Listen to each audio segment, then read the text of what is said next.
Listen, brother, everyone looks at you and thinks you're a tiny little boy. Posting on Twitter. It's the gayest soy thing you can do. Shut the fuck up, you little tater tot bitch. We are 2 minutes and 35 seconds into this video. I'm Just as gay as the rest of us, motherfucker. Feels just the same. Another sunny day in LA. Everything is fun, so they say. Wonder what the news is today. Cause I know that every day I'm at this fucking job. Her son is streaming. Watch him on the clock. Oh, this doesn't lock in. Listen, bro, the Lyra does not need this. Straight people love playing Hearts of Iron anymore. Eating pussy is the basic, bare minimum thing you can do. You can be like, where did they find these people, dude? And women want to have sex. Your job is posting. You're gay. Okay. God, I hate women so much. Is he really a socialist? He's such a himbo. I can't handle it. He's got it and it's better than. Can I sit here like everything's fine? That's just me being a fucking hog. Azan is streaming. Watch him on that clock.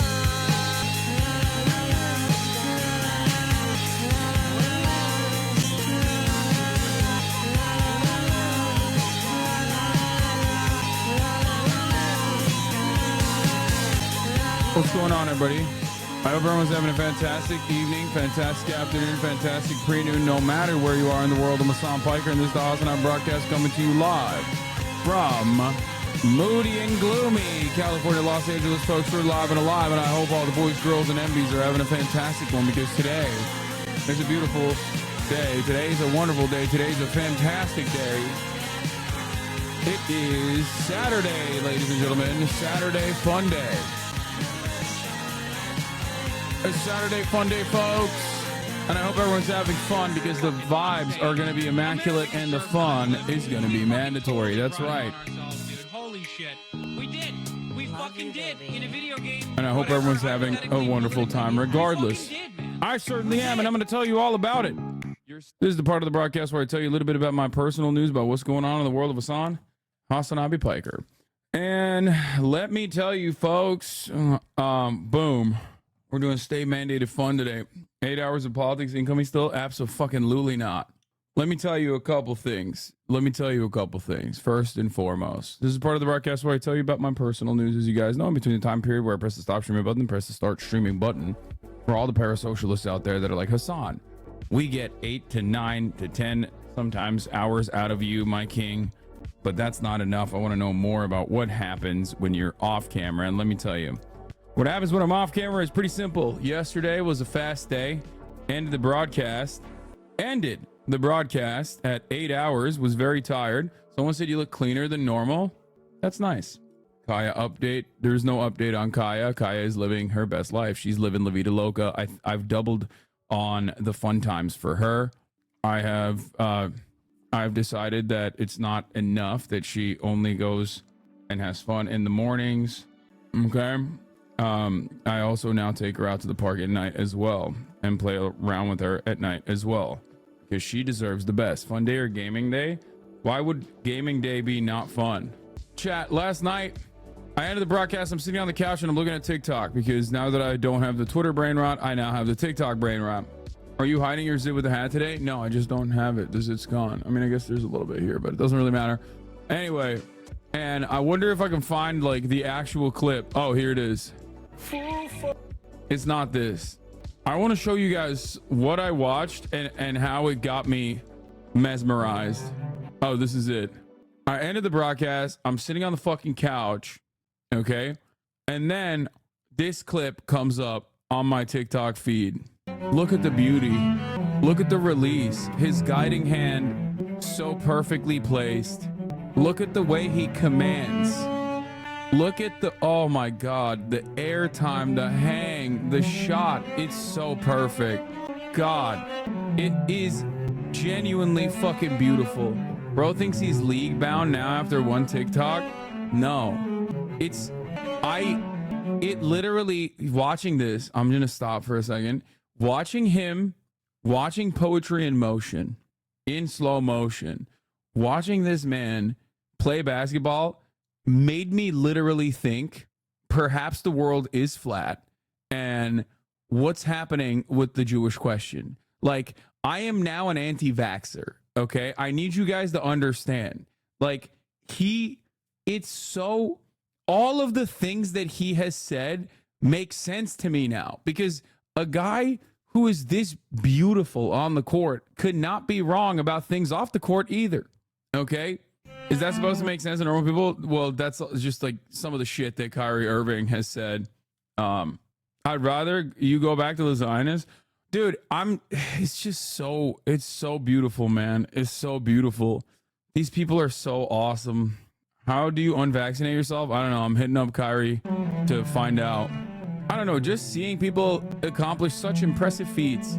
Like, the other one that lives in my mind is, what's that? The white guy that fucking slides and it's like regarded as the greatest pass or the greatest play of all time to win the game. Anyway, but the reason why I'm mentioning this is because I don't think it was Jokic. I don't think it was the Jokic that was sliding. It was someone else. Anyway, it wasn't the Nuggets. But what I was saying is this shit, it just was like, God damn, he's so good. So I literally just picked my shit up. It might Jason Williams. I don't know. It picked the only way he could dribble so well is if the earth was flat. Imagine how off the handles would be if the earth was actually round. Dude, thank you. That's what I'm saying, dude. Like, look at the ball control that he has. If you've ever played basketball, like, it is unimaginable. Look at this. Look at this. Look at this. Look. Here, not this. Look at this next scene, okay? Like, look at where he's able to grab it from. Like, his elevation is out of control. He literally will take the ball from above his fucking body and basically still, it's like glued to his hand, bro. It's glued to his goddamn hand. He goes from up here to down here with not a single second wasted. Like, look at that. How did he do that? How did he do that? How did he do that? How does he have this level of handling? Anyway, it just doesn't make sense. It doesn't make any sense whatsoever. That's how these highlights make me feel. Put your records on. Tell me your favorite song. Is that Hidayat Turko? Oh my God. Oh my God. Emhud, why do you have this, bro? Why do you have a Hedo Turkoglu fan cam? Hidayat Turkoglu fan cam, dude. That's crazy, dude. Let your head down. Sapphire and faded jeans. I don't know. I do love watching. Get your I don't love watching basketball. Like, I don't like watching NBA even. Like, I don't really fuck with watching basketball. But, Murat, don't do that. Are you wearing my belt? Oh, okay. I don't know. I just really appreciate how good these motherfuckers are. It's crazy. And it makes me sad. Anyway, the point is, I went and I played a little bit of basketball. And I do like my little drills and shit. You know, it doesn't really mean anything because I'm so fat and so out of shape. And I'll never be able to I'll never be able to be good. But it doesn't matter. You know what I mean? It doesn't really matter. Anyway, I started, and then of course TikTok started serving me this like other dude. His name is like Duck Goose or some shit. I don't know. He's like some Asian dude who worked fat. You're obese. Yeah, dude. Fucking obese, baby. That's not what I meant. Okay. When I say I'm fat, that's for me. Okay. That's for me. I'm saying that as like one, mostly as a joke. That's not for your crusty ass sitting at home to be like, yeah, no, dude, you're really fat. No, bitch, I'm not. I know what I fucking look like, dumb fuck. I'm saying I'm just never going to be as athletic as like a fraction as athletic as like these professional athletes. Anyway, you fat because you huff and puff on the court after 10 minutes? No, that's not true. My point is, then I got served this like dude that I started following. What's his name? Hold on, I'm gonna see if I can find it. But if you're that confident, take your shirt off in the pool. No, it's this guy, Dabbly Ducks, and he it's like one of those like NBA training accounts. It's so lame. Or not NBA training accounts, sorry. Just like one of those guys who like self-trained himself and then is also like training other people and also like teaches you how to like get better handles and stuff like that. Anyway, I love getting served dudes. Yeah, this is a dude that I was served with, and then I watched all of his videos, and now I want to get a basketball trainer and do like on stream some kind of basketball training. I love supporting small time streamers. Haas love. Thank you. Please continue your support for small time streamers such as myself. Get the professor to collab with you. 100 made free throws like Cutie. I mean, that shit's too easy. It's nothing to me. I had an argument with a friend. About this, Chris. As you guys know, he's my normie friend. And he couldn't believe that like every day I go to the basketball court. Well, a couple days a week, I go to the basketball court and I do like full court, not like completely sprinting, but like full court, decent pace, 10 left-handed layups and 10 right-handed layups. And I was like, oh, it's so easy. Like it's like a normal thing. And he was like, there's no way you can make 10 left-handed layups in a row. And it blew my mind. Either he just doesn't believe in me or maybe I've gotten better at it. I don't fucking understand it though. Like it is not like a difficult thing. It's something that you do in basketball camp and shit like that all the time. You're supposed to do that. You're supposed to be able to do that real time with ease. But in any case, this you, bro. tired. Perfect.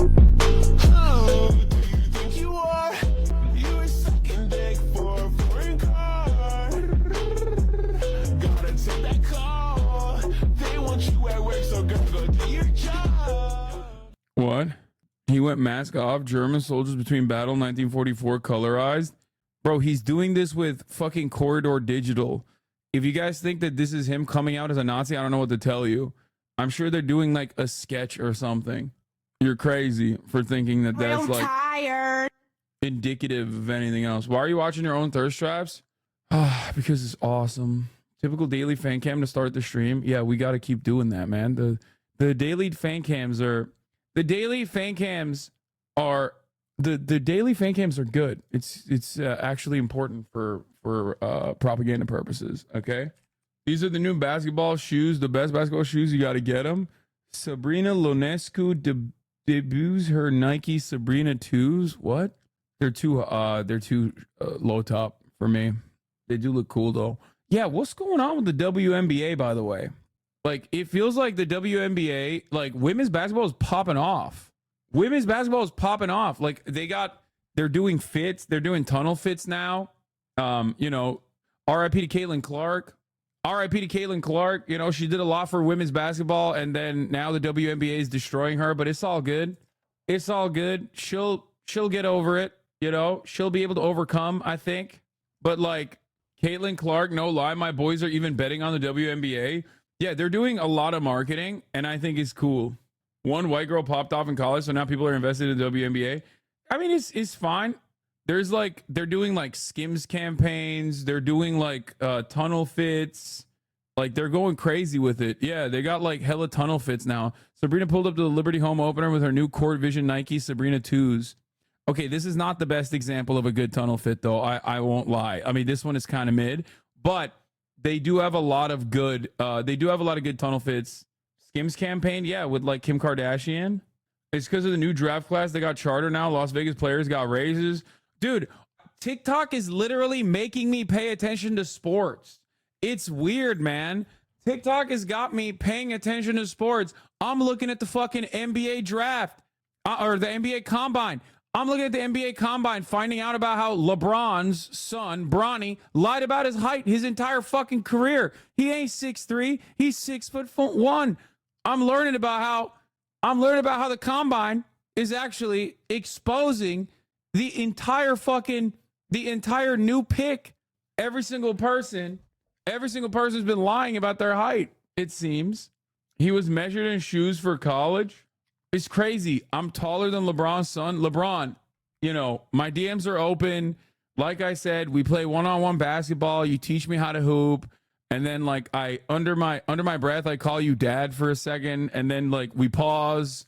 There's a brief moment. And then you're like, It's okay, son. Like, that's what you say to me. I am 6'4". All I'm saying is I am 6'4", LeBron. I'm available. He's 4 years old. And everybody shut the fuck up. Okay? It doesn't work that way. When you're a child and the person that you're watching is on television, even if they are also 18, it doesn't matter. Like, it literally doesn't matter. It doesn't matter that me and LeBron have very little age, a very little age gap between us. To me, it feels like he's a much older person because I've watched him my entire life when I was a child and now that I'm an adult. And now I'm actually beginning to recognize that, like, it is kind of wild because this is not a sexual offer. No, it is not. It is not a sexual offer at all. It is purely platonic. It is familial relations. It is kind of crazy. Do you know what I mean when I say this, though? Like I am 32 years old. LeBron James is 39 years old. Okay? There is not that much, like, there's not that big of an age gap between us. Like, there's not that big of an age difference between us. But in my mind, I feel like he is like a much older person. He has children. I've seen him on television my entire life. Like, from basically the moment that I had like developed consciousness, you know what I mean? Or like things that I remember. He has been a talented player in the league. It's just like, for me, it feels like I am not anywhere near that age group. And I'm sure there's other people who are in this chat who are just as old as I am that also feel the same way. I think it's just like a part of growing up, if you know what I mean. You develop consciousness at age 14? Yes, dude. I'm a late bloomer. No, you didn't see as a kid. What the fuck are you saying? Like, I was like 14. The fuck do you mean? When he was 18, 19, he was already a legend. Okay. I was 11 and it's not even like 14, you know?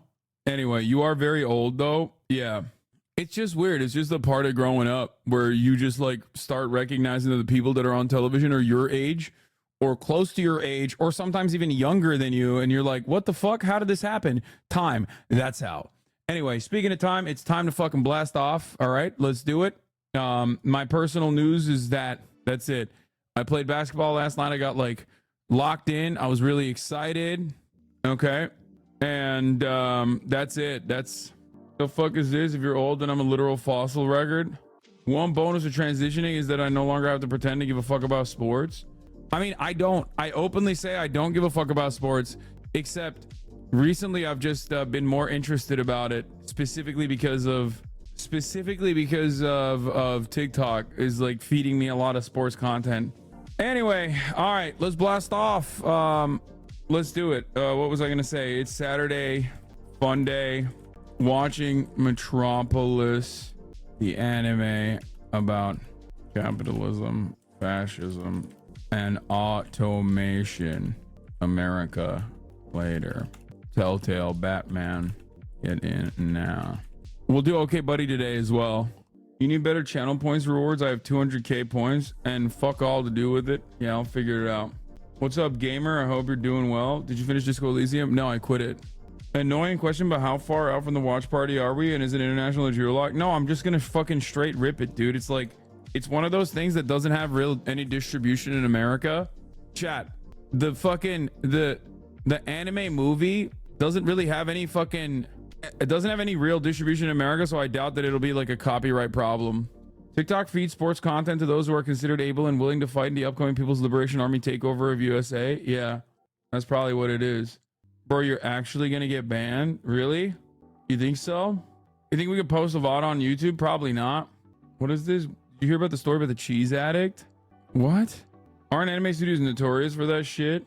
Why did you get bored of Disco, mister? Guys, I think you need to understand something important. Okay? I think you need to understand something very important. I play a lot of games off stream. Okay? I played Disco Elysium off stream. I finished it. I loved it. A lot of people for many, many years asked me, demanded for me to play Disco Elysium on stream. I'm not going to do that if not enough people are enjoying it and interested in it. Okay? That's it. You have to remember, like, at the end of the day, it was chat that was kind of bored. You know, I know that the people in here right now probably enjoyed it the most, but the reality is a significant portion of the community thought that it was like way too slow. This movie aged horribly, Lamau. Oh my god. So bummed about the coma I was in for 14 years. Gonna cheer up with my favorite movie. Get him to the Greek.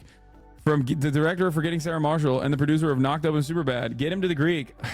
Will you play the Elden Ring DLC, Abby? Yes. So you're a communist now? No, dude, I'm a capitalist. I love capitalism. And I'm a grifter. Yeah, I left when you started playing it. Games are for child. That's a funny one. Yeah, bitches be like, Hassan, do Gaming Hustle. 10 minutes later, me and the bestie. That's right.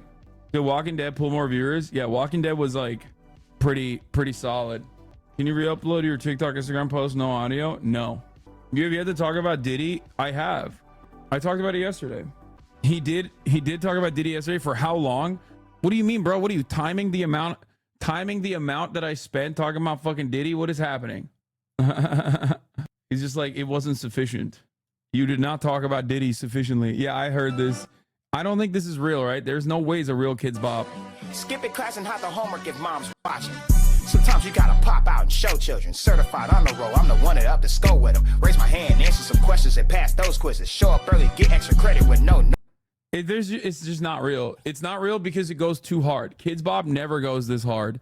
Like, Kids Bop famously will never have someone who actually can fucking rap on it. It's parody. It's just, there's no way. It goes too hard. It goes unimaginably hard. Nose missing. Say, Drake, I heard you like gum. Give you a noogie if you try to ask for some. To any girl that talk to him and buy his lunch.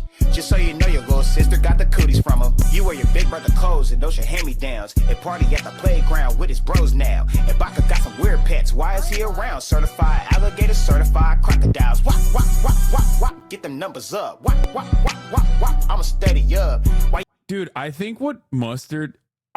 Mustard must have hated Drake a lot, dude. Like, secretly, like, harbored so much resentment. Because, like, this is not a good thing to do to anyone. Like, you cannot put down absolute fucking fire to this degree on a diss track. It is genuinely fucked up when you think about it.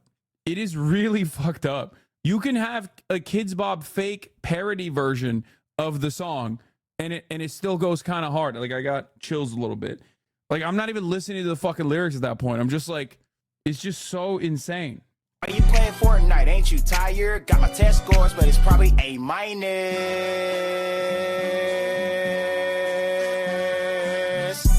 We ride the bus, we ride the bus, we ride the bus, we ride the bus, we ride the bus, we ride the bus. Better be Capri Sun in my lunchbox. Hey, sweet chicken nuggets and I won't pass the sauce. If Johnny has some apples, how much up in his stocking? 1, 2, 3, 4, 5 plus 5. Ay, he be eating boogers, he a nasty little guy. Ay, if you got the cooties, then you need to stay inside. Ay, you cannot hang with us while we on the slide. Ay, recess is over, now we gotta get in line. Ay. It's just crazy. Yeah. He be eating boogers, he a nasty little guy. Ay, he be eating boogers, he a nasty little guy. Ay, hey, hey, hey, hey, run for your life. Ay, hey, hey, hey, hey, curfew at 9. He be eating boogers, he a nasty little guy. Ay, he be eating boogers, he a nasty little guy. Ay, hey, hey, hey, hey, run for your life. Ay, hey, hey, hey, hey, curfew at 9. Let me hear you say Oreos. Oreos. Say Oreos. Oreos. Now did this way, did that way, then did this way, did that way. Is it snack time? Is it nap time? You need a friend, need a friend, need a friend. You need a friend, need a friend. Did a 5-year-old write this? Bro, it's Kids Bop. It's an adult that made a Kids Bop parody. How about this Not Like Us cover?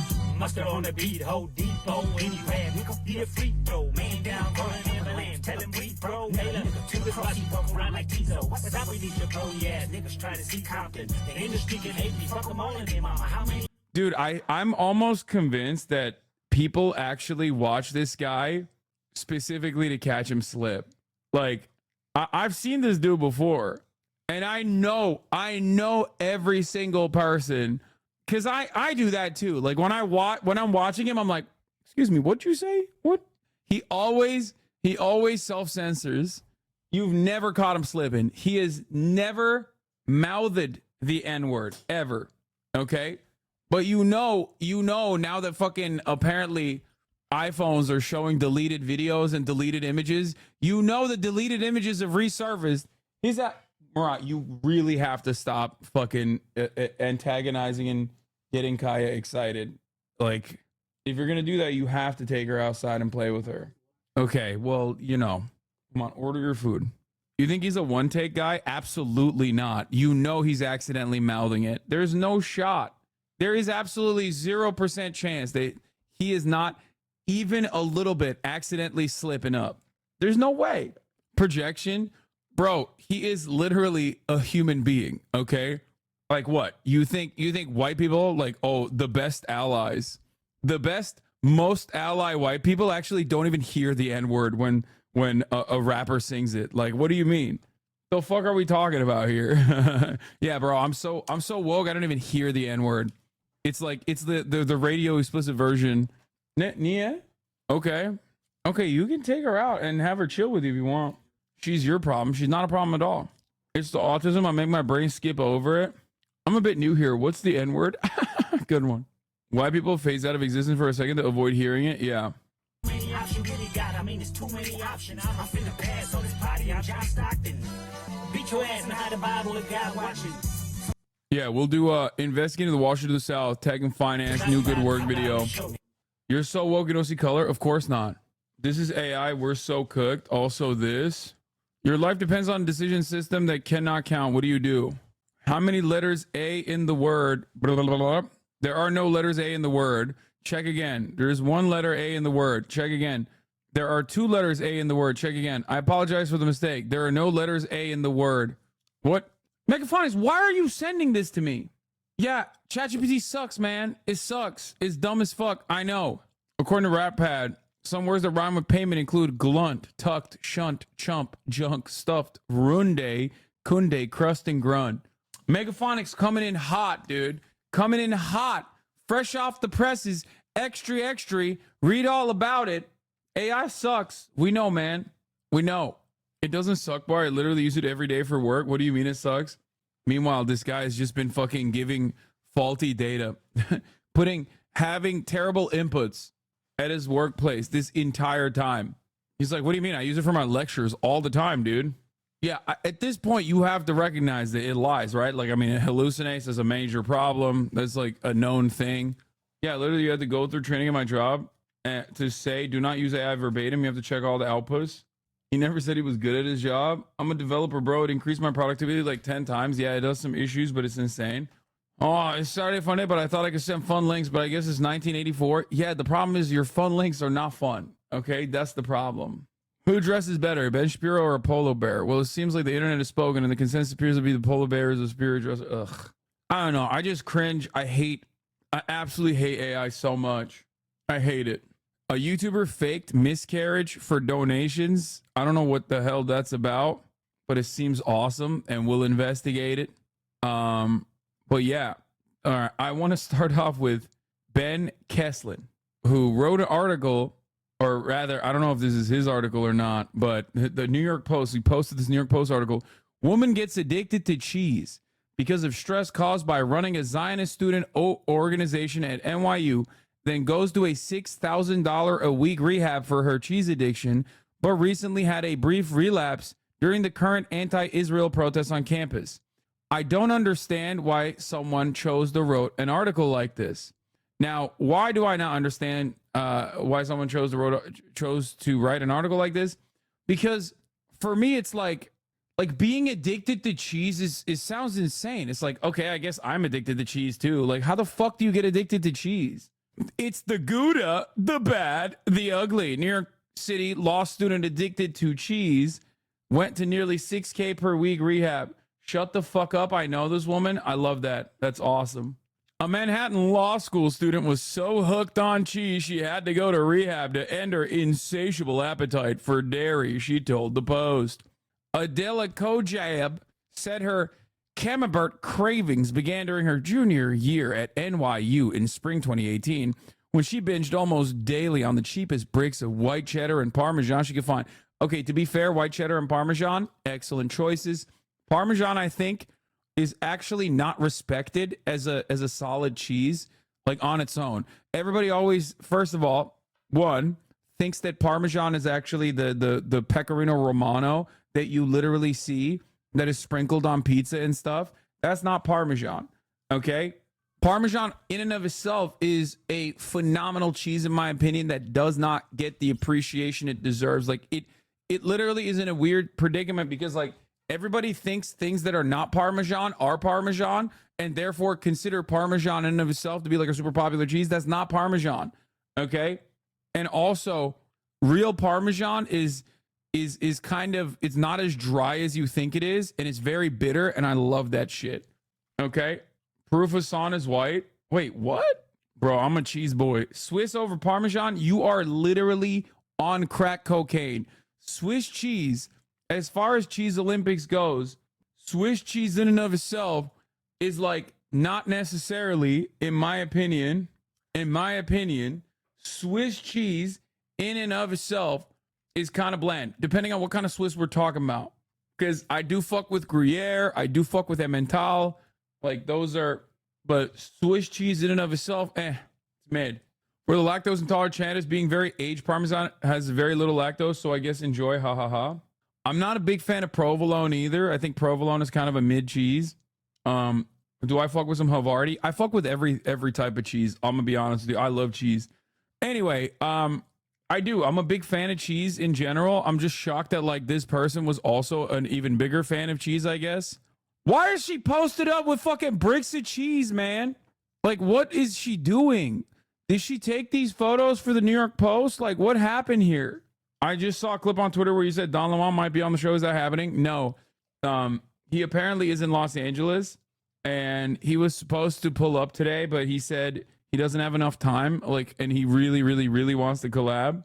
I just don't get why she's fucking posted up with the cheese. I stopped by either Morgan Williams or by Whole Foods, and I would just buy cheese, and I would literally just eat a block of cheese in my hand. Said Kojap 27, often while sitting on the floor of her midtown apartment alone in the dark. It was the only thing that would make me feel somewhat whole. The Feta Fiend says she devoured an estimated 5 point. First of all, at no point is the type of cheese that she's referencing even remotely close to feta.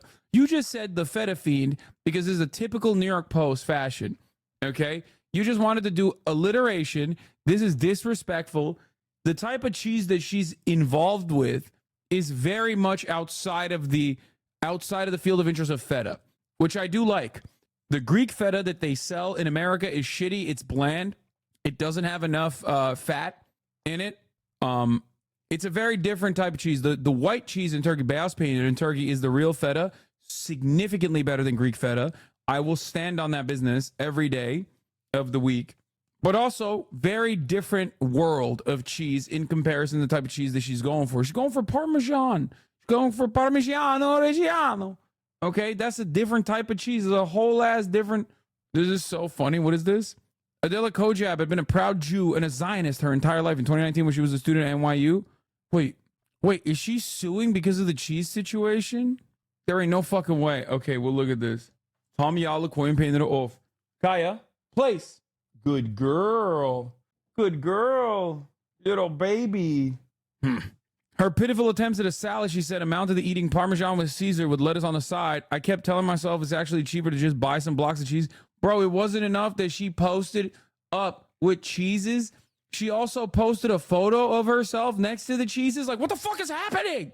Anyway, Dr. Neil Bernard, author of The Cheese Trap and adjunct professor of medicine at the George Washington University School of Medicine, explained that people like Kojak become addicted to cheese due to the high concentration of fat and salt in the food, along with a protein known as casein that can get people mildly hooked. Cheese contains opiate chemicals that attach to the very same brain receptors that fentanyl or any other narcotics attaches to, he said. Adding that due to the high concentration of casein in cheese, some people refer to cheese as dairy crack. Kojak said her addiction stemmed from the stress. She was the president of a Zionist student group called Realize Israel, at odds with other student activists and professors calling on the university to sever ties with Israel. Kojab's weight shot up a peak 172 pounds during her cheese addiction. Oh my God, why are they doing this to her? Kojab's addiction caused her to stop menstruating and put her at risk of diabetes? Bro, is this article supposed to be defending her or shitting on her? This is the type of information that no one should know about you. What is happening? Why are they just like ripping her a new asshole? Is this anti-Semitic? I just don't understand how this is like, it's the New York Post, so I know it's supposed to be positive. I know it's like written with the intention of it being positive, but given the content of the story, it literally turns into a hit piece. She's brave in telling her story to help other cheese addicts come forward. I'm telling you right now, this is like, people will make TikToks of this story, making fun of her, causing her unimaginable stress, and maybe relapse again, causing her to relapse again. She is going to literally eat so much more cheese now that this story is out there. New York Post is the real paper of record, okay? Not the New York Times. New York Post is the real gray lady. This is crazy. $20 million mansion in Arizona. Ooh. Wait, what? Is this fucking... Oh, God. Whoa, God, look at this car. Oh, gross. Okay, we'll look at that in a second. She spent how much for cheese rehab? $6,000 a week, bro. She also stopped menstruating for 5 months during the throes of her cheese feast to become at risk for type. Dude, this is so funny. New York Post literally was like, look at this fat piece of shit. Like, they're literally writing this article that is supposed to be like, kind to her. And they are basically giving off the vibes with like, look at her, she's so fucking fat. She stopped menstruating because she can't put the goddamn cheese down. She can't put the fucking cheese down. Fatty! What the fuck? Calm down, man. Someone should have stopped John Levine from writing this article. It's just like, my mom said, you're not well, you're not okay, you need to go away for a while. You need to go away for a while. We're sending you to the farm. The family intervention saved her life. Kojab learned at a South Carolina wellness retreat to count calories and healthy snacks so she could eat in lieu of cheese. She should have just become a Hasanabi head. 1, she would no longer be a Zionist. And 2, she would learn all of the same lessons for literally free. Like literally $5 a month if you want to avoid the top of the hour ad break. And that's it. She's out here spending $6,000 a week. And I could have given her this information for $5 a month by subscribing and avoiding the top of the hour ad breaks. And she would no longer be a Zionist, which probably would be much better for her mental status anyway. Your cheese takes are literally your worst takes. Get the hell out of here, bro. I'm a cheese lover. A real cheese lover. I've been a real cheese lover for many years of my life. Don't even come at me with this shit. Here's the 3-minute ad break right now, by the way. You cheesing crody. You cheesing fam. Anyway, attending a 2-week wellness retreat at Hilton Head Health in South Carolina, which cost at a minimum $5,820 a week, helped the Asiago addict gain control over her eating disorder. Dude, they are destroying her with these alliterations.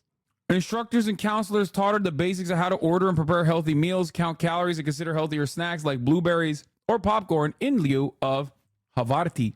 Yeah, okay, so she went on Ozempic. Oh, there it is. Her weight has dropped to a string cheese slim 123 pounds, in part aided by Ozempic, prescribed to deal with her diabetes risk. Yeah, bro. She got on Ozempic. That's it. Still, Kojab, who settled an anti-Semitism lawsuit she brought against NYU in 2019, is set to graduate from the Cardozo School of Law in June. Hasn't sworn off cheese completely. These days, she says she reaches first for a lighter mozzarella over a Vermont cheddar or Parmesan.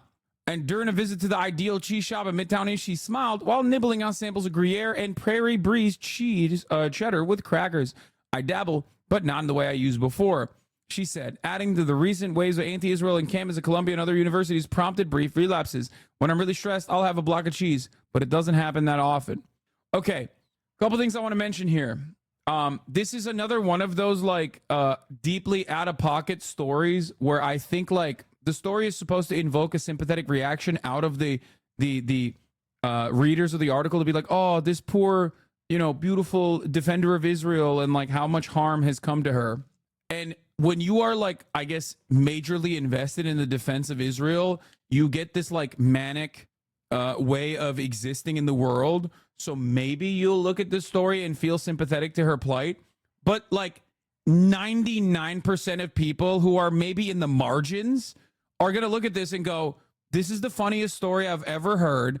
This is precisely what I already thought about like people who unconditionally defend Israel, that they're like out of touch, elitist assholes who think that like the death and destruction of the Palestinian population is nothing in comparison to them like being incredibly fragile and having their fucking feelings hurt and like maybe relapsing to a cheese addiction, especially when they already have $6,000 a week that they can spend on a fucking Hilton Head or rehab situation. That's it. What's funny is she's half Syrian, half Lebanese, Mexican, born Jewish American, who is this affected by pro-Palestinian protests to the point of cheese addiction. Yeah, I think it's crazy. A couple other things I must mention here is that I suspect that she comes from a very wealthy family for a couple different reasons. One, Christian Dior bag. Two, obviously $6,000 a week for rehab for cheese addiction. That's ridiculous. And last but not least, the fact that they got this article written in the New York Post, like this is a PR hit. Okay, this is 100% a PR hit. So I suspect that the family also thought that this would be like a good article to write about. And it's supposed to be a puff piece, and all it turned into was a hit piece. My cheese addiction, full episode, Freaky Eaters. Wait, what? $24K a month for cheese rehab is mind-blowing. No wonder substance abuse treatment is in shambles. Yeah, I'm telling you, they wrote this article because like it would be a fun, quirky little story, maybe good PR, maybe to show off like some of the downsides. But of course, when you literally look at the motherfucking downsides of being pro-Israel, and the downsides are like that you have to go to a $6,000 a week rehab because of your fucking cheese addiction that got so out of control that like you literally couldn't menstruate for 5 months. It's just like, that's ridiculous. Like there's no more of a self-imposed wound on that front. That is not really a wound at all. Anyway, but here's the other side of this, by the way. This is from December 11th, 2023. Adela Kojab, who had been a proud Jew and a Zionist her entire life in 2019 when she was a student at New York University and back home for a recent Birthright Israel trip, she decided to celebrate Israel's Independence Day in Washington Square Park with her Jewish friends and fellow Jewish students. In the past, anti-Jewish protesters tried to shut down the celebration, so Adela, who was the president of the student group Realize Israel, met with the NYU administration to express her concerns. They told her she was overreacting. They should have told her not to do that instead, because a celebration of Israel is also a celebration of the Nakba. So, of course, people who are anti-Israel are going to counter-protest the celebration of Israel, because that's what it is.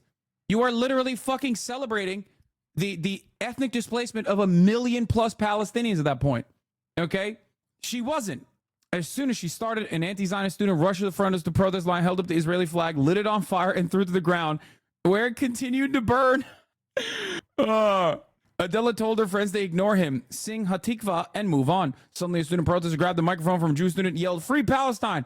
and waved his hands in the air. More protesters took the 10-foot Israeli flag, shredded it, and hung it from the lampposts and trees. 2 protesters were arrested by the NYPD and charged with assault, reckless endangerment, and property theft and damage. Soon after, Adela, who was also a senator for the NYU student government, met with the administration and told them a line had been crossed and it was time to act. What did NYU do instead? They gave the anti-Israel hate group the President's Service Award, the highest honor a student group can receive. I did not know that NYU was this fucking unimaginably cool. Okay? That's so awesome. That is so sick. Yeah, the group was SJP, Students for Justice in Palestine. Bro, the TikTok you posted on your IG story is muted, bro. Wait, it is? Wait, why? I don't understand it. Was it muted on my TikTok? Metropolis imagines a future of capitalism where robotics and automation have become the Well, now I know what I'm going to be watching on stream later today. America the Anime. Sounds good. Metropolis. Hassan, this TikTok is very millennial coded. Yeah, man, I don't care. I am a fucking millennial. I hate these people, these fucking dumb Zoomers on TikTok be like, this is not millennial coded. I'm sorry. I couldn't fix my hair and place the fucking camera down while filming myself as though I'm doing this in real time. Okay? God, I hate it. Yeah, I get mad. I'm a boomer. Okay? I'm a goddamn boomer. Shut up. Let me live. Have you seen the Can You Stop Being Gay Jubilee video? No, I haven't. That sounds awesome, but it's a 5-month-old video. Telegraph writing straight up Nazi. Funny TikTok about companies. Wait. Telegraph writing straight up Nazi article headlines. We have no idea how many Palestinians support their murdering, raping masters, writes Camila Tomine. What? Admitting Gazan refugees would be proof that Britain has a death wish? You're getting defensive for someone who claims that they don't care? I do. I'm not going to do the Stop Being Gay video, though. Have you seen this week's ChatGPT demo? Yes, I saw. They're trying to make girlfriends. They're trying to make AI girlfriends, so some of these chatters can finally get some fucking online pussy. You know what I mean? Have you talked about Harrison Butker? Yes, I have. I rolled a wheel of a double Gloucester by that girl's cheese rehab center. Look at the carnage. Wait, what the fuck? What is this? Bro, there are fascinating things happening all around the world that I find out online, and then it just like never ceases to amaze me. I didn't realize that there was an entire fucking cheese race wheel where people just like roll around trying to catch a fucking cheese wheel. It's like, this is like when I found out that in Germany they have like the pretzel cutting competition or something. And that's obviously a cliche at this point because like every Instagram meme account has like posted that video over and over again. But when I first found out about it, I was shocked. Like, there's a competition in Germany where they like literally try to cut things in perfectly in half. And then they weigh it after the fact too. It's not a joke. People die chasing that cheese. Yeah, it seems stupid that they're doing that, but look, that guy's dead, bro. That guy's paralyzed from the neck down. Have you ever seen the first Just Chatting streamer from the 90s? What? Any old like Joy Division? I think we most. This is public access television. This is literally just like Jank did this. You know that, right? When housing first fails landlords and tenants from CBC News. Yeah, I don't care about that. Nick Fuentes accidentally streamed gay porn to his Groyper audience, and now they're blaming the Jews. I'm not joking. Dude, Hassan is a bi. Why do you fucking, why do you know this shit, man? Why do you fucking follow this shit? It's not good to follow this shit. Also, the link that you linked me probably has gay porn in it. So what are we doing here? Yeah, he is, by the way. He is gay. Yes, Nick Fuentes is gay. What else is new? It's trending. I know. It's just not shocking. And his fans are so fucking stupid that they literally think, oh, it's censored. His fans are so fucking stupid that they think that they're trying to attack Nick's credibility.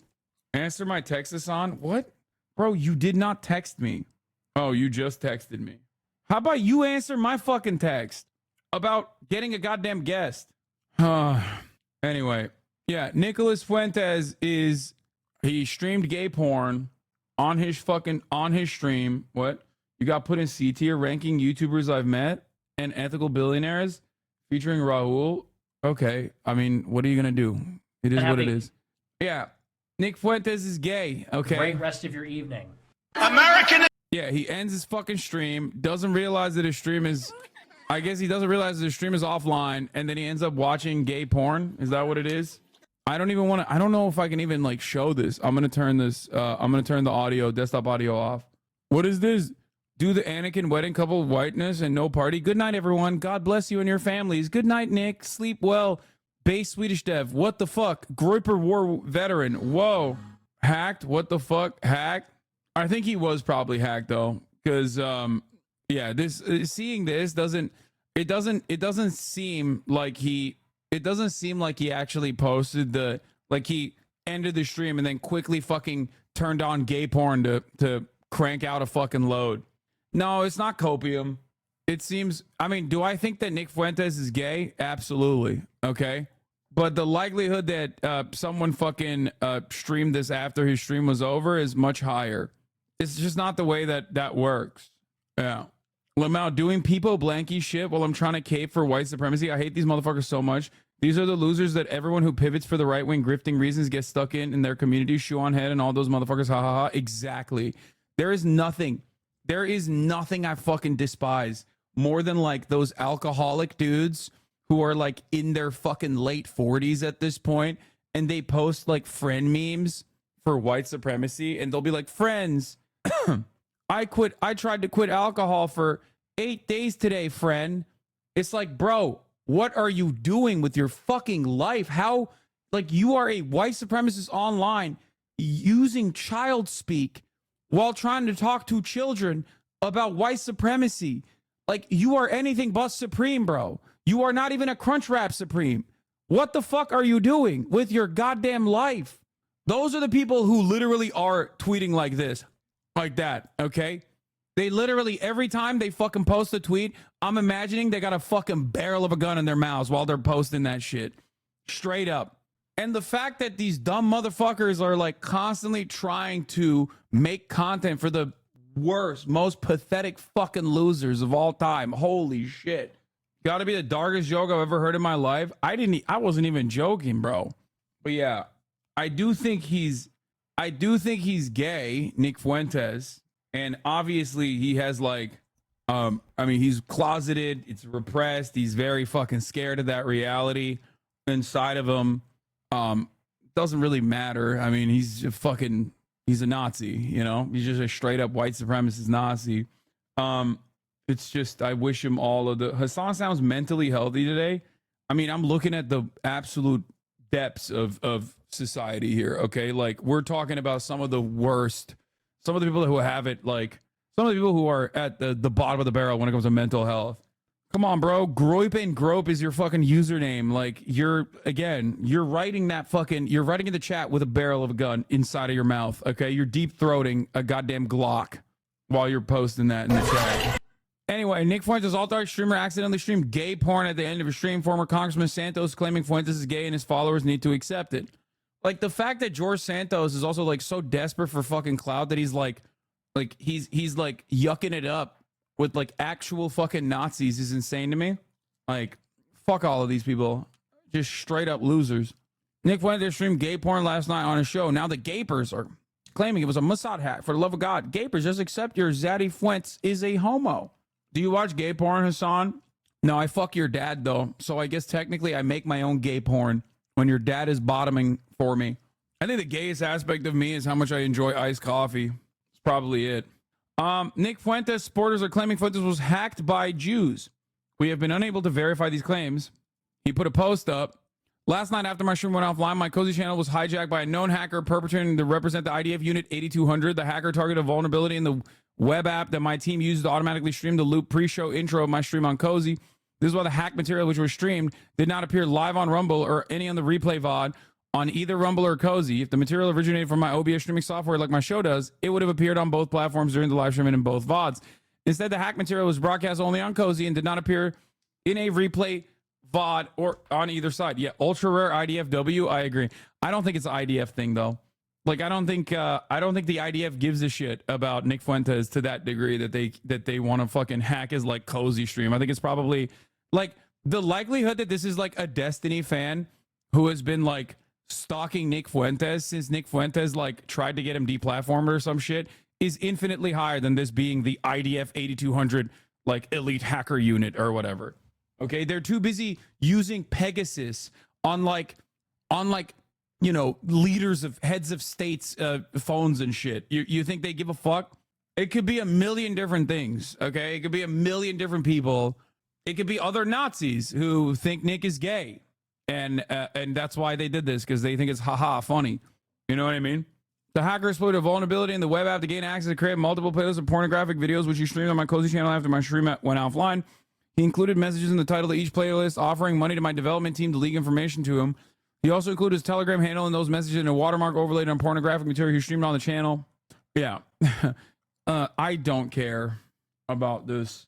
I mean, it's funny, and Nick is definitely gay, but this is, you know, probably a hack, most likely.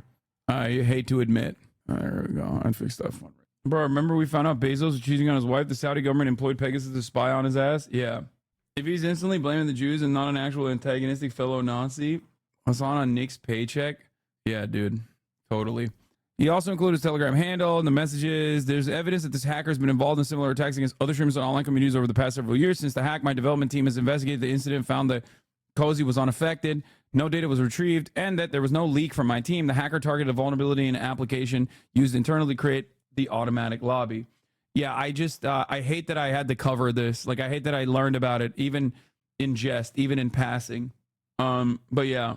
Kind of political, but the greatest roast of our time? No. Yeah, I got force-fed Fuentes here. It's fucking awful. I usually avoid him, avoid covering him at all costs because he's a gross little gremlin. Did we finish the Gouda Gooner story? Yes. Going back to the Zionist lady who developed a crippling cheese addiction. One thing I wanted to talk about beyond the story is, well, two things. One, why Parmesan cheese is too expensive. I think we've watched this before, actually. Haven't we? Maybe not. Insider Food. We're going back to old school, fun-ass reacts.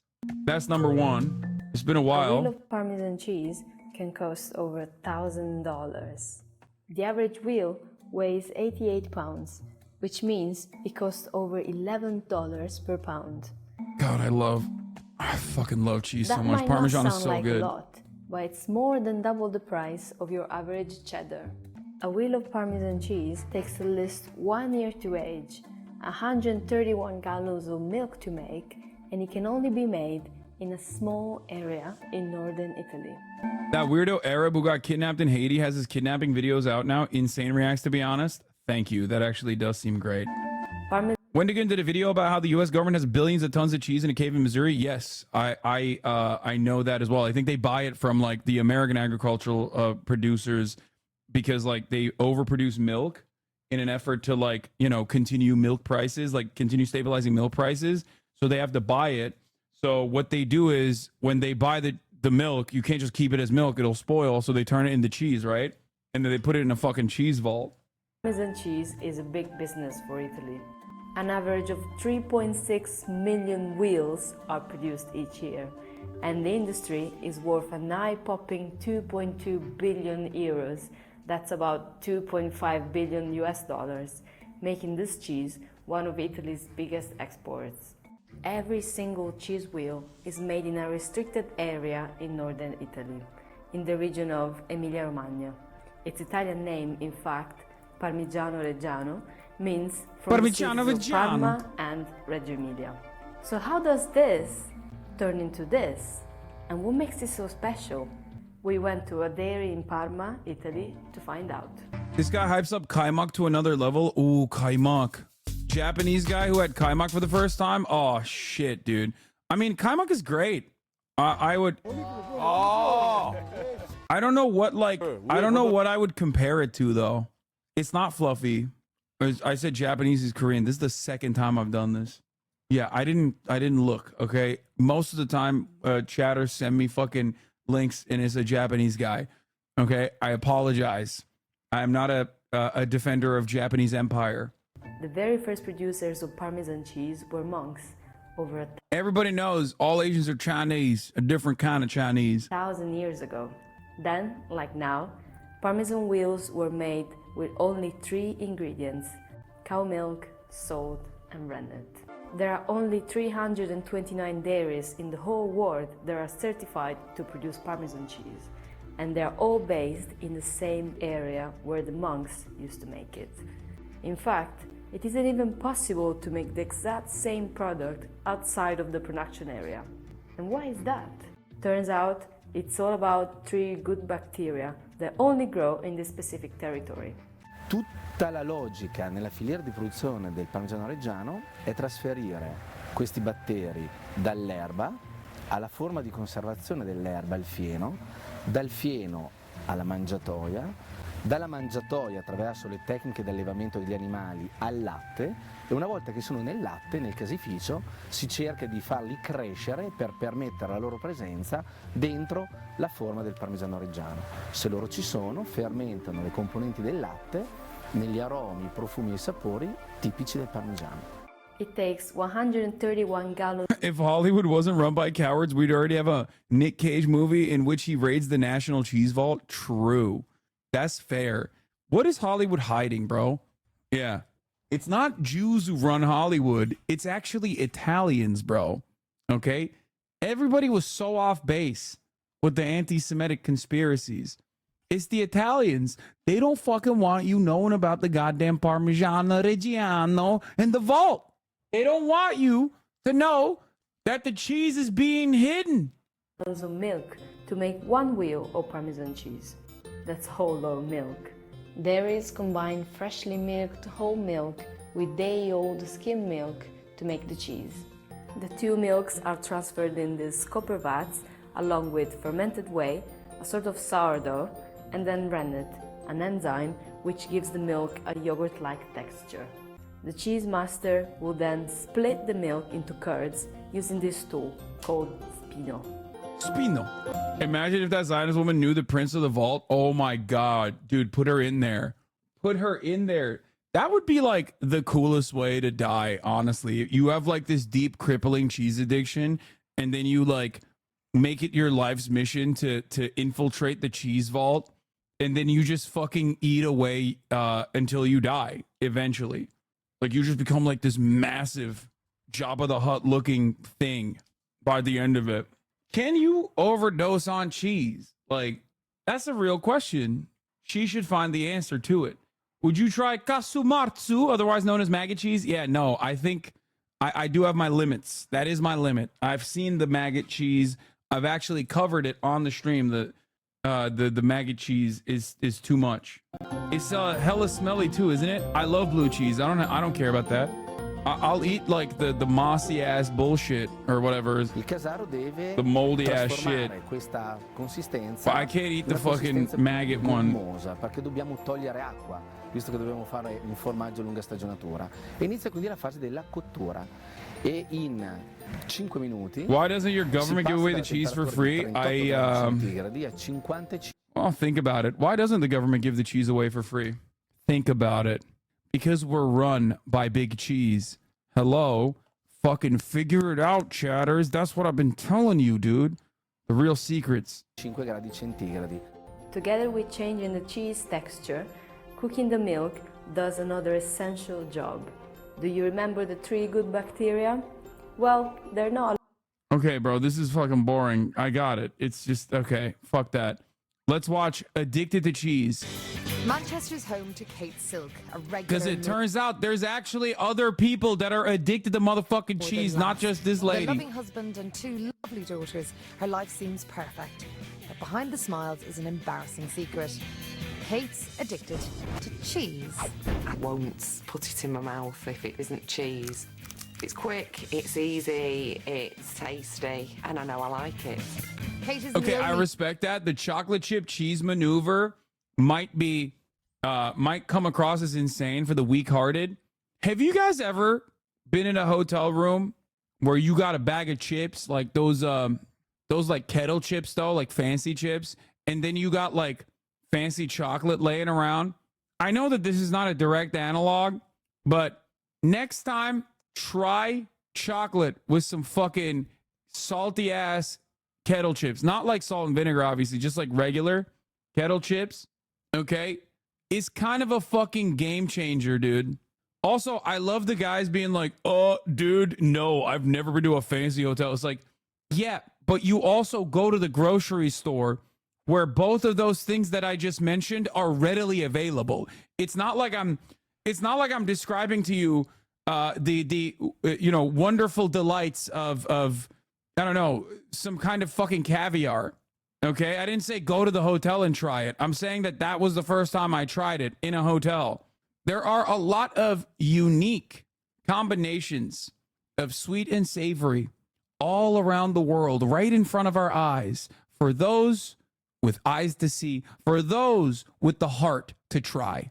Okay, I promise you, life will change for you. You understand?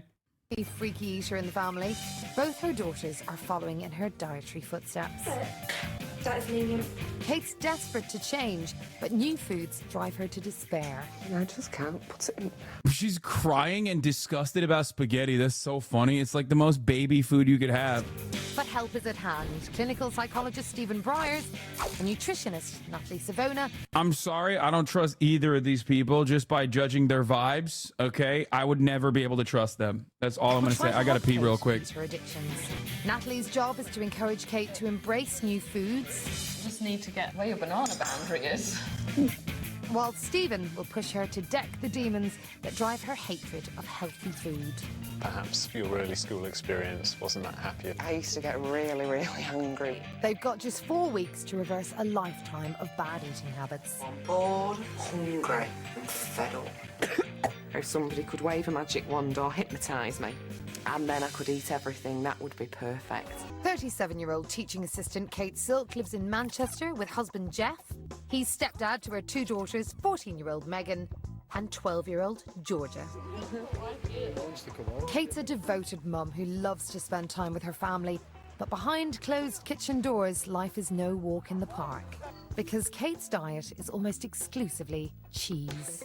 I'll eat cheese sandwiches, cheese and crackers. I have a jacket potato with cheese every day at work for my dinner. Morning, Kate. Usual. Yes, thank you. And I usually come home and have cheese and crackers every night for my tea.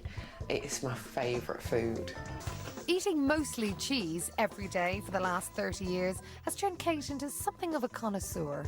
The salt and vinegar's dead zingy, so it goes great with the taste of Lancashire. The roast chicken's more of a savoury flavour, so that goes well with cheddar and the digestives. And then the smoky bacon goes really well with the other crackers and the soft cheese. I think the reason I stick with cheese is because I have that memory of eating it from being a little girl. It's so safe. So I know that I can tolerate it and eat it. And Hassan, this woman is your age. How is it possible? She's British and she is deeply addicted to cheese. And that's the only thing she's had. It probably fucks up your hormones and your entire fucking body. To be fair to her, if I was British since birth, I probably would develop an unhealthy addiction to a singular type of food that at least gives me like some kind of taste. Because like, think about it. What else is she gonna eat? Fucking jellied eels, jellied fucking eels, mate. Mushy peas, right? At least it's fucking savoury. It won't make me sick or it won't make me feel uncomfortable. Kate has one other safe food, and it's Boiled the only meat, home-cooked meal she'll boiled eat. fucking beef and beans on toast. Are you fucking having a laugh, mate? Her mum's roast dinner, but only if it's cooked by her mum, and only if she eats it at her mum. Look at that. Look at that. I was just kidding. And then they just proved it immediately. It goes against everything else that I usually eat because I have a full roast dinner with loads of gravy on it. But I can remember having that every Sunday from being a little girl. I've been cooking the same Sunday lunch for even more than 25 years, so ever since she was a child. It's lovely, Mum, thank you. Mum Jean never gets the opportunity to experiment with her cooking. The menu has to be the same. America's roasting other people's foods, Lamau. You literally have sugar in your bread. Brother, America is the amalgamation of literally every single cuisine on the planet maxed out and flavor boosted, okay? It is ridiculous. Like, you could say it's fat. You could say it's fat and you would be right. But, like, American cuisine is literally edible. Authentic British cuisine is not edible, okay? You're talking to a man who's currently sucking down on some Diet Mountain Dew Baja Blast 20-year anniversary edition, okay? Do you know the amount of chemicals that are in here? The chemicals that make me strong and gay? Yellow 5, red 6, purple 11. Do you know how good this shit is? The microplastics in here? It makes me strong. Give this to a medieval child and he dies, okay? Instantly. He perishes. Banned in the EU because they're terrified. They're terrified of what good taste feels like. Every week. I've varied the The menu. EU's like, yeah, let's keep eating the fucking boiled beef, mate. We're eating boiled beef, no yellow 5 for me. Fucking hell. She wouldn't eat it. So it's useless preparing something that she's not going to eat. It upsets her, it gets me all het up. But I know that the same, it's very boring and dull, really, but I know that she'll eat it. Cheers, everybody. Cheers. Other than this weekly roast, it's cheese all the way. Kate cannot bear to touch anything else. It just looks like slop. Before some fucking chatter chirps about like ableism or some shit, as someone who also has like self-imposed dietary restrictions, even though it's like very limited for me, I'm just not going to be a baby about it. You know what I mean? Like, I don't know. It's just ARFID. The fuck is that? It's ARFID, bro. Oh, that's not, she needs help. It's just like, bro, how do you fucking look at like potatoes, which is like the easiest thing to eat and consume, and you go, oh, I can't do it. I find it very difficult to taste anything that... Let's not make fun of eating disorders just because cheese is a funny thing to only eat. I mean, this entire 55-minute sequence is going to be about that, so I'm just letting you guys know, you know. Sloppy, whether it's a stew or a curry or anything that has sauce on the top of it. Avoidant restrictive food Sadly, intake for disorder. husband Jeff, Kate's fear of anything hot and saucy means his home-cooked specialities are her worst nightmare. Try it, If Jeff's cooking something, he'll say when it's done, are you going to taste it? And then as it gets nearer, I can feel myself getting really, really anxious. So then when it actually comes to the point where I have to taste it, I'm heaving usually before I've even put it in my mouth. That's horrible. By this logic, aren't you being a baby about seafood? Yes, but the difference is, I guess the difference is that, like, I acknowledge that I'm being a baby about seafood, and I also want to eat seafood. Like, I'm jealous because, like, when I see like a lobster that's just like fucking sitting in all the delicious garlic butter, even though it's a goddamn bug, I want to be able to eat it, but I can't. You know what I mean? It's just like, I want to be able to eat it. I just throw up. I don't know why. I don't eat any seafood whatsoever, but that's it. Anything that grows on land, I'll try. And even seafood, I'll try as well. Like I'll every couple of years, I'll give it a whirl. When I was in Japan, I had tuna. I had tuna on sushi. It was like super fresh. It didn't really even taste like anything really. I just don't know what it is. I throw up. I think it was way worse when I was younger though. It was definitely way worse when I was younger. Like I would literally throw up. I would throw up if I smelled seafood, and I would throw up if I ever like accidentally had seafood. It's nowhere near as bad anymore. It's called the allergy, dumbass. I just like, or maybe I just don't ever have it. So maybe that's what it is. I don't think I'm allergic to seafood. I don't know what it is. Got beat with a dead fish as a child.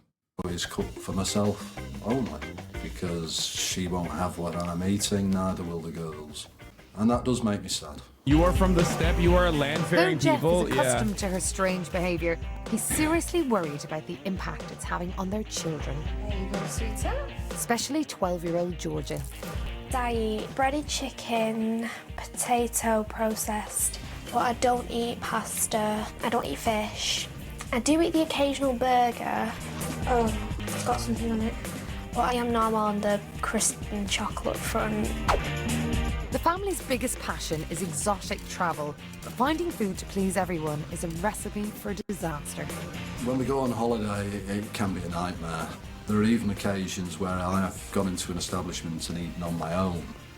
Sometimes with Kate and the girls who are eating nothing and just having drinks. A lifetime of eating cheese is finally Average taking its toll on Amerifat, Kate's. they're literally British, bro. What are you talking about? Unless you're talking about me, in which case, yeah, you're right, dude. Average Amerifat is right. Look at that. Look at that average Amerifat body. Suck my dick. Patience.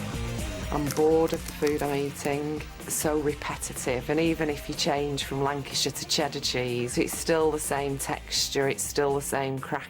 Remember when Canute tried Mountain Dew for the first time and loved it? Because it's the best, bro. It's pretty good, I think. Chet, it's pretty good. Was it so loud? You do realize sodas have aspartame, which turns into formaldehyde in the body, which formaldehyde is used for embalming animals. Be careful, chat. Yeah, I don't give a fuck, dude. Bro, just kept buying so many cases after this. Yes, because it's fucking delicious. Bro, American sodas are like top 40 music, okay? There's nothing wrong with enjoying it. It is literally science, okay? Scientists are sitting in a fucking lab straight up cooking up the most delicious chemicals you have ever seen in your entire damn life. Okay? It is scientifically made to appeal to your senses. That's it. And so it's the same with top 40 music. At that point, you're not even listening to music. You're listening to science, okay?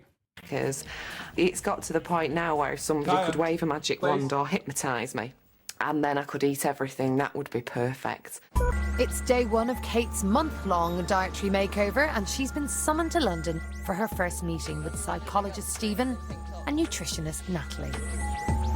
Yo, I'm a chemist. That shit does not have enough aspartame to harm you. There's a study that shows aspartame slightly increases cancer risk if you drink like 20 cans a day for years. Uh-oh. Because I do drink 20 cans a day for years now. Kate. Hi. Hi. I'm Natalie. Nice to meet you. Pleased to meet you. Hi, I'm Stephen. Hi, Hello. pleased to meet you. So what feelings are uppermost in you at this moment? Just wanting to know what you're going to do and what you're going to say to me, really. Today, we've got something that we want to show you that we think will help kickstart this whole process of changing what you eat. Okay. Before they begin their work, Natalie and Stephen have a surprise for Kate, which they hope will focus her mind. Kate, I think you're aware already that the next few weeks are going to be quite difficult at times. What we've got here today is something that we hope will be a bit of a motivational tool for you. Natalie and I are going to leave you to watch it, and we'll be over there, and then we're going to come back and talk to you afterwards. Okay. They're gonna do some guilt trip shit. Oh, they're gonna be like, this is like, it's cow rape. Like they're gonna Clockwork Orange her with like cow rape. Is that what it is? You're like, oh, you like fucking cheese? Well, look at this cow rape, right? Right. That's how you make the fucking cheese, right?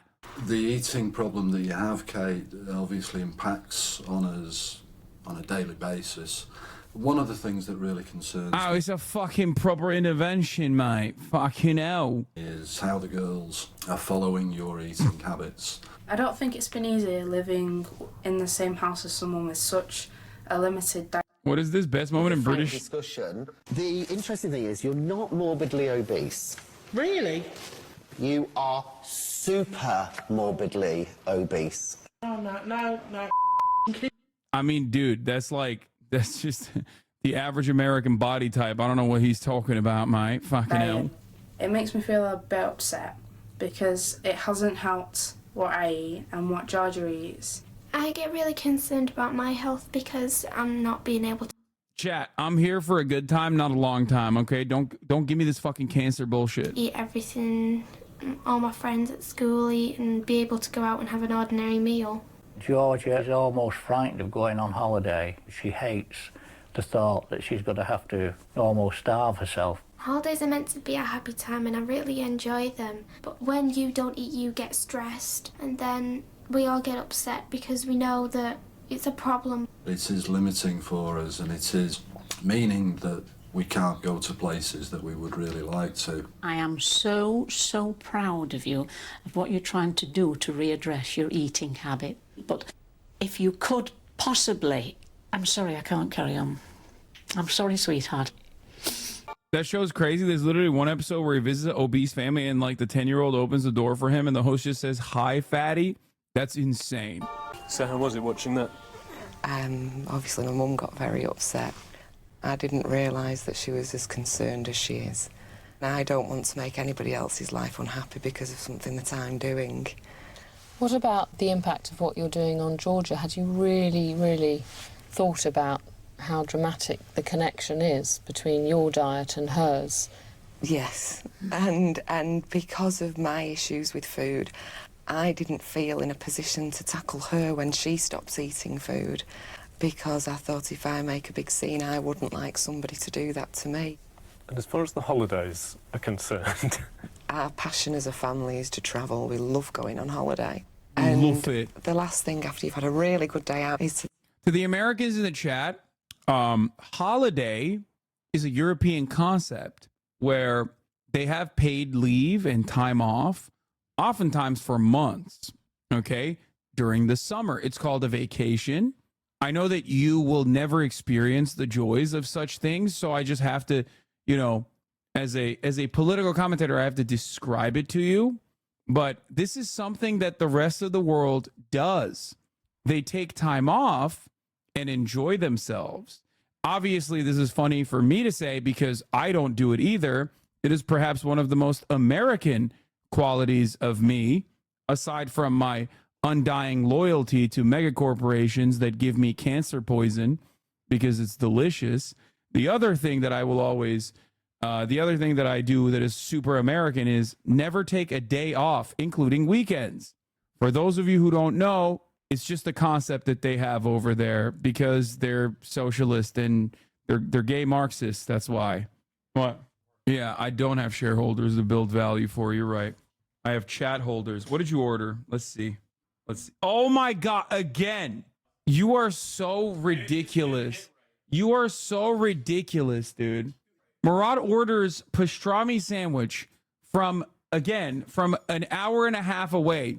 Okay. He only gets pastrami sandwiches from an hour and a half away. I live in literally the pastrami capital of Los Angeles. Okay. And once again, he found himself ordering a pastrami sandwich from the same fucking place. Then cause loads of anxiety and spend hours traipsing around trying to find somewhere where everybody will eat. So lots of good reasons there to change your eating habits. What we need to do now is go and have a look at what you actually are eating. What's wrong with working every day? How else are you going to get out of a bad situation other than work as hard as possible for as long as possible? Brother, there should be federally mandated paid leave. I don't know what kind of community you think this is. Maybe you stumbled across this because you thought, oh, Hassan is making fun of British people. I love that. But like, it's ridiculous. It's pretty good to have like, to you know, be a human being and just like enjoy yourself. That's what life is supposed to be for. I'm obviously very fortunate that like you know, my work omegalol is this, so I enjoy it. I enjoy it more than anything else. But 90-minute forced drive for a gig worker, damn, that's some kind of torture. I'd be so scared of eating that food personally, but hell yeah, I bet that sandwich is killer. It's not. It's not even good. He just likes it. It's literally, no, life is about boosting stockholder value up 2.3%. Yes, dude. How else are you going to pay for the fucking top of the hour ad break avoidance fee, which is $5 a month in the form of a Twitch Prime subscription, which is free, or $5 a month in the form of a regular subscription? If you don't work every day, you're not going to have disposable income to spend $5 here. Okay? Here's the 3-minute ad break now.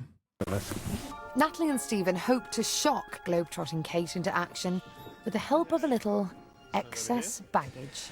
Right. What do you think these represent? Holidays. That's right. Today, we want to see what it is you are eating on a day-to-day basis. So, I'd like you to go and grab one of those suitcases for me, please. Okay. And then unzip it, and then tip out the contents. What do you think that represents? How much cheese I eat. In what sort of time frame? A year. Well, you've been mistaken. All right, go over to maybe that Kate's behind you. Are you in shock yet? Yes. Well, I'm afraid you're not quite done yet. I can't believe I eat that much cheese. You know what, Kate? You're still not done. You joke. 6 suitcases worth of cheese is how much you're eating in a year. I'm stunned. It just looks horrible. Stunned. The thing is that you're having about that much in a day. So 300 grams of cheese, 365 days a year, works out as 140 kilos of cheese that you're having in a year. And the thing is that there's no harm in having a little bit of cheese. It's got some great nutrients in it. It's got calcium, it's got... I can't be the only one who's annoyed that they just like did this for the bit. Like the amount of cheese that they just like wasted for this bit is alarming, I think. I am a bit of an addict for cheese myself, just like that Zionist lady. But it is gross that they did that. Oh, it's not real? Okay, thank God. Protein, but you're missing out on a whole range of other vitamins, minerals, and fibre. So let's magic fast forward to 4 weeks from now. And what would you like to achieve by then? I'd love to be able to go into a restaurant and order a meal without having to tamper with what it says on the menu. That would be great. And what about in terms of your travels? It would mean that we could go to places that at the moment we've not been able to go to because of the food issue. So what do you mean? There's cheese everywhere. Why the fuck does this actually...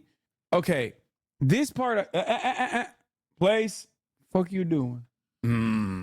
Is this girl autism? I think it's just autism, I'm gonna be honest. But like, there's cheese in every country. The fuck do you mean?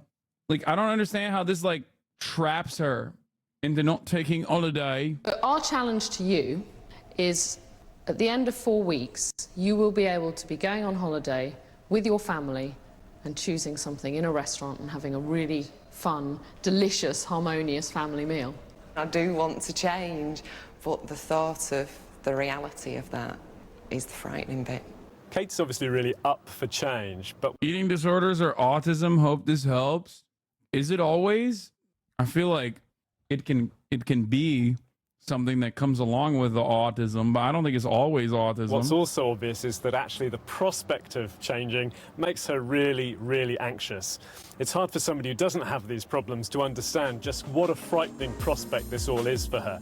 And these are very long established habits for her. She's been eating like this for over 30 Bro, years. she's not a psychologist, not a reality show? No, it is. The reality show is linking her up with a psychologist. We're expecting to change that in just a few weeks. It's quite a tall order for her and for us. Kate's family have already booked their next holiday, a European odyssey ending in Venice. Kate's determined to spend the next 4 weeks getting up to speed so she can chow down Italian style. Eating a meal while I'm on holiday this summer would be fantastic. The thing that really... I'm making fun of her because it's funny, but I definitely do get food anxiety as far as like when I travel as well, because I have this like super rigid structure that I exist in. And when I go to New York or when I travel for work, I do break my rigid structure, and then just like everything falls apart a little bit. I just eat so much on vacation, so I do get like a lot of anxiety before I even go on vacation, and I can't figure out how to like plan my meals ahead of time. So, you know, I don't know. What worries me is the process up until that point. And I know that that's going to push me really But also, outside my comfort you got to be okay zone. with it. I mean, I sometimes am. I'm like always trying to find a way to manage it. But to be fair, like I'd rather be fucking shredded and autistic about my food than not be shredded and like get depressed because I'm like breaking the healthy structure that I have. So Before she can tackle the deficiencies in Kate's cheesy diet, Natalie must first understand the extent of her problem with other foods. If someone's been living on cheese and cold cheese for 30 years, their palate is going to be really confronted by other sorts of foods. So I'm curious to find out where Kate stands in terms of other textures, other tastes, hot food, cold food. Where will she go with that's other not foods? healthy. You need to fix your relationship with food. Yeah, dude, let me fix my relationship with food and then fucking gain a shit ton of weight. Nah, no thanks. I'm good. Kate, the purpose of today is for me to really try to get a handle on your food. Remember, before chatters trip about orthorexia or eating disorders or whatever, you have to remember something very important. I literally have an incredibly healthy diet, okay? Unimaginably healthy. I track my macros. I make sure that I have a healthy balance. I eat salads. I eat enough fiber. I get vitamins on the types of vitamins that I don't eat because I don't eat seafood. I take fucking what is it? Fish oil pills and shit like that. So it literally, like, I have it all balanced out. So like what? Yeah, I have an unhealthy relationship with food. I recognize that, but it's like the outcome of that is still having a healthy and balanced diet. Do you get your regular blood work to see any potential deficiencies? Yes, I do. As a matter of fact, I do that as well. Yeah, but is joy within your macros? Yes. That's the other side of this, is that, and this is something that I always stress to people that are on their own journey, I guess, for physical fitness or for a healthier diet. Your diet is just, it could be a good diet, it could be a bad diet. Everything is a diet, okay? The idea that you're going to do like a fad diet for a couple months, lose the weight, and then just like, and then maintain it forever by going back to your old eating habits is silly. Your diet has to be something that you can maintain for the rest of your life, okay? And yes, I have thought long and hard on how to manage the types of food that I like eating. That's why I have at least 200 to 300 calories of playing room in my diet every day for an ice cream cookie, okay? An ice cream sandwich. I have one fucking ice cream sandwich a day. I love it. Okay? I enjoy it very much. And it's like a normal ice cream cookie sandwich too. It's not like a healthy alternative or anything like that. I just have straight up one of those like Nestle ones. Okay? Until Murat eats it. It's not Cool House. Those are like 500 calories a pop. I have the Nestle ones that you can get at like fucking CVS and shit. And for me personally, it's perfectly fine. It's just like, within my daily caloric restrictions. It's more than 500 sometimes, depending on which kind of Cool House you're getting. But that's it. Like it's perfectly within. It is perfectly within my my boundaries, and I switch it around when I get bored. What? Nestle BDS? Can we just watch Nestle BDS? Shaking my head. Wait, what? Is Nestle BDS? I didn't know that. Is it? Nestle'den sikecekler şimdi seni. Dude, I get these skinny cow ones that are 150 calories. They're delightful. Yeah. I mean, even if Nestle's not BDS, it's a truly evil company overall. Like, Nestle is one of those companies that, like, its support for Israel would ironically be lower on the list of like why it is a horrible fucking company.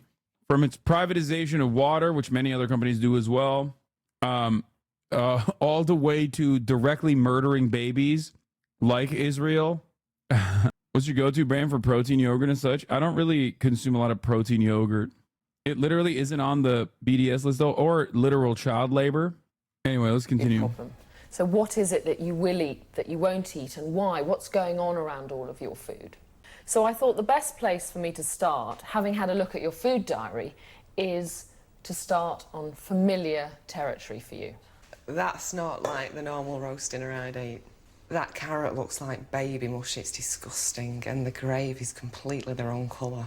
When I'm at my mum's, it always looks the same and smells the same. So you would only eat your mum's? I've tasted things other than my mum's, and I've not liked them. So now I just stick to my mum's because I know I like that, and it's safe to eat. So it's a familiarity that gives you a safety around what you eat. I mean, would you even try any of that? The thought of putting that in my mouth, it's real fear, and the thought of doing it really upsets me. What does real fear mean? I'm not gonna get you to eat that. But so what's around? What's upsetting? It's real fear. Oh, real fear. I honestly don't know. Fear. But it's real fear. Right. It's real fear. The thought of, and this is what I said, the getting the food. My mom called you stupid for not eating yogurt. No, I eat yogurt pretty much every day in the form of tzatziki. I just don't like directly purchase yogurt. I used to, and sometimes I do. I just like cycle in and out. Food from the plate to my mouth is the hardest thing. You've mentioned that you will eat some fruit. Bananas, no. When you slice a banana, it's all slimy. And just do that for me if you would. But see, it sticks, it's slimy. I mean, could you even bite into that? I couldn't bite into it. I could maybe cut a little bit off it and try that. Tucker Carlson's interview with Caesar? Who the fuck is Caesar? The following. Bro, why are you sending this to me? There you go. And chew it. That's crazy. Are you all right? Yeah. I suspect that none of this is a pleasant experience. And your palate's been used to having very, very particular foods for over 30 years. And so anything that confronts that familiarity is going to be, I suspect for you, unpleasant. Do you want some water? Yes, please. I think the hardest thing for Kate today was to actually show how dramatically she can react to certain foods on a very deep gut level. Bursting into tears at the sight of an unfamiliar roast dinner is odd. It really brought something up for her. We don't know what that is. And it's not only Natalie who's left questioning Kate's overwhelming reaction to unfamiliar food. I don't know why I couldn't put that food in my mouth. All I knew was that This is pure baby shit. Is it a disorder? Sure. Still actually mental baby shit. Yeah, I don't know.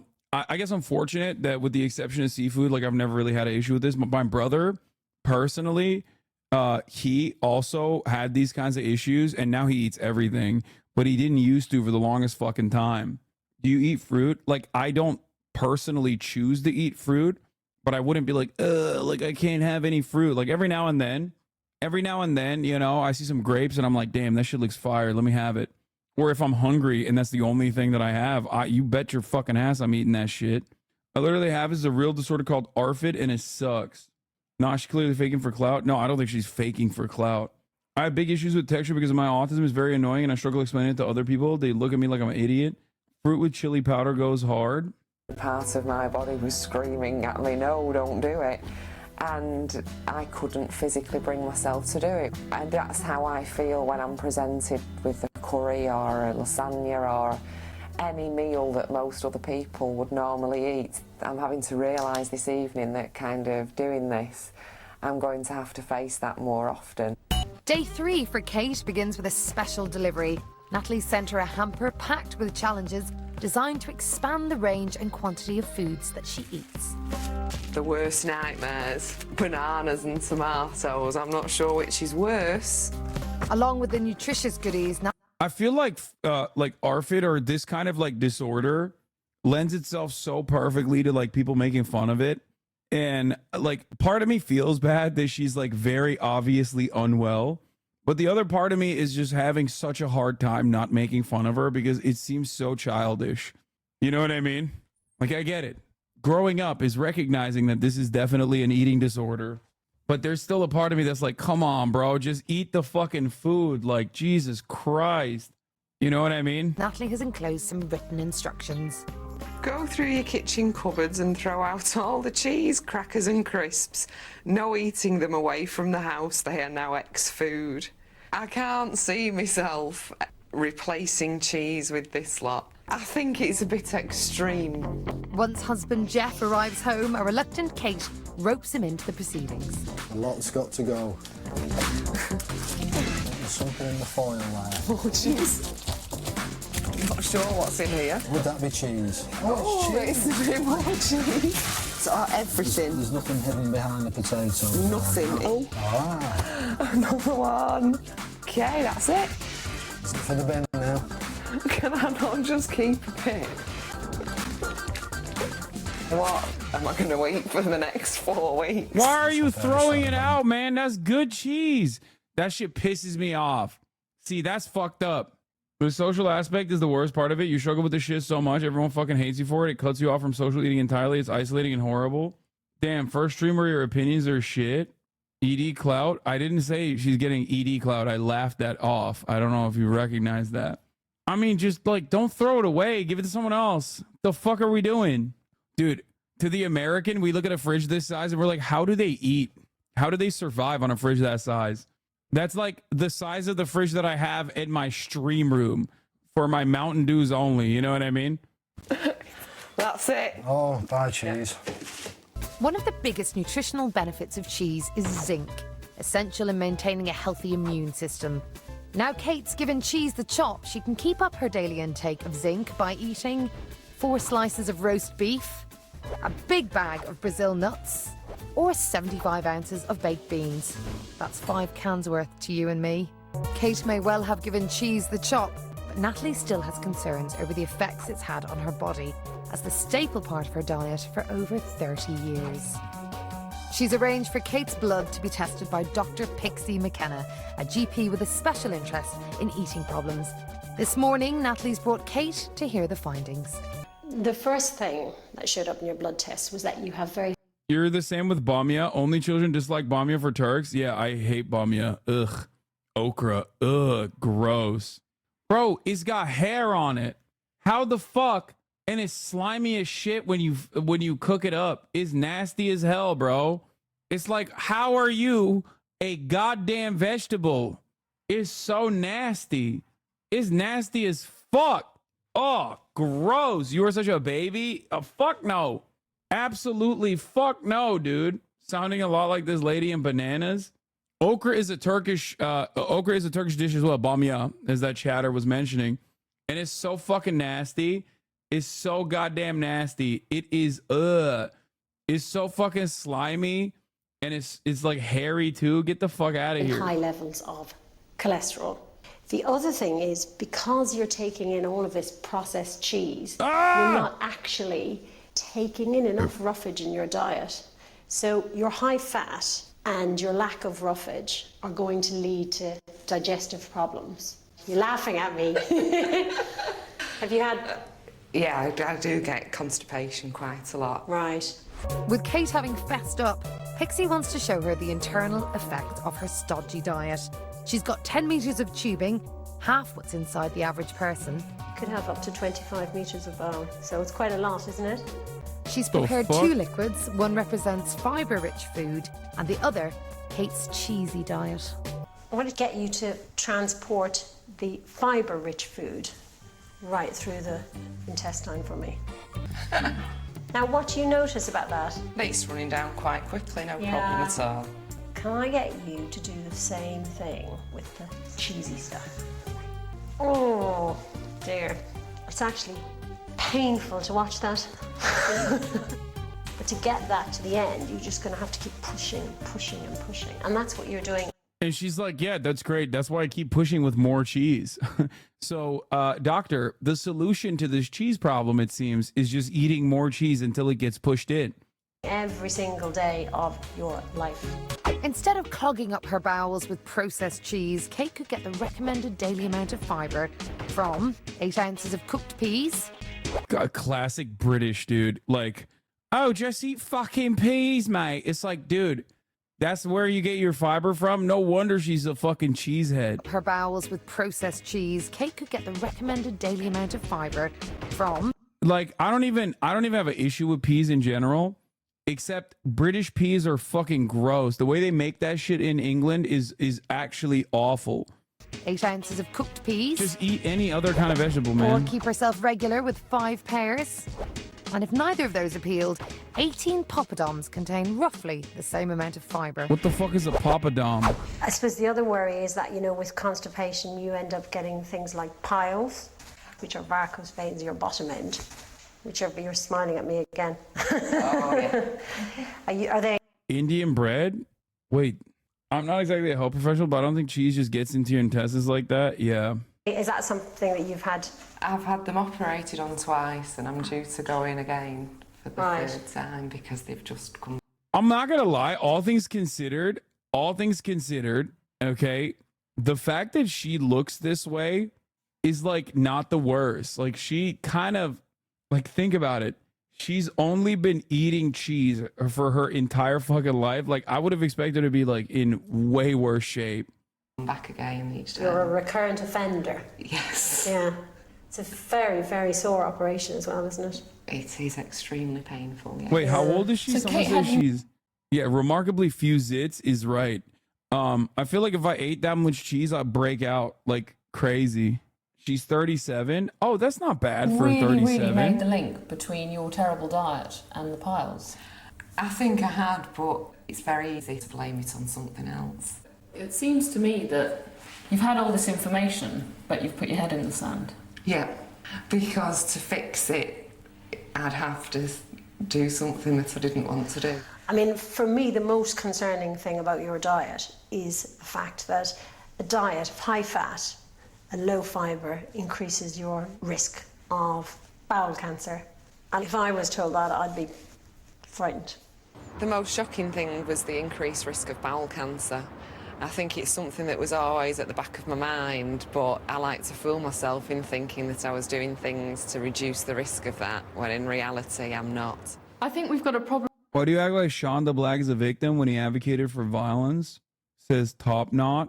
This is a chatter who 100% is in the trenches waiting for me to respond to him right now, hoping that I will give him an emotional response so he can clip it and post it on LSF and then get some updates going. Dude, you know what I mean? Live your life, chatter. We're having a fun day, okay? Literally waited an hour to post this shit. So fuck anyone who's fallen down the rabbit hole of anti-vax info, am I right? Socialist Keg W, $3 million house Keg W. Once again, coming in here to fucking chirp, dude. Only coming in here to fucking chirp. What an own, I know, man. I have a nice house. It's really, you fucking own me, dude. You freaking own me, baby. You own me hard as hell. Problem here, in as much as Kate's quite familiar with the things that we were talking about today with Pixie, but that familiarity, knowing that, hasn't been enough of an incentive in the past to make her change. So I'm thinking, well, is it really going to make a great deal of difference now? There's something blocking her from having that information, knowing the danger she's in, and making the changes. As Kate's first week draws to a close, life without cheese is still a struggle. Natalie's asked her to try one new piece of fruit or veg each day. Today, she tackles her slimiest adversary. That's crazy, bro. Bananas are so great. Like, that blows my mind. Like, bananas are like the easiest thing to eat. It's just like all sugar. That is absolutely... Like, babies eat bananas, bro. Disgusting. For the next few weeks, I'll try. But I think that when this is over, this is the one thing I will never, ever eat again. If you think about it from like an autistic texture perspective, I do think about it from that perspective because I understand it. Like the little like fibrous things that you have on the side when you pull off the peel, those things are kind of gross. And they have like a weird, not only do they have a weird texture, but they also personally, in my opinion, have like a little bit of a sour, not like sour. I don't know how to describe the taste of it. It's kind of gross, but like ultimately the rest of it is good. It like has a decent taste, is sweet. It is bitter. It has a decent taste. It's got a little bit of a weird aftertaste, like a little bit of a bitter aftertaste, but goddamn, dude, I would fuck up some bananas and peanut butter any day of the goddamn week, dude. Oh my God. Today, Kate has her first session with clinical psychologist Stephen Briers. It's a chance for him to probe Kate's earliest memories of her eating problem. All right. Kate, start off with, do you want to just tell me a little bit about... Why are they putting them in this like nut house looking shit, dude? This literally looks like one of those like cushy rooms that you put people in movies in like a straitjacket. The fuck is happening here? I feel like this is a alarming room. Like when I sit in a well lit room like this, I'm thinking to myself like, you know, shit is fucked up. Okay. This doesn't give me safety. It says the exact opposite. It triggers my fucking fight or flight reflexes immediately. Okay, Kaya. Okay. Come. Human experiment observatory ass room. It looks like the Jamiroquai music video from Insanity. You've been talking about cheese for 2 straight hours. Now with 0 news so far, I am going to die. I don't know if you know this chatter, but look at the title. It says Saturday Fun Day, Light News, America the Anime Metropolis Watch Party, Batman Telltale later. What about that spells serious news coverage all day, every day for you? The eating problem that you have. By the way, that is literally how we started with the light news. The story about a Zionist on a U.S. campus who got addicted to cheese to cope with the stress of activists going against Zionist fascism.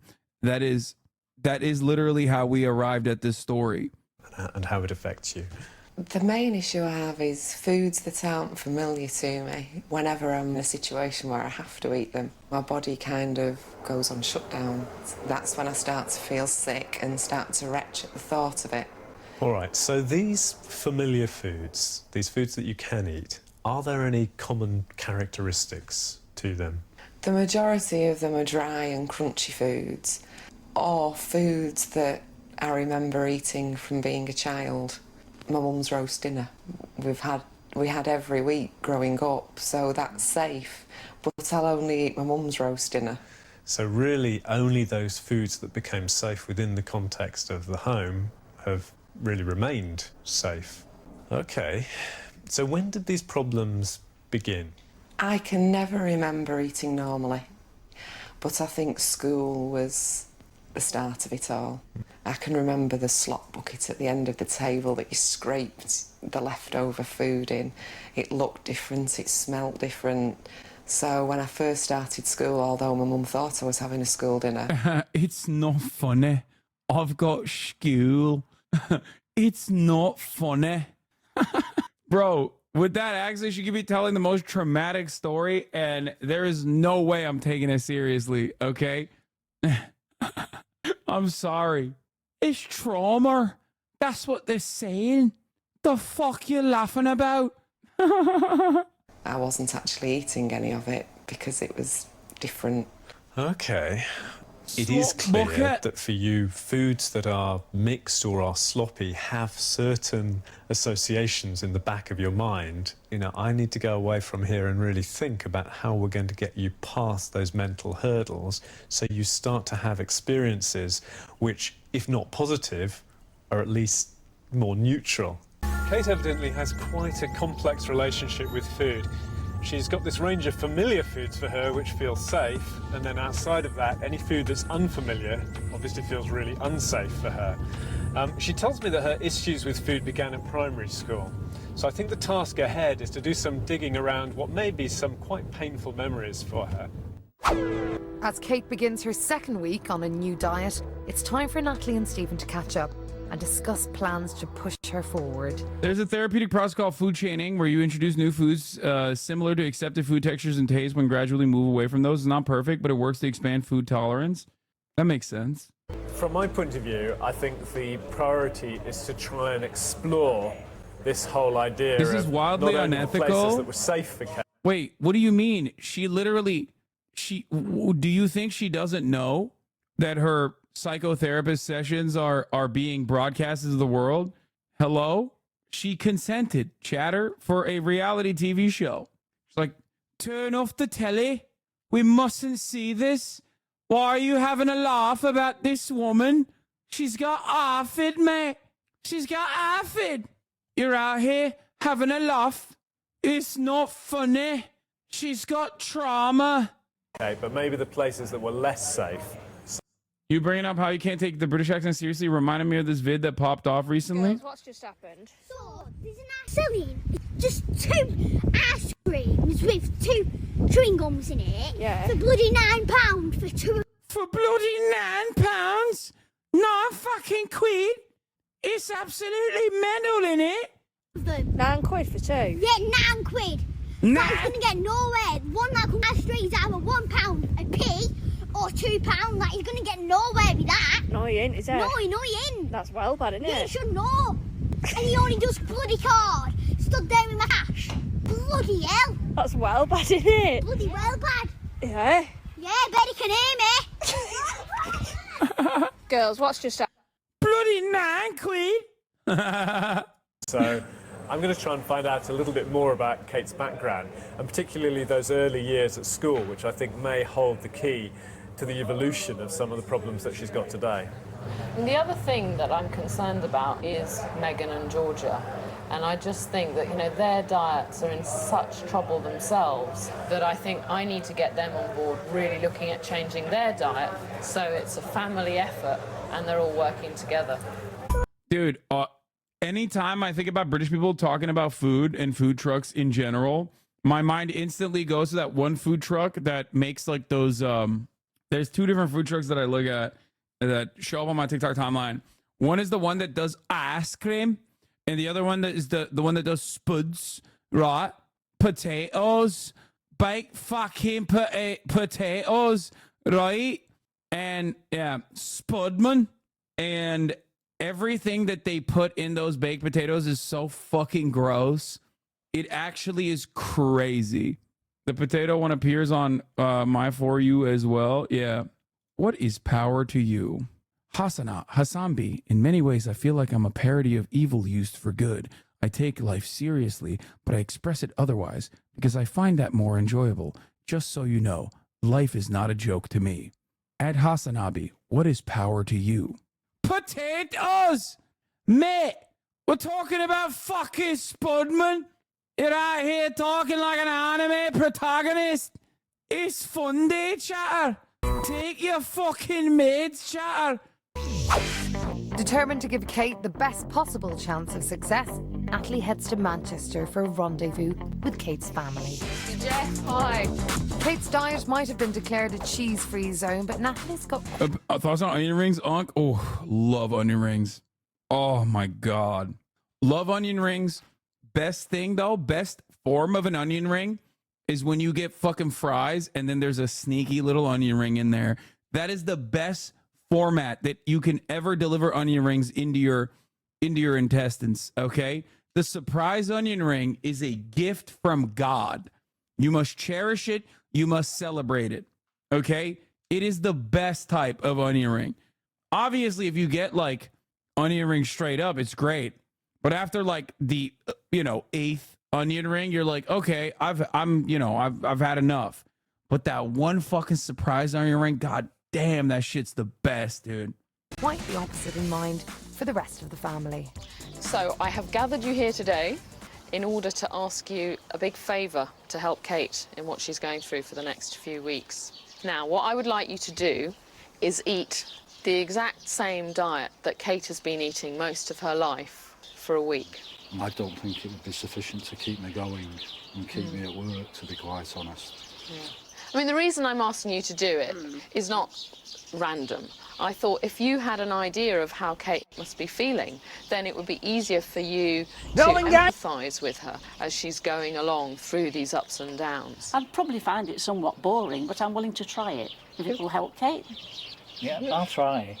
I can't cope with the amounts of cheese at one sitting that she copes with. But I'll have the same things, but not possibly in the same quantities, you know. OK. Now, Georgia, I've got something different for you and Megan to take on. Because you two already have a diet that's astonishingly similar to your mother's, what I'd like you to be doing is to work with her and be trying all the new things that she is. Because really, part of her changing her diet is also... They're doing therapy too for the price of one. They got the child in there too. It's free therapy. This telly show is doing the most right now. I quite like it. So, helping you to change yours. So, you think you can take that on? It will be a struggle, but I'll do it. So you'll do it for your mum? Yeah. And what about doing it for yourself? I'll do it for me as well.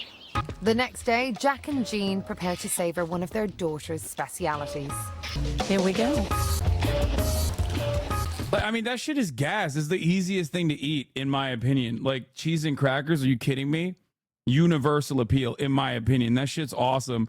And infinitely fucking better than literally, it clears every other type of British food, okay?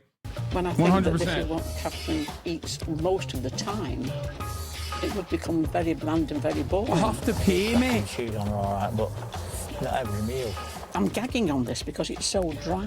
You know, a tomato or a chutney or a little bit of salad with it would really help. What will do for tea then? Baked potato and cheese? Yeah. Whilst her parents are starting to lose their enthusiasm... I don't think I want to see a jack potato and cheese again. Go on. For Kate and the girls, there's not even a sniff of cheddar in the air.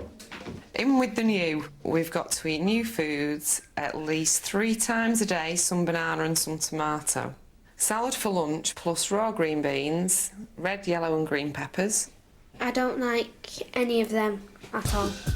Let's think positive, ladies. Smells. Don't taste or anything. Taste me again. How much do you want? Right, next. Wild rock mix. That's me again. Oh, that's foul. That's Frank. I'm going to be brave. It tastes meaty. It tastes of disgusting apples. It tastes of, you know, that plastic stuff that you get on toys. OK, ladies. Tea time.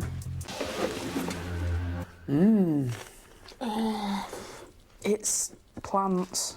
It's just a struggle to get through. There's nothing to liven it up a bit. It'd be all right with a bit of cheese. As week 2 comes to an end, Natalie's challenges turn up the heat on Kate and the girls. So far, the only hot meals they eat are roast dinners round at Kate's mum's house. Now, they must try eating some of their own. Do you like it, Mum?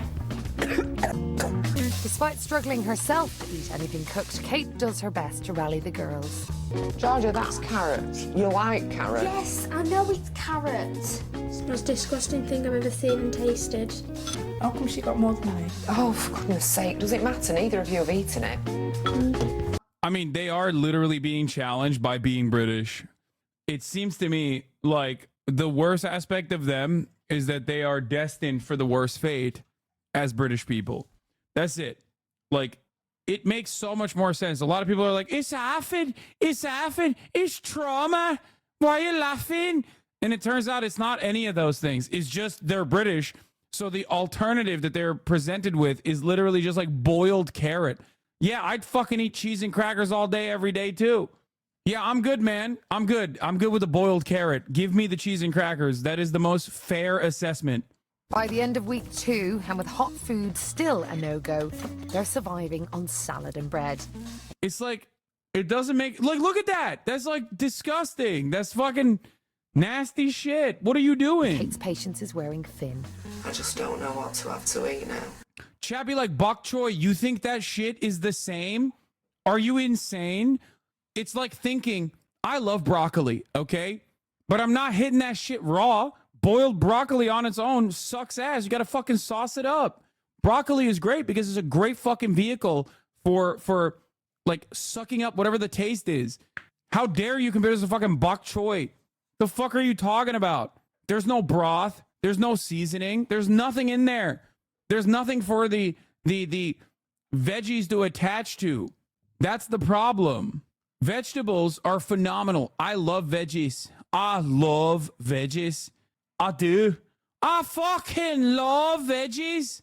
The problem is when you're just fucking straight boiling it, it sucks. What is this? If they taught these people how to make fucking tacos and cut an onion or something, they'd probably really help. Yeah.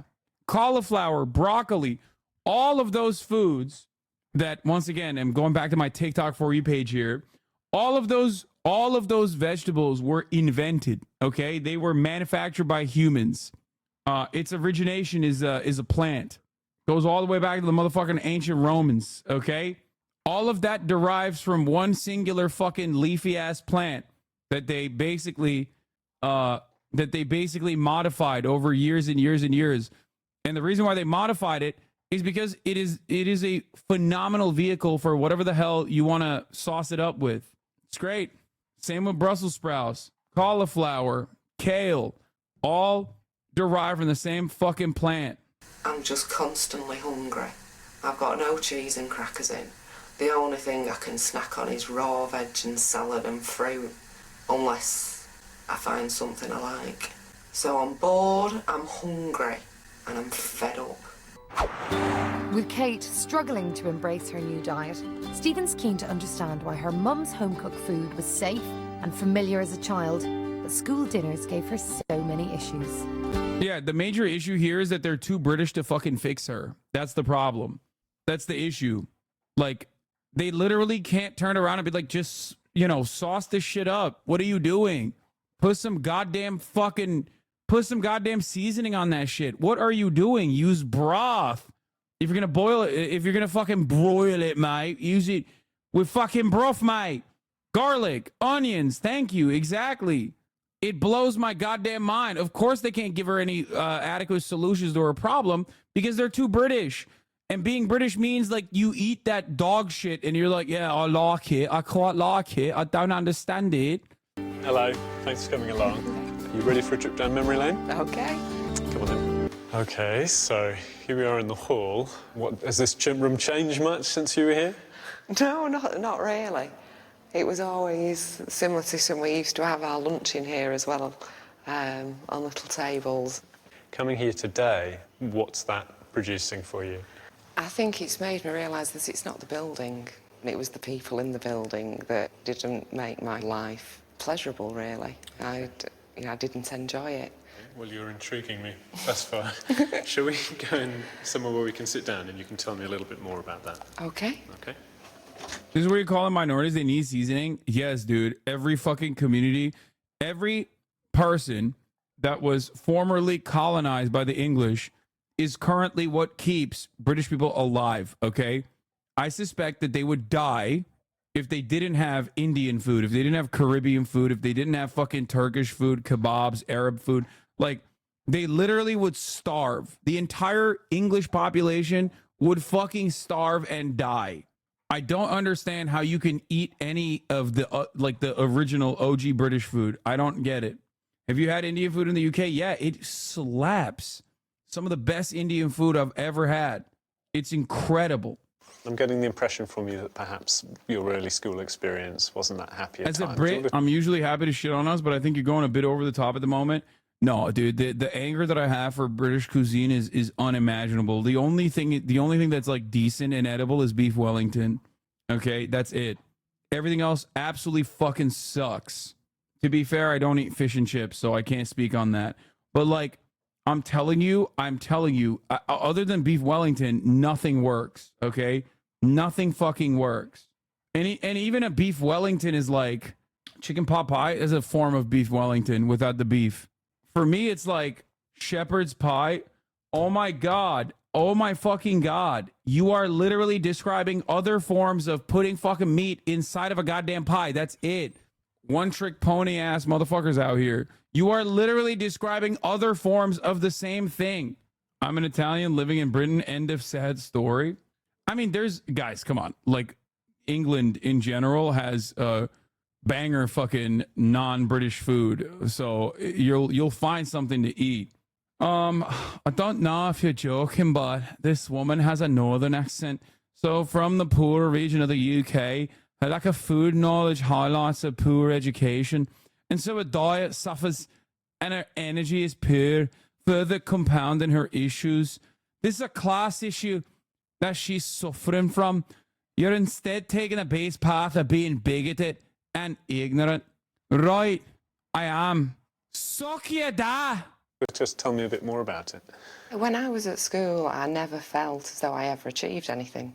It was either very good academic achievement or very good sporting achievement that got you credit while you were at school, and because I didn't excel in either of those, I always felt as though I wasn't valued while I was at school. And I think teachers had the favourites, and that wasn't fair. Just give me a few adjectives to describe the nature of school. Frustrating. Frustrating. Annoying. Mm-hmm. I used to get really, really angry with it. Mm-hmm. It was unpleasant. Mm-hmm. They're all negative and very strong feelings. Strong negative feelings, yeah? What about meal times? Do you have any memories? You used to sit at little tables and they'd give the cups and stuff out, and they used to have the bucket at the end of the table that all the slops went into. And I can remember being... Yes, I've had a Sunday roast, okay? I have. ...repulsed by that. And I can remember sitting at the dinner table and just not eating it, and there was no way they were going to make me. And rejecting those foods associated with school. Literally, Nando's clears Sunday roast. Nando's, which is like readily available fast food, and it fucking straight up clears it. Why? Because it actually has spices in it. It has seasoning in it. That's it. And Nando's isn't even the best form of this product, okay? In effect, you're also rejecting everything that school had come to stand for in your head, which sounds quite powerful, actually, now you talk about it. I mean, the tone of it seems really quite strong. And I can understand, in the light of what you've been telling me, why you might choose not to take into your body and make part of yourself anything that this place was serving up. Good feelings are all organised around the foods. Don't come that to are. the UK tomorrow. What are you going to do? Fucking give me a shanking, a proper chefing, lad. I'm American, yeah? Don't come to the UK tomorrow, lad. I'll give you the fucking Yorkshire smile in it. Birmingham style chefing. Broomy chefing for you. I'll fucking glass you, mate. I'll fucking glass you. Are familiar for you and are associated with the comfort that comes from home. Foods at school perhaps become symbolic for you in some way of a whole bunch of really quite powerful negative feelings. I'm really quite... So mocking a class position is permissible because... say it. Yes, she's fucking British, so I'm making fun of her for being British, all right? I've been in the fucking poorer parts of England, and I've been in the fucking wealthy parts of England, and the fucking English eat like dog shit in both of the fucking parts of England, mate. You better be trying to fucking serve an outbreak right now. You better be. You better be talking about the Northern English and how they don't have £5 to serve to avoid seeing a fucking heads at the top of the hour. Brexit fucking means Brexit, lad. Do it. Do it. Fucking hell. Little bro thinks he's from Essex. That's the C-word guy from yesterday. I love these guys, man. There's perhaps no better way to lose the argument than to like publicly associate yourself with defending English people, because everywhere, even other English people will be like, shut the fuck up, dude. Even other English people will be like, no, we deserve it. Fuck you. There's no quicker way to lose the argument than to try and defend British cuisine. That's it. Your ass is mixing up all the English-speaking countries' accents. Oh, for sure. I know that. I'm doing that deliberately, though. I'm demonstrating that I'm able to. I'm demonstrating that I'm able to do all of the different accents. Pull up traditional British food right now. Look at the food that matches their weather. Yeah. Yeah, you got to be British to say it, basically. No, because 13 colony lead and blowing it means that the entire world can always make fun of it. Okay?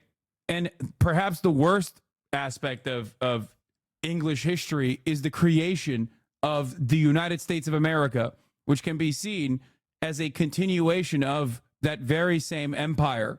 Okay? Imagine blowing a 13 colony lead, colonizing the fucking planet for spices, never using the spices in your own goddamn cuisine. Okay? And then also sending a bunch of your worst prisoners and, bourgeois slave owners over to fucking settler colonies in both Australia that does its own indigenous genocide and also America that does its own indigenous genocide, and then literally continues the tradition of chattel slavery long after even England's like, man, maybe this is not the best, mate. Right?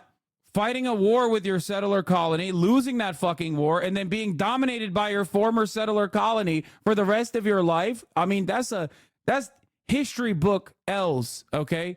An entire history book worth of L's. Making fun of that, is pretty valid. There's no way in which you could be like, that's really fucked up. Now, of course, if we're talking about like actual British politics all day, every day, fuck the Tories, fuck the current Labour Party as well, but definitely motherfuck the Tories, obviously. We talk about that kind of shit all the goddamn time. But currently, we're having a conversation about British cuisine. You will never be able to win favors with anybody else around the world when trying to defend British cuisine. Intrigued by the anger and the frustration that Kate's just revealed. Sorry, your British friends hate you. They got excellent food. Your views are deeply American, you Turk. Wait, what? I don't even know what you just said. You just like hit every different avenue there. It seems that there are times in her childhood where she really felt quite miserable and quite left out. And that, in combination with her reaction to the smell of school dinners, seems to have resulted in her rejecting anything she ate away from home. Her perspective now is really quite skewed. And I think my first challenge is to try and get Kate to recognise just how distorted her perceptions have become. Having shed some clarity on the emotional roots of her problem, Kate's in a defiant mood. I think that it definitely stems back to primary school. Like, if at my age I've still got these really strong feelings that I hate it, then it must have come from there. And I don't want primary school to get the better of me. And, if that's where the root cause of this issue lies, then I'm more determined to get over it. The next day, and with renewed vigour, Kate attacks Natalie's next challenge. You need to learn that fruit you enjoy whole can also taste nice in different form. Such enthusiasm, ladies. So we're going to go for stewed apples. Right, according to the recipe, 4 to 5 minutes and that's done. It's just by the way, I forgot to serve the top of the hour handbrake after doing a fucking debate so quick, so nice with it, and I forgot I did it anyway. Here's the 3-minute handbrake now. Oh, look of it. I like that they're just like automatic British moment. Just boil it, mate. Fucking make mushy apples. Even the smell, it's stupid. I like cinnamon, I like nutmeg, but the smell's making me feel sick. You'll be fine with it. It's not going to kill you. It just seems so stupid. The kids are in there giving it a go and I just can't put it in my mouth. I'm just repulsed by it. Oh, and it's stupid and I know it is, but I just can't do it. Once the girls have had their fill of stewed apples, Kate gives the slop another go. Look at this shit. Why would we not commiserate that her short education and circumstances had left her to steer beans in the unseasoned mash? If George Orwell did a chapter on her, you'd have your gasm face on. We literally eat your slop when you're twatted out of our gourds to fill our bellies, bro. What are you fucking saying, lad? You're having an episode? Take your fucking meds, slut. Take your fucking meds, son. Go. It just looks like someone's thrown up in the bowl. Yeah, it does. You made it. I can't. You made it that way. Because, once again, the only... British people have one speed when it comes to food. I swear to God. It is just mushy peas, make everything in the mushy fucking peas, lad. I can't even get close to it. It's absolutely vile. I can't put it in my mouth. And why does a bowl of food do that to me? It's ridiculous. Bro, give this woman a doner kebab, bro. What the fuck is happening? Okay? Give this woman any Indian food. What is happening? What is going on? Just like, I cannot comprehend a world where someone literally looks at a doner kebab for the first time ever in their entire life and goes, I won't have that. One bite and she's done. She's fixed. One fucking bite, dude. One bite. Tikka masala. That's like the British version. It's pretty fire. It's pretty bomb. I just don't get it. Give her a taco? No, you can't give her a taco because there are no Mexicans in England, unfortunately. There's like 3, and they went viral on TikTok for even existing in England.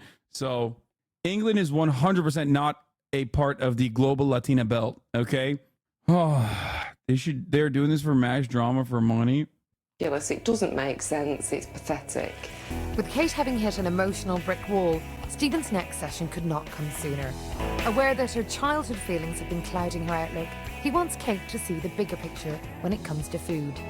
Like, everyone in the chat is like, oh no, it's trauma. It's an association with past trauma. No, dude. I think the traumatic thing is just British cuisine. I'm not even kidding. Like, if she has yet to take one step away from like other British foods. Just literally eat a doner kebab.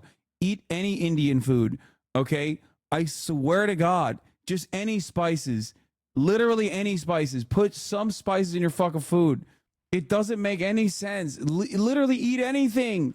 It's like, it's almost positively American to try to fucking look at a problem and then give more of the problem instead of addressing the symptoms and instead of addressing the causes and then fixing it. They're literally going in the most American way possible.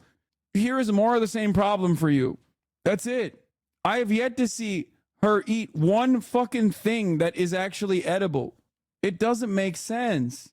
I don't know. It's just pissing me off right now. He's arranged to meet her at the local flea market. What Kate tends to focus in on when she approaches a new food is its moisture content, and she will ignore every other bit of information about the food concerned. I want her to understand that what she's perceiving is not what's there, but what she's interpreting. Stephen's devised a special activity to illustrate his theory. Typical treatment for women, just deal with it. No, dude, you're missing the point. Okay? Eat anything that is not British, please, for the love of Christ and all things holy, for the Anglo-Saxon Protestant God, please eat something that is not British cuisine. Eat something that is not mushy peas, but in a different format. Please, please put some spices in there. What the fuck are we doing? We'll try these on for size. Right now, I'm aware that your vision is pretty restricted now, okay? But what I'm going to do is I'm going to have her eat one fried chicken. That's it. That's all I ask. Please. Take you round a few of the stalls here. We're going to examine certain objects. Okay. And I'm going to see how much you can tell me about them with the limited information you have that's going into your brain at the moment. Okay. Take me on. Okay. All right, we're going over here first. I just want you to just stand there. So, here we go. You tell me what that is. I can't see anything. Describe what I'm holding. A money box. I'm going to let you touch part of the object. Got any idea what this might be? It looks like a feather. Okay. Got a new object in my hand. I'm going to bring it close. Tell me when you can see I've got something. It's a big, long, orange, yellow thing. Uh-huh. Tell me more about it. It looks tubular, like a candle or something like that. If I let you touch it, one finger. What do you think it is now? It could be a washing line rolled up. All right. What made you think it could be a washing line? Because of the feel of it. All right. So you got a lot more information, and that totally shifted your perception of the object away from being a candle, potentially, to something very different, like a washing line. Yeah. Okay. Do you want to take the glasses off and see how far you get hanging your clothes up on that? Just with the information that came to you through touching it, suddenly, in your head, it became potentially a very different object, didn't it? So some kind of transformation took place. Do you see how that might apply? When I see food, I'm not getting the full picture. I'm just seeing it and having that response to it. However, when I cook food, I made some stewed apples with the girls. I knew exactly what was going in it and I could see the point of it. I liked the taste of apple, yet I couldn't bring myself to taste it at the end, even though I was well aware of what I'd put into the pan. This is partly a matter of practice and really continuing to talk yourself through. Bro, I'm banning you. Lydia Violet is my favorite. Ashley seems great, but if I had to choose to be Lydia Violet, please don't sleep with her. I'm sincerely worried that Hasanabe wants to sleep with her or anyone in that matter. I want her all to myself. Chatter, here's a ban for you. Okay? You need to get your medication. Okay? This is a reminder. You need to take your medication. Okay?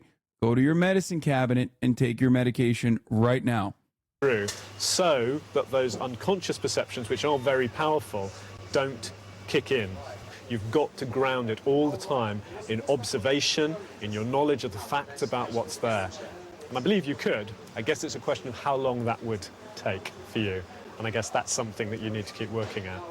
Within a few hours, Stephen's theories about Kate's negative perception of unfamiliar food seem to have struck a chord. At the time, I thought it's all right, but I didn't think it would make any huge impact.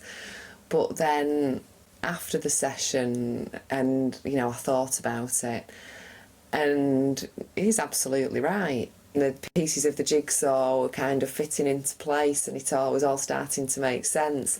And since then, my attitude towards the food I've got to try has been far more positive. Kate is now into her third week with the experts. Raw fruit and veg are going down a treat, but while she does her best to try hot and sloppy dishes, every meal is a struggle for her. She has faced a lot of difficulties because she knows that she doesn't like certain things and certain textures, but she's been trying, but I think she's been doing really well. And she's not cheating. Despite her hard work, Kate's chances of eating a restaurant meal look slimmer than spaghetti. Aware that the Venetian holiday is only 10 days away, Natalie and Stephen meet up to plan a new strategy. Had an interesting time with Kate at the marketplace.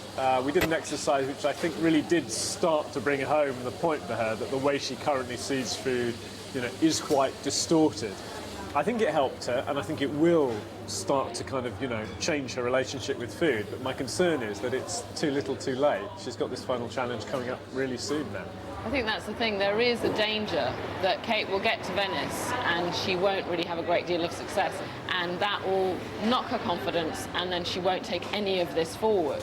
Really, I need to be building on what you've been doing and actually be helping her very consciously in the direction of the challenge, and therefore have her building towards being able to succeed at a meal out in Venice. I thank God every day that I wasn't born in England. Oh my God, dude. Chat, remember that. Things could be so much worse. So Natalie heads to Manchester and persuades Kate to visit a well-known Italian restaurant. She wants to try out some of Stephen's techniques to demystify unfamiliar foods. Also, here's the other part of this problem. Why the fuck are you going? Like, how is there a problem with a cheese addiction if you're going to Italy? You're going to the land of cheese. Like, how would that ever be an issue for you?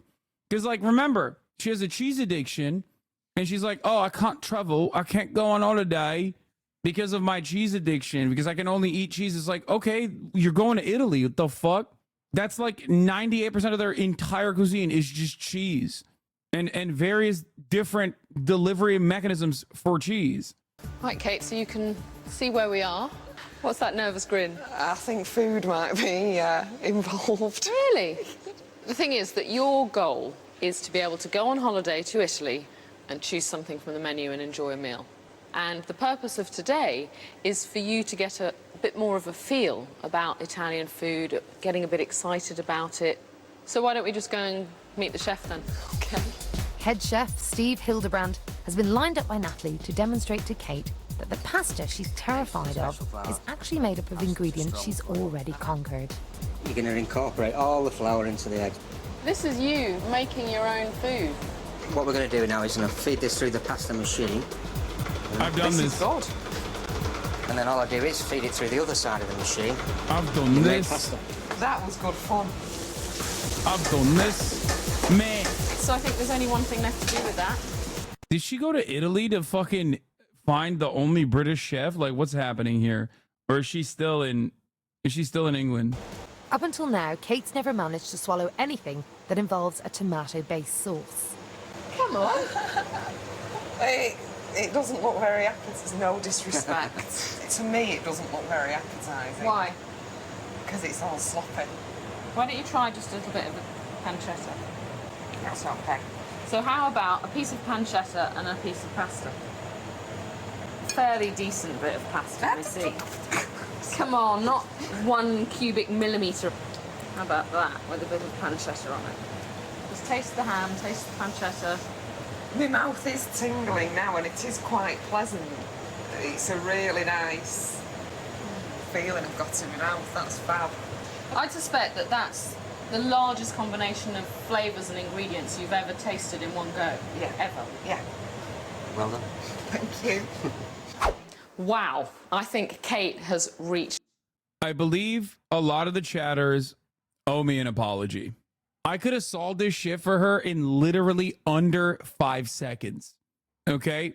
Not most of the chatters were on my side on this, but there were definitely some very loud naysayers in the chat. It's insane.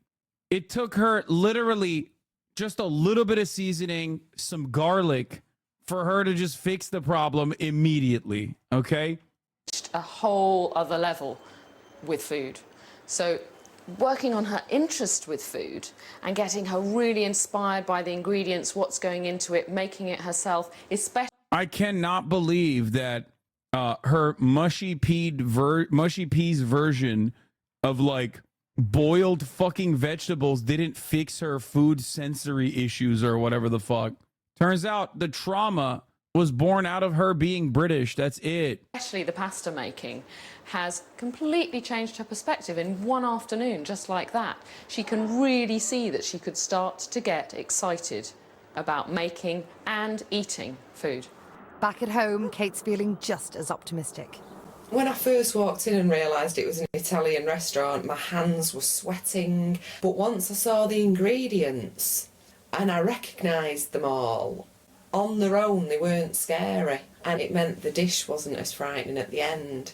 And I think that has motivated me at home, and to get the girls more involved, because if I can get them making a dish with ingredients that they're comfortable with, then hopefully they'll be more prepared to have a go at the end product as well. Natalie has asked Kate and the girls to try making food fun by cooking their own Italian recipes every day leading up to their holiday challenge. Danger. She's back to her usual ways, though. She has to be monitored actively, okay? Because I feel like she's gonna make this, she's gonna fuck this up again, and then be like, I don't get it, I don't like it. Not everyone's feeling inspired. It looks minging now. It smells minging. It looks I've not tried minging. it before, and It's I don't ever fucking want to. minging. You're supposed to be enjoying this. This is supposed to be having fun with food, girl. I'm having fun making it. I've had a gas mask. There we go. I'm going brave, girls. Any peppers, anybody? Good girl. Is that all you're having on yours, Georgia? I need to put more cheese on it to decontaminate. It's insane, dude. What is wrong, dude? What is wrong with British people, bro? They literally think Lunchables is fucked up. Like, think about that. We eat that shit with lead, bro. Here in America, we eat that shit with motherfucking lead. That's how much we ride for that. She's over here as a child shitting on Lunchables. That's crazy, man. Oh. Hey, I bet mine's gorgeous. Just think how much flavour mine's going to have. That looks I could terrible. go and live in Naples making pizzas like that. Georges, are you eating the bits with tomato on? I will try it, because if it tastes anything like tomato ketchup, it'll be minging. It's not minging, it's just different. Differently minging. A few weeks ago, there's no way I'd have eaten a pizza with tomato on. Whereas now, it was strange, but it didn't make me feel sick because I was thinking positively about it, which is great. So do you think if we went away, you'd be able to ask for a pizza with a little bit of tomato on? It's fucking well done, minging. Meg. What about you on holiday? What do you think you're going to be doing? I think I'd still ask for it without. Sorry, Mum. It's okay. You've got nothing to apologise for. You tried your best, darling. Today, Kate and her family are jetting off to Italy. As her final challenge of a pasta meal looms, Kate puts on a brave face. I'm feeling really excited about going on holiday. I can't wait. And I'm just trying not to think about the food bit till I get there, because I've got so much else to think about while I'm packing. So I haven't got time to panic about anything. It's just odd because like pizza is probably one of the, like, pizza is the closest you can arrive at like universally accepted food. Like it doesn't make any sense to me at all. Like, it's just carbs and fat. Like, there isn't even protein in there. There's nothing complex about it. It's just bread with a little bit of zhuzh. And she's having a hard time with this. Like, what the fuck? Anything else? I'm sure you've been asked a lot, but have you seen Baby Reindeer? I couldn't watch Baby Reindeer. I never talked about it on stream, but I watched the first 2 episodes of Baby Reindeer, and it was, I think, too traumatic for me to watch because I lived that life without egging it on like the fucking dumbass was every day of the week. I'm a Twitch streamer. I'm genuinely shocked that other Twitch streamers like Pokemon was talking about like promoting it and stuff, and she's like, oh, it's great. Like, I loved it. And I'm like, how the fuck? I genuinely don't understand how she watched that. Let's not call him a dumbass if you haven't watched the whole thing, lol. I mean, I watched the first 2 episodes where he's like personally egging on the stalker and like feeding into it. I don't understand how people personally are able to. I genuinely don't understand how people, especially people with like real stalkers and shit, are able to watch that. Him feeding into it and being a dumbass is a big part of the show, lol. Victim blaming? I mean, no, he's definitely a victim. I'm saying that like I can't even comprehend it because I personally don't egg it on, and I still have 1,000 Baby Reindeer type stalkers. You know what I mean? I do everything I can to avoid having those stalkers, and he watching it play out, it made me feel like, it made me so mad. I was like, what are you doing? But also the aspects, like the stalking aspects, actually made it unwatchable for me personally. I'm sure that it's like, I guess it's clearly not as traumatizing for others who also have it. That's not true. Don't lie, lol. Chatter, I promise you that is not a lie. Okay? Your content itself caused it because you speak about leftist issues. Wait, what? God damn, I should have never even said nothing about it. This is why I didn't even want to fucking talk about it, dude. Holy shit. Like, the rape aspect made it unwatchable for me. I didn't even realize that there was a rape aspect to it. Like I said, I only watched the first 2 episodes, I think, and I couldn't watch it. I literally, like, he obviously doesn't deserve it either, for the record. Of course not. That's why I'm saying it's like, it was too traumatic. And it was also frustrating on top of it being, not only was it traumatic, but it was also frustrating on top of it because he was doing all of the wrong things personally that frustrated me even further. And I think like an aspect of the show literally is him coming to the recognition that he fed into it personally by like egging on the stalker and recognizing that it's not, recognizing that it was probably not the best idea. Even after finding out that she was a literally mentally unwell stalker with a previous charge, with a previous sentence. Bro, you are way off on what the show is about. That's only a fraction of the show. Well, I'm admitting that I only watched the first 2 episodes, 2.5 episodes, I think. Oh, regardless, that apparently was not true. She never got charged. How does he egg it on? He literally communicates with her over and over again and leans into it, at least in the first couple of episodes. He leans into it because he likes the attention that he is getting. After the first 2 episodes, the show takes a turn. Really? Are you aware of what's going on with Israel? No, what's going on with Israel? Okay, I'll bite. What's Israel? For the log, all I meant to say is that you will always have rabid haters because of your political nature of your content. It would stop if you quit streaming in public life, but that doesn't mean you... First of all, no, it wouldn't. And you're wrong. I don't know why you're trying to have this conversation with me. As though you know what these circumstances look like when I deliberately don't talk about it as an effort to not, inspire more of it. So you're wrong. We should stop talking about this altogether. It's one of the first instances.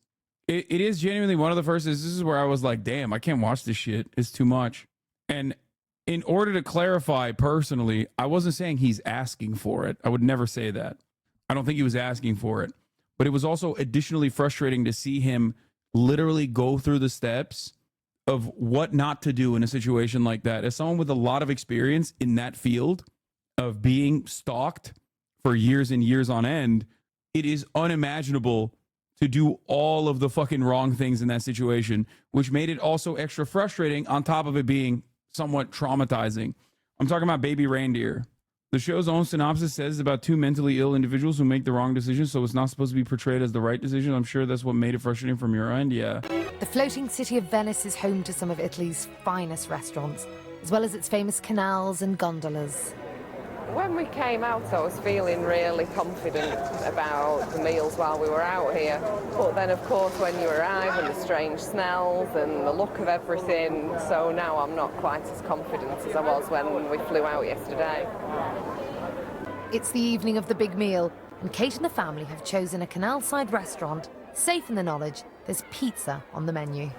I do think that I will try new things, because I promised Mum that if she did, then I will. But I'm just hoping it's not too strange, because at the places we're going, the food can be a bit ethnic. Tonight, Kate hopes to set a good example by ordering pasta, 1,000,000 miles away from cheese for her palate. I'm really... 1,000,000 miles away from cheese for her palate, while 1,000,000 times closer to the cheese in her palate. Really struggling. Also, ethnic food, Italian food being considered ethnic food. Oh my God, these people are too white. Good evening, ladies and gentlemen. With everyone looking for edible dishes, the waiter brings bad news. Pizza's off the menu. Sorry, sweetheart. Could you have some plain pasta, Julie? Spaghetti steak. I can get you some plain fried chicken and chips. I've tried every type of People might get mad at me for saying this, but one of the things that also shocked me about Italian cuisine that I didn't know, like the OG Italian cuisine when I went to Italy and had it, was also the noticeable lack of like a lot of garlic and a lot of spices as well, for the record. Italian food in Italy is much blander than Italian food outside of Italy. It's still great, for the record. It is. But Italians, I feel like Italians don't use as much of the spices and even garlic, as a matter of fact, which they still do, but never to the same degree as like Italian food outside of Italy. Maybe it's different in like Sicily, but the places I went to in Italy, didn't you say the bread sucked? Yes, but that was specifically for where the fuck did I go? Oh my God, I'm forgetting everything now. Firenze, exactly, Florence. The bread sucked in Florence, and even people in Florence themselves personally admit their bread sucks. It is deliberately bland. Not the bread that you use in the sandwiches, because those fucking those sandwiches are incredible. But like regular table bread, regular table bread is like deliberately unsalted, and it fucking sucks due to some like 500-year-old beef that they have with another Italian city. They cope and claim that it is because, like, you know, it'll really, that way you get to amplify the taste of other stuff. But the origin of pane toscano's lack of salt is often attributed to historical conflicts and economic factors. One popular story suggests that during the medieval period, a salt tax or conflict between Pisa and Florence led to the scarcity of salt. Yes, this is what they told me. Prompting Florentine bakers to make bread without it. Yeah, it's insane. Europe is so funny. It's like having 700-year-old beef with like the town over, you know? That's why England is hilarious when you think about it. It's like different zip codes have like different accents, and you can barely understand what the fuck one is saying over the other.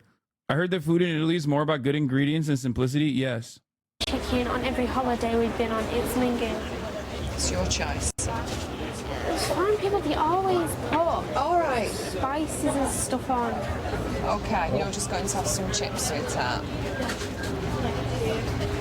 All right, darling. Can I have the spaghetti with meat sauce? Thank you.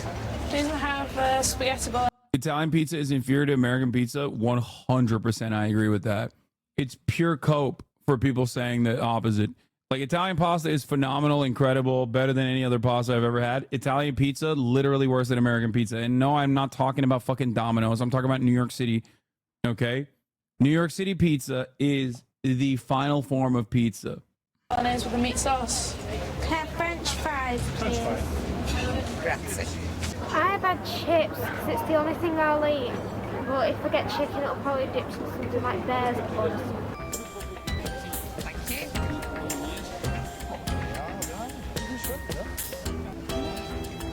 It's not saucy at all. Good stuff. Like it, Mum? No, that's disgusting. What? I'm wiping my mouth. You're doing great. Hey, well done, sweetheart. Even though I've only had about 3 mouthfuls of it, I'm really proud of myself because I retched on the first mouthful, but I kept on going. So to keep on going through that for me is a real bonus. Cheers. I'm American. What is New York City pizza different from the Italian one? For me, pizza from Roma is in its own league. Yeah, it's in the fucking D League in comparison to the goddamn NBA, okay? Yeah. Pizza from Rome is literally D League pizza, okay? It's fucking F tier pizza. Get the hell out of here, dude. Rome pizza especially. Like, if you were to say, like, Neapolitan pizza is the best, or whatever the fuck. Oh my God, focaccia clears dog any American pizza. Focaccia is just good bread. What are we talking about? It's called G League now. Sorry. Right, go to Napoli.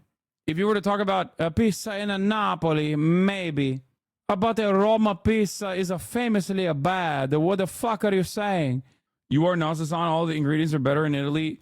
Oh my Lord. There is no argument that obviously Italian ingredients are better, okay? I am not making that argument at all.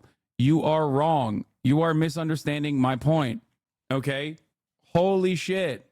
Even with fresher ingredients, better ingredients, like a better flavor profile overall is supposed to happen, but due to the lack of, I guess, seasoning and garlic, like not using an adequate amount of garlic, Italians literally look at Americans and go, oh, everything that you do is too much garlic.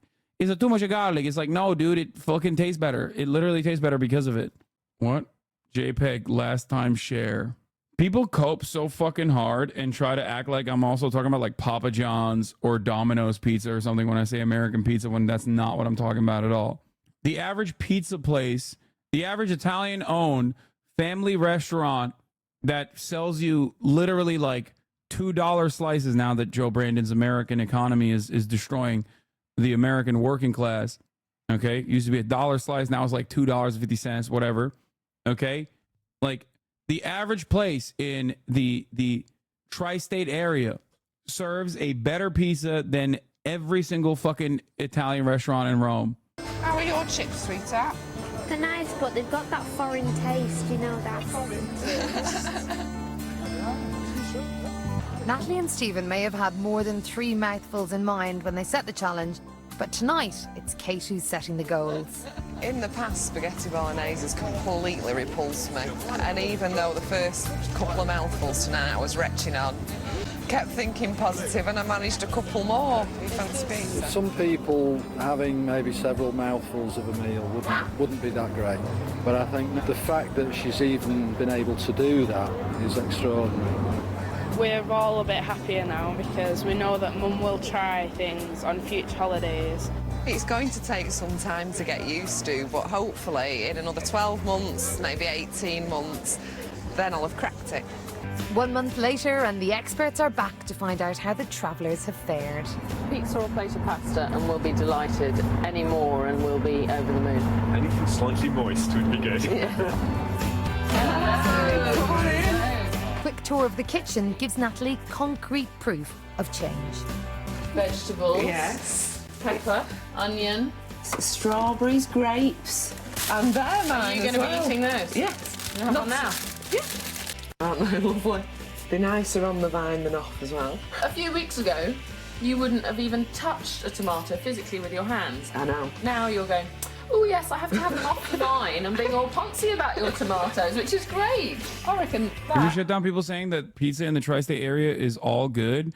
They cannot get away with this. They're not getting away with anything. It's just true. Okay? New York City and adjacent areas that have a higher density of, I guess, Italian immigrants originally have certain things that are significantly better. Okay. New York, New Jersey, maybe even certain parts of Connecticut have better subs. It's not even a question. Like better subs in sandwiches in general, unless we're talking about like, I guess, hamburgers, if you want to consider that in the sandwich category. Okay. California hamburgers are incredible. New York still has plenty of great options for that as well, but California hamburgers across the board on average are pretty fucking phenomenal. And more importantly than that, obviously Mexican food. SoCal Mexican food clears, okay? That's it. However, when it comes to pizza and also bagels, pizza and bagels, New York City is on top. Like a breakfast sandwich, bacon, egg, and cheese, salt, pepper, ketchup, okay? You just cannot defeat a bacon, egg, and cheese, salt, pepper, ketchup from any New Jersey or New York establishment. California pizza, throughout the time that I have lived here, has greatly improved. When I first moved out here, there was not a single fucking place where you could have a decent slice of pizza in California. They have this thing out here, for those of you who've never been to California, they have this thing out here called California Pizza Kitchen. It's a trap, okay? You enter it, like those two words should never exist next to one another. California and pizza should never exist next to one another. If that entire institution fell apart, okay, the world would be a better place overall. It is so goddamn bad. It is so goddamn disgusting, okay? The fact that it exists outside of California is unimaginable to me. It is cruelty. I've often said pizza is incredible in general, okay? Even bad pizza is still pizza, so it's edible, except for California Pizza Kitchen, okay? California Pizza Kitchen does a disservice. Yeah, it's like saying New York enchiladas. Exactly. Chatters, can please someone help me fix my brain? I don't think these uncultured Brits deserve the experience of the cultures they visit when they literally don't appreciate them at all. I get this lady made progress on her issues, but she's brand broken her children for life, not to mention health broken them too. Okay, bro, chill. Not that serious. They have CPK in the tri-state area now? How is that even possible? Are people just going there because they're fascinated with like dog shit pizza? We have Prince Street Pizza now in SoCal, so we the best? Yeah. Prince Street Pizza is obviously incredible. It exists in Los Angeles now, which is phenomenal. For me, at least, I love Prince Street Pizza. It's still better in New York, but, you know, I'll take it. We have Joe's as well, but it's not as good. There's a chain called Prime, unaffiliated with Logan Paul. But Prime Pizza here in Los Angeles is also pretty good. Like, closest that you can get to like a tri-state slice. But overall, millennial Italians try American pizza. What? Ciao, this is Roberta. Okay, we're done with this. We're done with the fucking And we're from story. Italy, visiting this beautiful place in America called Los Angeles, where you can... They're trying pizza in LA though, and this is from 4 years ago. Oh God, I don't want to watch this. Hotep graphic novel on the origins of Yaqub. Extremely. I'm not sure which upright Hotep committed to the origin story of Dr. Yaqub to the graphic novel format, but here it is. Oh, that's so good. Have you tried John and Vinny's Pizza in LA? It's Bib Gourmand in my favorite spot. John and Vinny's is great. Spicy fusilli goes extra fucking hard. I love John and Vinny's. Anyway, have you heard of Oki's weird stories on YouTube? Yeah, he weirdly hates me. I don't know why. So I don't touch his content.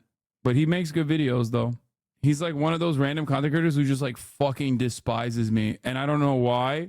But for that reason, I don't, you know. What did you do? No, I didn't do anything. It's like one of those, like, this guy went to Spud Bros. I kind of want to see what he's going to do. Danny's in Preston today, where he takes a fucking trip to Spud Bros, who have recently taken social media by storm. But how will the jackets compare to the other popular Spud truck? Guys, how you doing? Back on the road again, so today... I'm not going to watch the alt-right tech as a literal dumpster fire video, okay? Because it's political. Me and the cameraman, we are on the road, right, as you know, boom, boom, driving my van, and we're off to Preston. Now, the reason why we're going to Preston is because not so long back, as you know, I did the viral sensation. Was that even English? Yes, it was. Fucking English. Known as Spudman. And, you know, yeah, it was a decent video, had a decent spud, but everybody kept messaging me saying, Dan, you need to try Spud Bros, because Spud Bros apparently is even better. Hello, so I'm thinking, right, well, let's put it to the test and let's go. Let's get to Preston, let's get to Spud Bros and see if they're better than Spudman. I mean, it's a jacket tatey. What's it all about? You know what I mean? It's the tatey train at the moment. So let's get on it and let's see. Come on. Oh, we're not far off now, cameraman. Walton, Ladale, Preston, Salisbury. The amount of comments we've had say come to Spud Bros. Now, as some of you know, I spend my time sometimes when I'm chilling out at home, flicking through TikTok, having a look to see what's going on there as well. And one of my fellow food reviewers, Mr. Munchbox, told lad, he's just boggling to me. I love the fact that social media does this and gets people. Alright, when does he get to the Spud Bros? Alright, here it is. This guy has like a fucking GoPro strapped to his head too. For those of you that don't know, Spud Bros is popping on TikTok,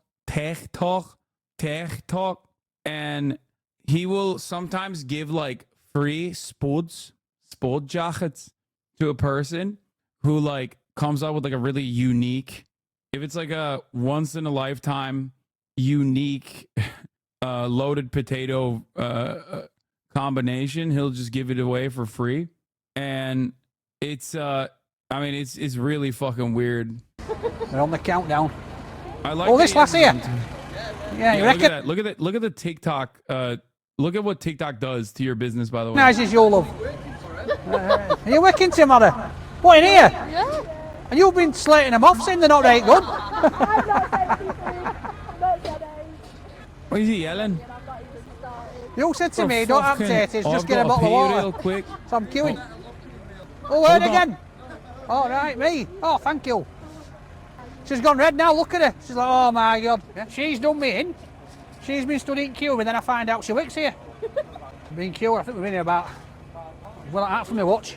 I ain't got it on today. I reckon we've been here an hour. Oh, look, you get to it front, then you're on your phone. How rude's that?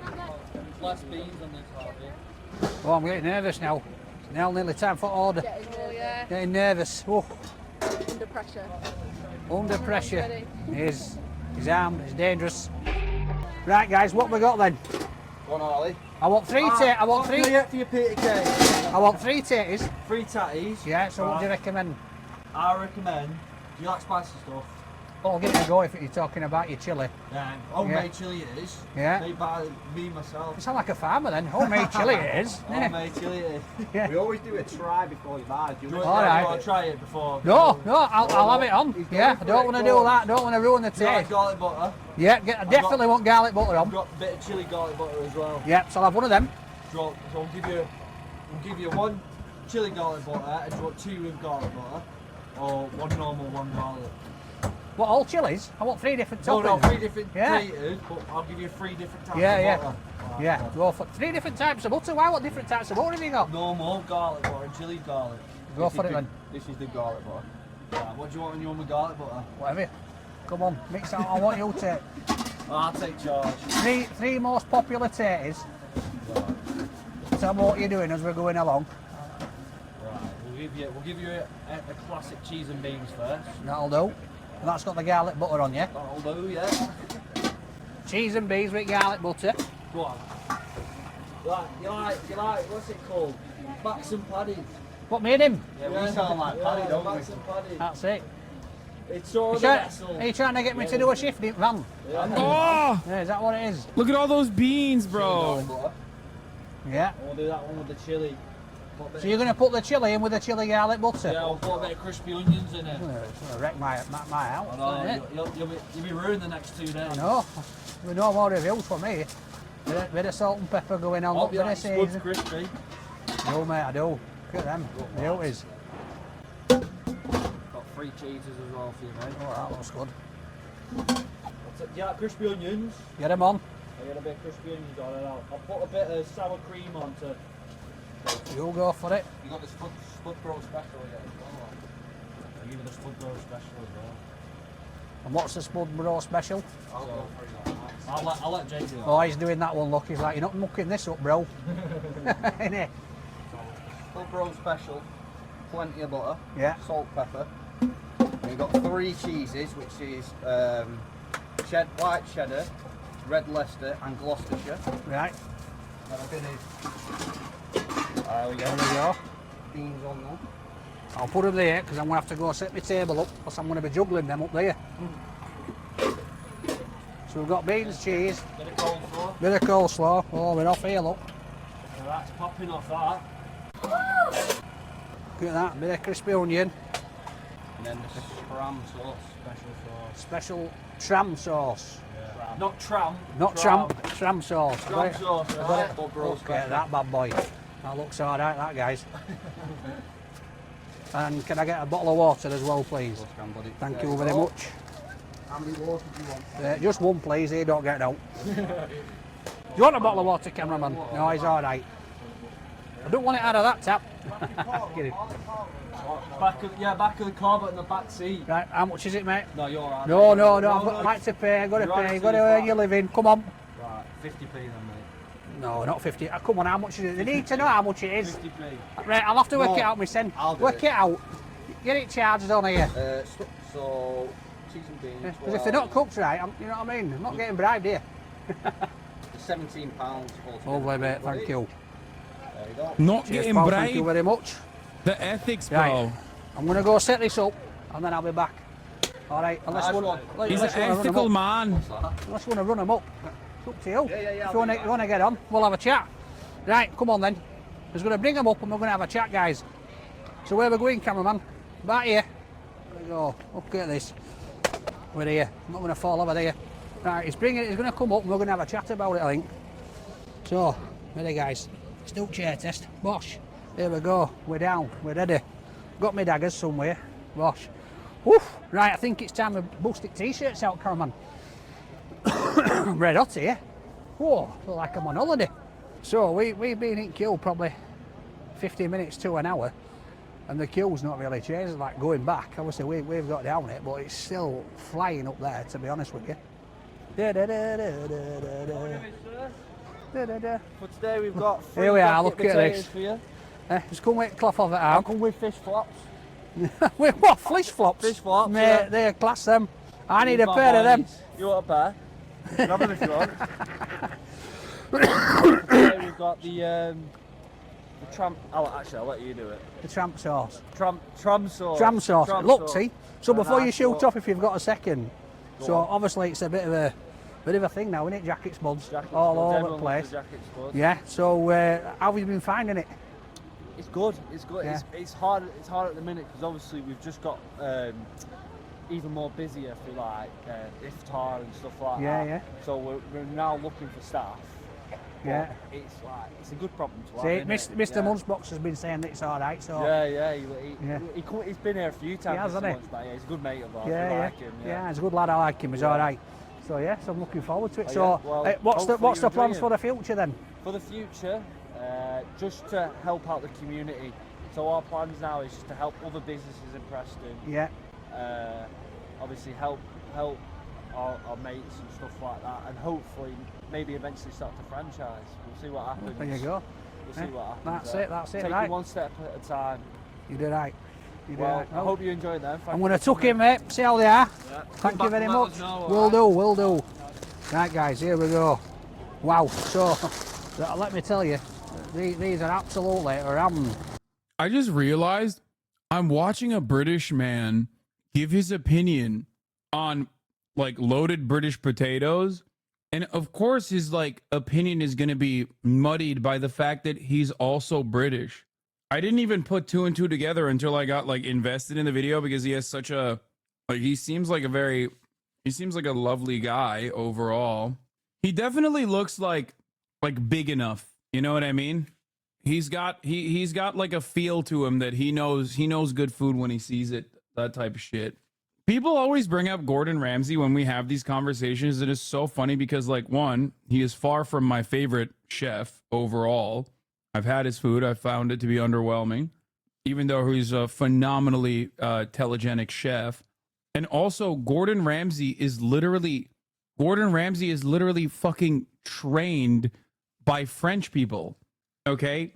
So it's so funny that like people are like, oh, well, what about fucking Gordo? Only Classes Elites have a favorite chef.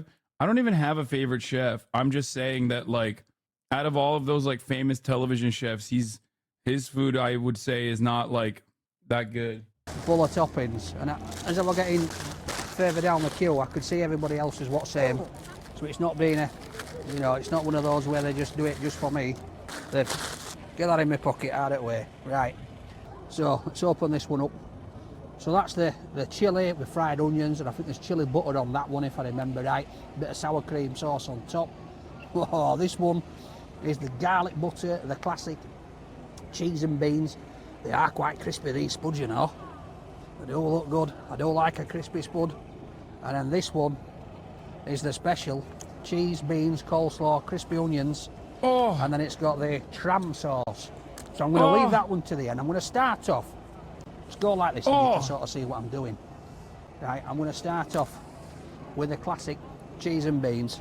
This is classic Turkish street food as well. We have kumpir. The thing is, the stuff that we put in our kumpir in Turkey is very different than this shit. This is like the opposite of delightful. Look at that bad boy, guys. So we've got the garlic butter. Oh, you know what, you lift that up and you can just smell the garlic butter. Now it's a nice cheese mix as well.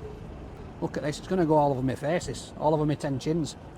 Smells amazing. That garlic butter coming through there, that's going to add a different dimension to this, you know. Right, let's go. Oh wow, definitely with that cheddar mix, with that cheese mix, that gives it, oh, that garlic. You get the nice hit of cheese, the subtlety of the beans. I'm trying to get it up here, like, it's just all stringing all over. Look at that. Look at the cheese here, cameraman. Pull away at it, still melting under there. Oh, with the garlic butter. Let's get into this. With the garlic butter. Beautiful, soft, fluffy potato. Awesome. Right, let's get some of this skin on go here. Wow, I've got to say, that garlic butter, that does add something different to it. That's how I like my tatty cooking. You've got a nice crispy skin. I like that bit of burn, that bit of charring on the tatty skin. Beautiful soft spud. Beautiful cheese mix. Lovely cooked beans. But that garlic butter, that just sets it off. For a jacket tatty, do you know what? I didn't think I'd be this giddy over it, but cheese and beans, tatty, with a cheese mixture. Tatty. Right. I'm going to wet the whistle, and then I'm going to get into this hot one. Let's move that out of the way. Right, guys. So we have got. I'm sorry, that looks hurt. I can't do this any longer. We got. Oh, we are moving on from British cuisine to the bread tab conspiracy. 93 billion disappeared. We don't know where the money is going. Well, I can tell you, it's being used as gifted subs in the Hassan Abi broadcast so that people don't see the top of the hour ad break. That's right. Because at the top of the hour, there's a 3-minute ad break, right? And if you no longer want to see those ads, all you need to do is subscribe for $5 or for free. I have no idea what a fucking bread tab is. Here's the 3-minute ad break now. Bread tabs are one of those things that we never really think about. We don't ask questions like, why are these here? Or why aren't they there? Why are they tall? What do the numbers mean? Why are there teeth? Or why aren't there teeth? 30 years. Now we know what bread tabs are. Thank you, Chupel, for describing it to us. Hold on. What do the numbers mean? Why are there teeth? Or why aren't there teeth? 30 years ago, a man in San Francisco asked these questions. What was once a simple piece of plastic grabbed its hooks into his mind and never let go. For the past 30 years, he's been documenting every type of bread tab known to man, right here on his website. But he's not the only collector anymore. It's weapons grade obsession. This is Shani. It's believed that she has the largest collection of bread tabs in the world. My aim was to have the world's most comprehensive collection of bread tags before they become extinct. I've got several million, I would say. Some bread tabs are common, while others are rare. Competition for rare and unusual specimens is fierce. Other bread tags are so rare that they know they exist, but they don't know anything about them. I decided to try to help find one of these missing bread tabs. My search for a piece of plastic brought me to a much bigger story, one that reshaped social and political norms, not just here in the US, but globally. The CIA, the rise of the alt-right, and the fight against communism. That is the story of the bread tab. No! A little too deep. Come on. Bro, I fucking love Chupel so much. Best and brightest in the Hasanabi head franchise, straight up. Bro, how does he do this with every video? How is this possible? This is literally, I know he used to work for Johnny Harris, as you guys may or may not remember, which I correctly called out because of my autistic superpower, which is not collecting bread tabs, but instead knowing every single chatter that has ever frequented this chat. But this is unironically like real investigative reporting and like what Johnny Harris is claiming to do when he fucking reads Wikipedia pages and he's like highlighting shit. This guy's actually doing it. His team is actually doing it. Tell. These bread tab researchers don't know it yet, but they're sitting on one of the most famous unsolved mysteries of all time. Voices preaching doctrines wholly unrelated to reality. A secretive far-right group cleaning your teeth or poisoning your body. And vast stockpiles of gold. On September 2nd, 1945, 1 month after the United States detonated 2 atomic bombs over Japan, something was happening over here in the Philippines. The Philippines had been under Japanese occupation for several years, but on that day, Japan surrendered. Due to the arrival of US forces, they left in a hurry. Imperial Japan had just spent the past 50 years stealing gold and treasures from other countries in Southeast Asia. The gold was rumored to be worth several trillions of dollars, enough to upset the global financial system. We don't know where that gold ended up. A Filipino legend says that they left it, that it's buried in vaults all around the Philippines. Its existence has been dismissed by many officials, which I guess is a good thing, because if someone did find all that gold, they would instantly become the wealthiest person in the world. The revelations about the gold are themselves so sensational as to almost defy belief. In 1987, 2 Americans pretending to be arms dealers tricked Ferdinand Marcos, a former dictator of the Philippines who is now in exile in Hawaii. Marcos thought that the phony arms dealers would help him overthrow the new government of the Philippines. Their conversations were recorded. $40 billion US. And they don't know that? They say that you have to go. I didn't say that. Thank you to Displate for sponsoring a portion of today's video. Displate is a website that sells unique metal posters. It's quite refreshing from your normal paper and canvas. They have over 2 million different options in their catalog. This is awesome. Quick pivot to a ASMR channel. What do you think? Beyond the officially licensed designs from brands like this, and all of these, there are thousands of artists contributing their original artwork, and you don't need any tools to install them. You wipe, press the protective leaf, stick the magnet, and boom, you've got your Displate. You can swap your Displates at any time that you'd like.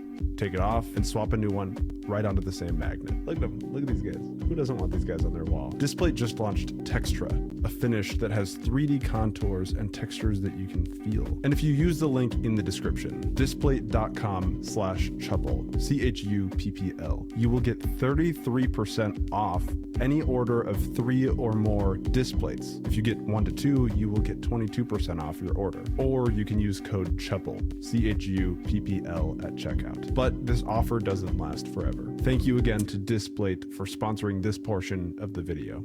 The pros don't call these bread tabs. They call them occlupenids. I have had to personally go through fucking millions. That's when you find the rare ones.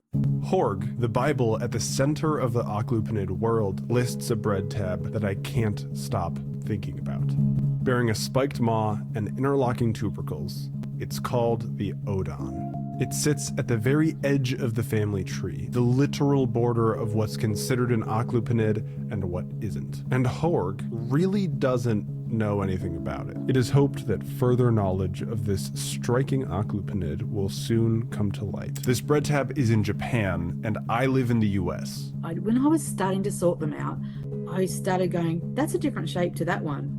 And that one's different to that one. Over time, occlupenologists have started to notice a really strange trend. Does anybody else notice this? And I think it's my best lead for finding this elusive Odon. Behind these little pieces of plastic is an empire. One company that quietly rules the global market.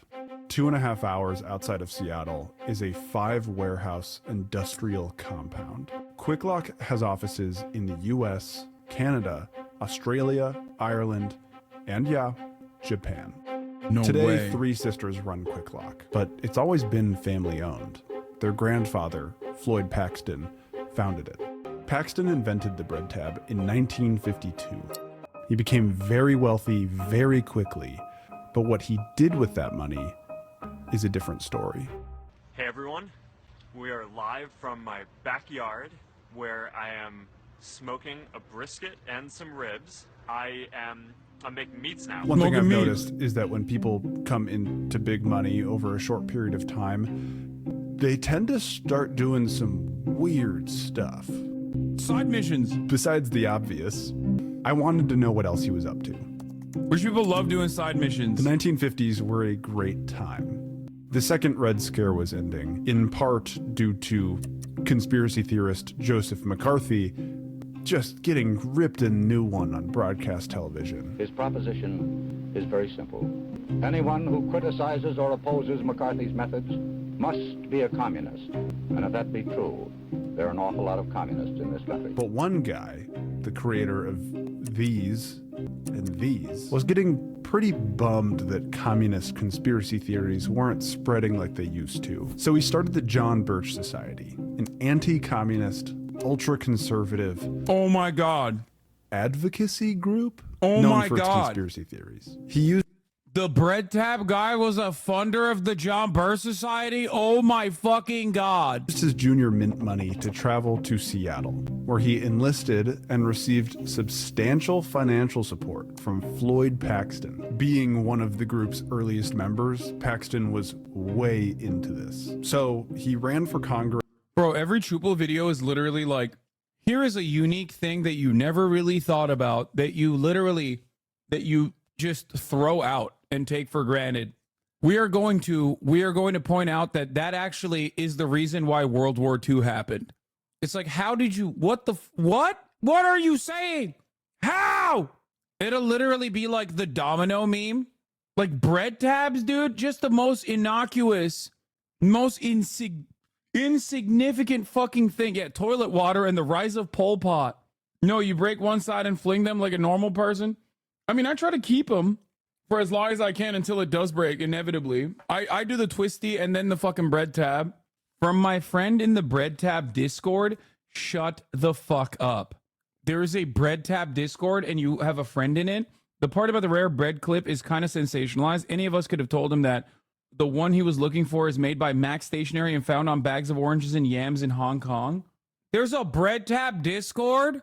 Perhaps he was looking for bread tabs and not fruit tabs. That's precisely the reason why he had a hard time. In 1966 and lost. So he tried again in 1970 and lost again. Why give up now? He thought for some reason. He lost again in 1972 and lost one last time in 1974. One newspaper referred to Floyd Paxton as a Yakima industrialist who sees a communist behind every sagebrush and a conspiracy in the eyes of virtually everyone in government and out. Bread tab money, baby. Down with the commies. Dude. The John Birch Society got up to some really weird stuff. Like, they promoted this new drug as the cure to cancer. There was a ton of money in it. The medical consensus was that it didn't actually cure cancer, but instead, it caused cyanide poisoning.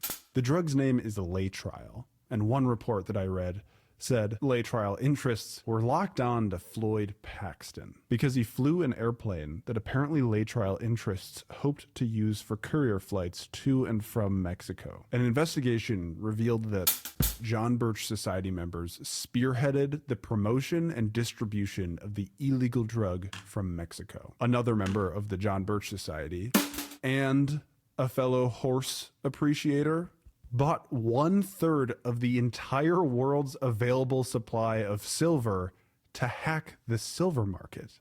The jeweler Tiffany & Co. took out an ad in the New York Times saying that it was their fault that prices were so high. It gets crazier. Back to Paxton. Floyd Paxton got a near $1 million investment from the King of Kuwait. How did that happen?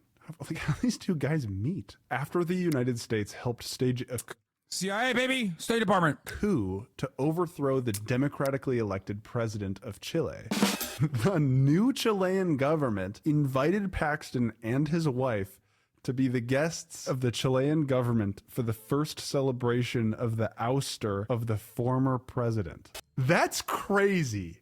That's nuts. Bread tabs. This guy invented. Chatter, you said that's a stretch. You're wrong. The moment that he said John Birch Society, it was over. Everything, this, what? Yo, Twitch snitched on you. They told me where to find you. What the fuck does that mean? At twitch.tv/Hasanabi? As soon as he said John Birch Society, it was Jover. Now we're talking about State Department, CIA. They're gonna have, it's going to be tied to everything else. Sound mixing in this video is terrible. Gotta have real brain rot just to, yeah, okay. The sound mixing is not great on this one. They're phenomenal editors though. Bread tabs. I'm imagining like war-torn military dictator Pinochet raising a glass. I mean, I got a Floyd notification to see it today. Be not afraid. Yes. Yeah. No, guys, he didn't mean he's gonna stalk my house or some shit. Paxton. Competition for rare and unusual specimens is fierce and intense. It's weapons grade obsession. You may have started to connect the dots here. These guys are no stranger to that Japanese gold, enough to upset the global financial system. But first, I have a Japanese treasure of my own that I need to find. Okay, this isn't really the one I'm looking for, but this one is only found in Japan, so I'm gonna buy it. It's kind of cool. Look at this logo. Look at the logo. In 2014. This motherfucker just wanted to go to Japan, bro. Okay, you cannot fool me on this shit. This dude just wanted to go to Japan, which is, by the way, fine. Like, perfectly valid. You just wanted to expense a trip to the Japans, which is fine. Every white boy with a little bit of swag, every quirked up white boy has to go to Japan one time. It is our Mecca. Okay? It is our Mecca. That's it. If you're like even a remotely, just like marginally quirked up white boy, Japan is your Mecca. Japan. He is doing the pilgrimage to Hajj, okay? Morning Sun newspaper, which is one of the 5 largest newspapers in the country, posted this video. The Morning Sun's video shows a wall full of bread tabs that this company has made over the years. It's very likely right behind that door, but when you look at it, nothing even looks remotely similar to the elusive Odon that we're looking for. I wanted to ask for myself, but QuickLock Japan, the people that are inside of these offices right now, won't respond to my emails. I don't speak Japanese, so I asked my hotel's front desk to call on my behalf. Did you send the email for them? Yes. They saw your email. They said they wouldn't give me a tour. A blog I found online says that there's only one company in all of Japan that manufactures bread tabs. QuickLock. Whatever, right? It's a blog. Anyone can post anything that they want on the internet. But when you translate the title from the Morning Sun's video, a reputable source, it says this. So QuickLock isn't making the Odon, but it's also the only company making bread tabs in Japan? Where is this coming from? According to Marcos, he has stashed in various catches in the Philippines 1,000 tons of gold, worth something on the order of $14 billion. Around the time that Paxton was celebrating the military coup in Chile, a mining engineer in Nevada... How do you spell this guy's channel name? Chuppel. CHUPPL. Okay. While you were in Japan, you brought us zero hard-hitting journalism, ? Reasons. Yeah, I was too busy fucking fighting sumo wrestlers, bro. Received a strange phone call. The caller says, "Hey, my buddy Ferdinand Marcos is doing all this dictator stuff over here. Like, putting all his citizens under martial law. You know, dictator stuff. But he's sitting on a lot of gold. The problem is, it's Japanese war loot. So no one would buy it from him because it was stolen from other countries. Word on the street is you just came up with this new process to melt gold down and make its history undetectable." The mining engineer was named Robert Curtis, and he declined until a letter marked personal and confidential arrived for him. There is buried treasure. There are 34 sites of major importance and 138 locations of lesser importance. The Leber Group has retrieval plans for all 172 locations. Burn or shred this letter. Curtis was getting an invitation to join the Leber Group, spelled rebel backwards. It's the group that's helping dictator Marcos purify and smuggle this gold. Curtis was promised a share of the Leber Group profit. As a starting point, $5 billion US. Curtis flew to the Philippines, and in his journal, he wrote about a room that Marcos showed him. Gold bars, floor to ceiling. Each bar worth $500,000. Many, many hundreds of bars. One problem stood between Curtis and his prize. He didn't get any money up front for equipment, so he needed a loan. Robert Curtis, the mining engineer from Nevada, thought, yeah, I know some guys. John Birch Society, for those of you who are wondering, is basically like, I guess, the original formation of like what you see in the edge cases of like QAnon and MAGA conservatism. Like it basically is like now mainstream republicanism, like mainstream Republican thought. But like in the 50s and 60s, it was, I would say it was a mishmash of different like libertarian / right-wing anarcho-capitalist opinions with a shit ton of white supremacist ideology. Their foundational principle is that collectivism is a cancer. Like they were too far right for the likes of William F. Buckley, who tried to distance himself from this cult, basically. I don't even know how else to describe it other than, like, it's very interesting to think about it because it's like they are super far right. They're so far right that like one of the ideas they believed in was like that Eisenhower was a gay communist, which they were right on the first part. He was gay. Don't know about the whole communism side of things though. They are insanely conspiratorial weirdos. As a Swagapino with Marcos Bootlick family, this is one of the reasons why Marcos' son won. They always believed he'd use the gold once BBM won last election to improve the Philippines. John Birch Society. Eisenhower wasn't gay? Bro, come on. Bro, here. Eisenhower wasn't gay. Okay, dude. Explain this then. This is literally the equivalent. You said I don't see him sucking a dick, not gay. This is gayer than sucking a dick. What do you mean? Bro, there is no zestier way to stand or sit. He is literally serving. And I don't mean the country, okay? What he is serving is cunt. Come on, bro. Every dude sat like that in the 40s? No, they didn't. Supreme Commander of the Slay Military? We've talked about the Turkish pink slip before. That like if you prove that you're gay, I mean there's more, dude. There's more. Like it's not just that one photo. Like he was just a zesty old guy, bro. He was just a zesty guy. Here. Also, I have this lined up right later as well. What did you type to find that photo? This. Bro. Come on. Oh my God. Anyway, the fact that he was a communist was false. The fact that he was gay absolutely was not. Okay? Eisenhower was at least our second gay president. Yes. Another gay president, famously, or at least bisexual, Honest Abe. Abraham Lincoln, also bisexual. Fucked his bodyguard. No, Trump is not gay, Chad. You're wrong. People say Trump is gay, and it's like, it's played out. He's not gay. Trump is ace. Sorry to the aces, but he 100% is ace. Trump is zesty for sure, but he's ace. Anyway, let's continue with this Chupel video. These details came from a lengthy investigation led by 2 American journalists. They were given exclusive access to 60,000 documents and hundreds of hours of audio and video by Curtis himself. I've linked their book down below. Floyd Paxton had been invited to join the National Council of the John Birch Society with his friend S.J. Rick Perry was gay. Rick Perry is gay. He's not dead. He's still out there. He's still out there trolling Grindr accounts anytime he visits DC and anywhere else for that matter.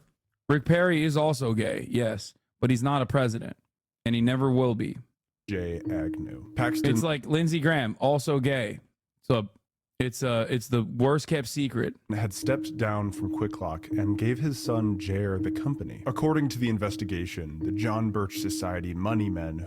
I'll give you another one. What's his face? The vice president, Mike Pence. He was gay. He has retired from being gay after conversion therapy and becoming a born again Christian. That one is a bit of a meme. They say he is, but who arranged for the loan to Curtis were Floyd Paxton and his son Jerry, who ran the Quick Lock. Madison Cawthorn? No, Madison Cawthorn is not gay. He's just like a frat bro who does homoerotic shit. That part is just like perfectly well within the boundaries of cishet normativity. Madison Cawthorn? No. Guys. I am a journalist for this specific issue only. Okay? Madison Cawthorn is a straight man. He's doing the gayest shit as a straight man. Straight men do gay shit all the time. Okay? You are failing to consider certain key aspects of straight culture that feature incredible, unimaginable amounts of homosexual tendencies. Okay? Like you and Will? Yes. Like Will and I, 100%. There's a difference between straight guys, both confident or insecure in their sexualities, doing a whole bunch of gay shit versus a gay guy portraying themselves as straight. Okay? Lindsey Graham is a gay guy. Rick Perry, a gay man in the closet.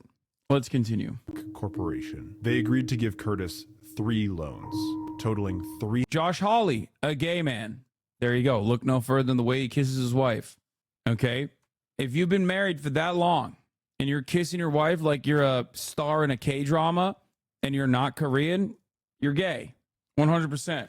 As a white man, he's already lipless and you can see his lips retreat into his fucking body in this moment. Like, think about that. He's already lipless to begin with. Madison Cawthorn is only straight in the way dudes think they are not gay because they are tops. I think Madison Cawthorn is not gay in the sense that like he is homo curious and maybe a little zesty, but I don't think he's like an in the closet gay man. He does gay shit as an act of dominance against other dudes. This is peak frat guy behavior. He's like a 2.5 on the Kinsey scale. Is he homo flexible like Austin's show? Bro, there is nothing flexible about Austin's homosexuality. Anyway, let's continue. $375,000. In return, 22.2% of his Leber share.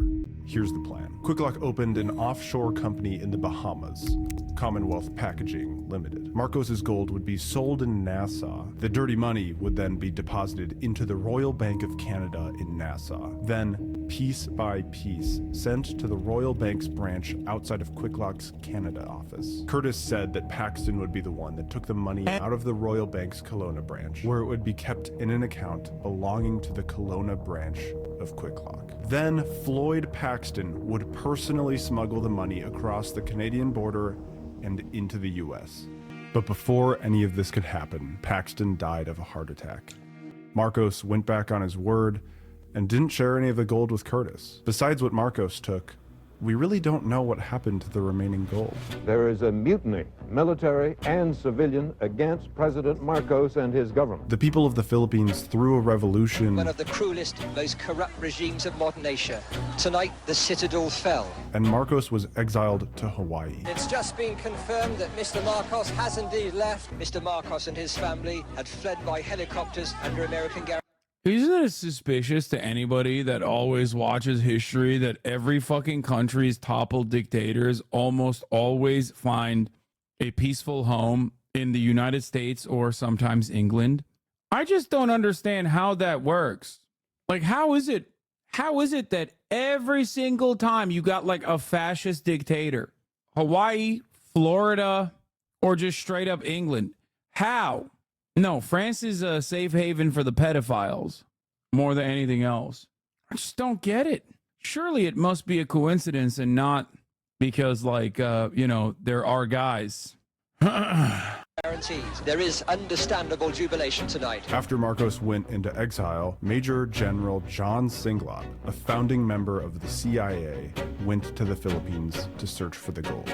He said that he found it, and that it's worth billions and billions of dollars, but he said that he didn't keep any. Considering Singlab battled communism as a private citizen by funneling weapons and money to rightist insurgents around the world, people do wonder. This story is fascinating to me, but it's still alive today. Millions of Filipinos headed to the polls for their country's election, with an infamous dictator's son set to win the presidency in a landslide. Son of the former Philippines dictator Ferdinand Marcos has secured an unassailable landslide victory in the presidential election. Ferdinand Marcos Jr., widely known as Bong Bong, will receive more than double the votes of his main rival. Nearly 2,000 malfunctioning counting machines. Many people questioning the integrity of...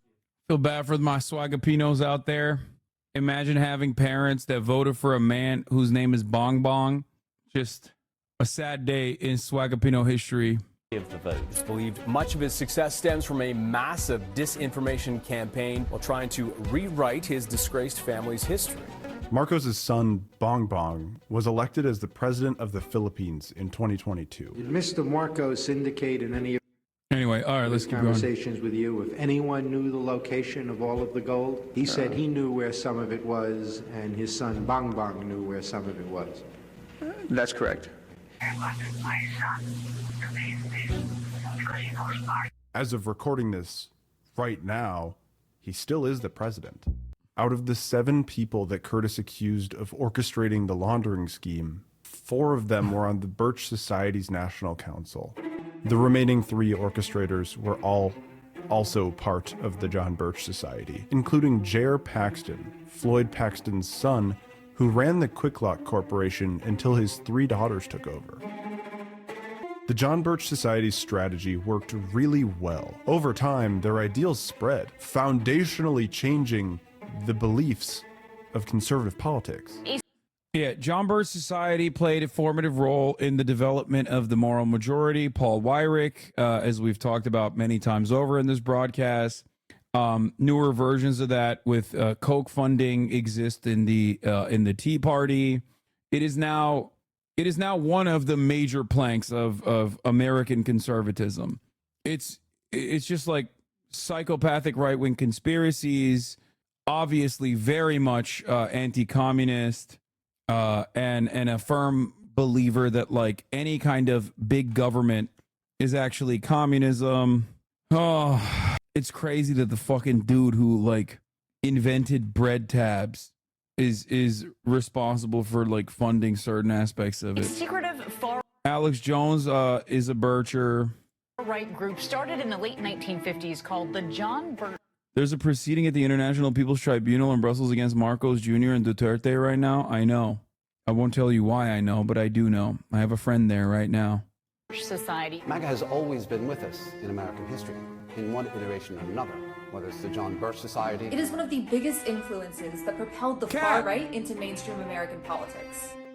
Birchers, how the John Birch Society radicalized the American right. The ideals of the Birch Society have influenced today's Republican Party and the rise of former President Donald Trump. Voices preaching doctrines wholly unrelated to reality. Most of the Republican Party's craziest conspiracies started with the John Birch Society. Yep. The War on Christmas, John Birch Society. Shadowy cabal running our government, John Birch Society. Orchestrated panic over school boards, John Birch Society. This group, started by wealthy industrialists who hated communists, loved conspiracy theories, promoted this idea of a global deep state cabal, they became a really powerful political force. But they were still missing one thing: a charismatic leader who one day would run for president.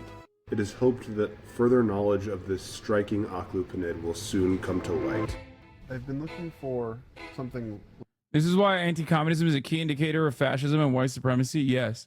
Anti-communist sentiment can be harbored by many because anti-communism is like so heavily ingrained into American minds, which is why I always say anti-Semitism. We say anti-Semitism is the canary in the coal mine, which is true for fascism. But anti-communism can, in many instances, also spell fascism as well. Local? Do you know what this is? Have you seen this? I have no idea. You have no idea? Okay. He's just asking random Japanese people, what the fuck? There's a world where we flew across the world to find a piece of plastic, and we can't find it, and that is a hard reality that I really do not want to accept.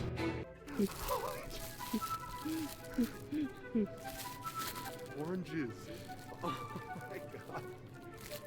We only found this story because a few months ago, one of our viewers, reached out to us, Hannah. They said, hey, have you seen this website, Horg.com? Maybe you should check out the World of Occlupenids. We are trying to tell more stories from the internet. Parts that like most people don't go to very often. It's so if you sick. have a rabbit hole that you want to flag or a question. I can't believe the Bread Tab Discorder was fucking absolutely on the money here. I cannot believe it, dude. I mean, why do I ever doubt some of these fucking chatters? I swear to God, this is a hilarious video.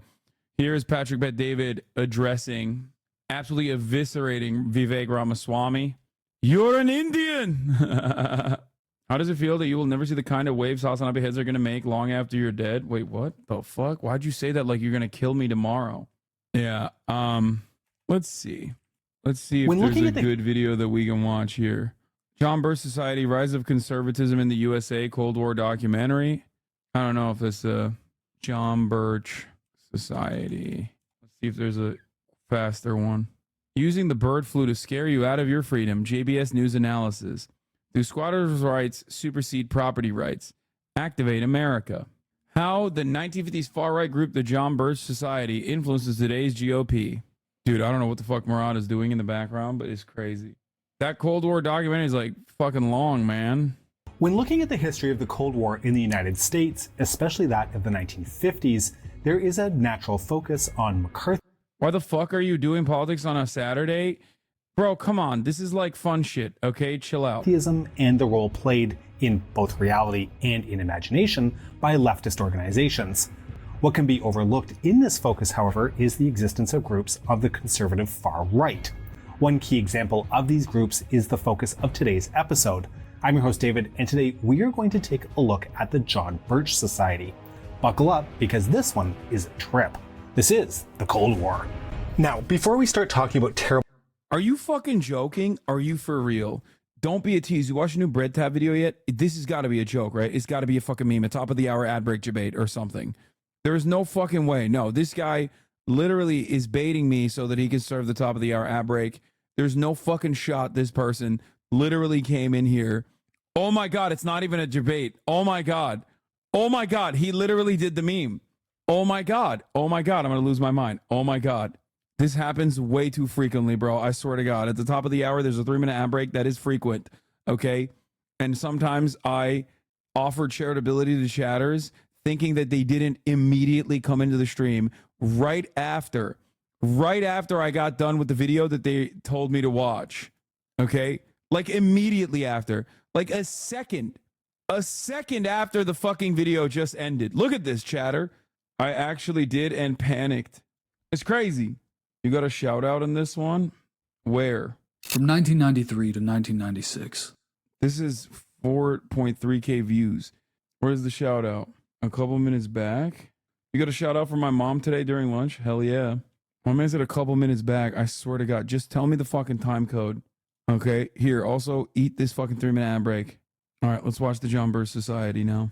We can do cats. Have you ever heard of the John Birch Society? It is We'll one do of the cats biggest video. influences that propelled the far right into mainstream American politics. In fact, most of the Republican Party's craziest conspiracies Palestinian friend of the show, Cat. started with the John Birch Media Matters, Cat. Society. The War on Christmas, John Birch Society. Shadowy cabal running our government, John Birch Society. Orchestrated panic over school boards, John Birch Society. You could make an entire season of television about the influence of the John Birchers and still not even scratch the surface. But I think it's important to point out how Bircher conspiracies and tactics persist to this day, upholding the entire right-wing media ecosystem. Neo-Nazi Nick Fuentes said this yesterday about the John Birch Society. And they're talking about the John Birch Society, which is sort of the prelude to the gripers. Bircher influence is ubiquitous in conservative media. You can find it in everything from radio to blogs. Alex Jones was raised on Bircher literature. Even though the corporate founders are long dead,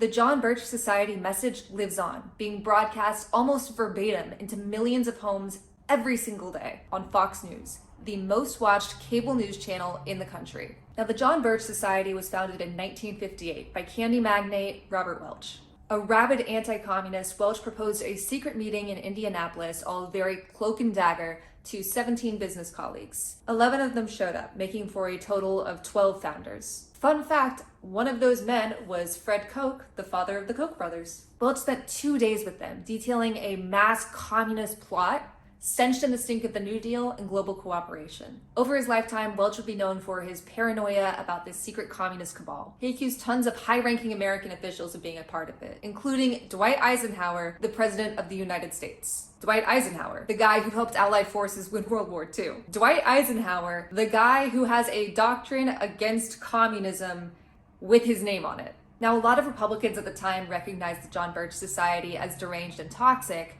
but that didn't really matter. Because the John Birch Society... Because they got fucking money, dog. That's it. Because in the way that our current economic organization of society works, if you got enough moneyed up motherfuckers out there with unhinged, insane ideas, they can keep that shit afloat permanently. Plus, it's also anti-communist, so it technically does still align with American capitalist interests. It was so good. It's basically extreme in the right direction, which is a double entendre. Good at getting its message out. So good, in fact, that it persists to this day. So let's talk about the conspiracy that propelled them into the public eye, that Dwight Eisenhower was a communist. This is just patently untrue. Like, I can't think of a less true thing to say. But that didn't stop the Birchers, because who cares about facts? The most devoted of them committed themselves to the idea, even though mainstream politicians and media outlets either denounced or ignored them. That was in the late 60s. And now you can find this crap on the most watched cable news channel in the country. Here's Fox News talking about the President of the United States, Joseph Biden, in 2021. In a set of prepared remarks, this wasn't off the cuff, better suited for a despotic socialist dictator, frankly. And 2022. Joe Biden's Justice Department is imprisoning people for having the wrong thoughts. And 2023. When Joe Biden likens you to Al-Qaeda or the Klan, it's not a small thing at all. It has implications. It's not even controversial to say that the president wants to cause the downfall of America. That's just an average Tuesday for us now. And of course, it wasn't just Eisenhower. John F. Kennedy was in on it too. Check out this pamphlet Birchers handed out before JFK visited Dallas. Yeah, the trip where he was assassinated. The flyer insisted that the president was guilty of treason, and some of his crimes sound oddly familiar. Betraying the Constitution. Joe, before you rip up that document called the Constitution, supporting communist racial riots. Antifa, Black Lives Matter, 500 riots over the last 3 years. Defund the police. That's not America. That's chaos. And that's exactly what Joe Biden is doing. Lying about his love life.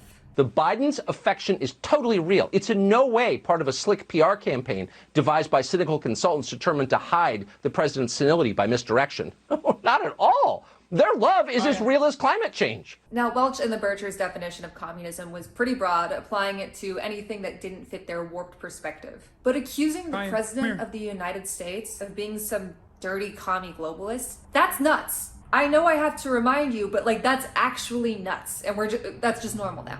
That's nuts. Most Republicans thought so too, or at least they didn't publicly agree. Being associated with conspiracy theories like this was a negative back then. But Birchers pushed that narrative so persistently for so long that we don't even blink. And when it comes to rhetoric surrounding schools, the John Birch Society and Fox News are nearly indistinguishable. Even before he founded the society, Robert Welch was saying that parents had a right to stand up against teachers indoctrinating their students with socialism. Where have I heard that before? We have been under a multi-generational, very patient, very potent indoctrination program by the left. Birchers also considered sex education a communist plot. So we talk about the problem where it started with sex ed, gender theory. We get into unions and... They're just fucking Nazis, chat. The short and sweet of it is they're Nazis. They believe all of the same things that the Nazis believe, from anti-communism all the way to moral degeneracy. And not only that, but also a whole litany of different like psychopathic conspiracy theories beyond like the regular fascist shit. And the education mafia. And often complain that textbooks weren't patriotic enough. The U.S. is losing its grip on its superpower status, in part. And now their discourse dominates mainstream political opinion, for the record. Because of the wokeification of our military and the destruction of patriotic education in our schools. These ideas were and are commonplace on the right, but the Birchers brought it into the mainstream. They had so many avenues to enlist new members. Opposition to desegregation, to McCarthyist panic, to the mid-century version of an anti-woke crusade. And because those ideas weren't yet mainstream, the John Birch Society had the idea to encourage its members to join their local PTA or run for school board. This led to controversies that look eerily similar to today. In the 60s, a Montana school district decided to replace Bibles that were in poor condition with new ones. They were trying to figure out disposal, and a local minister said it would be okay to burn them. Of course, it doesn't matter why. The Birchers latched on. The Birchers were so aggressive that the school principal actually contacted one of Montana's senators. The principal was hoping to find more information if there was a Bircher plan because he thought that they were going to use the PTA to infiltrate the school. He was right on that count, but the full plan is so much worse. The Birchers wanted to establish committees to make sure there wasn't any subversive material in textbooks and that the library didn't have any socialist books, by the Birchers' definition, of course. And even though the school board rejected these anti-education campaigns, the Birchers still pretty much got their way. They stalked the district superintendent, making menacing calls and trashing his house until he eventually resigned. Within just a few years, the district lost 16 of its 23 teachers, about 70% of K-12 educators. And of course, the LGBTQ community wasn't safe from the John Birchers either. Regular Birch Society lecturer Tim LaHaye sought to ban queer people from teaching in schools. His reason? Family values. You might recognize that line of thinking. So if there was ever an effort to destroy the nuclear family this obvious, we're not aware of what it might be. And the list of Bircher conspiracies that continue to this day is seemingly endless. Bircher conspiracies about fluoride mirror current COVID and vaccine denialism. Vaccines and boosters do not work as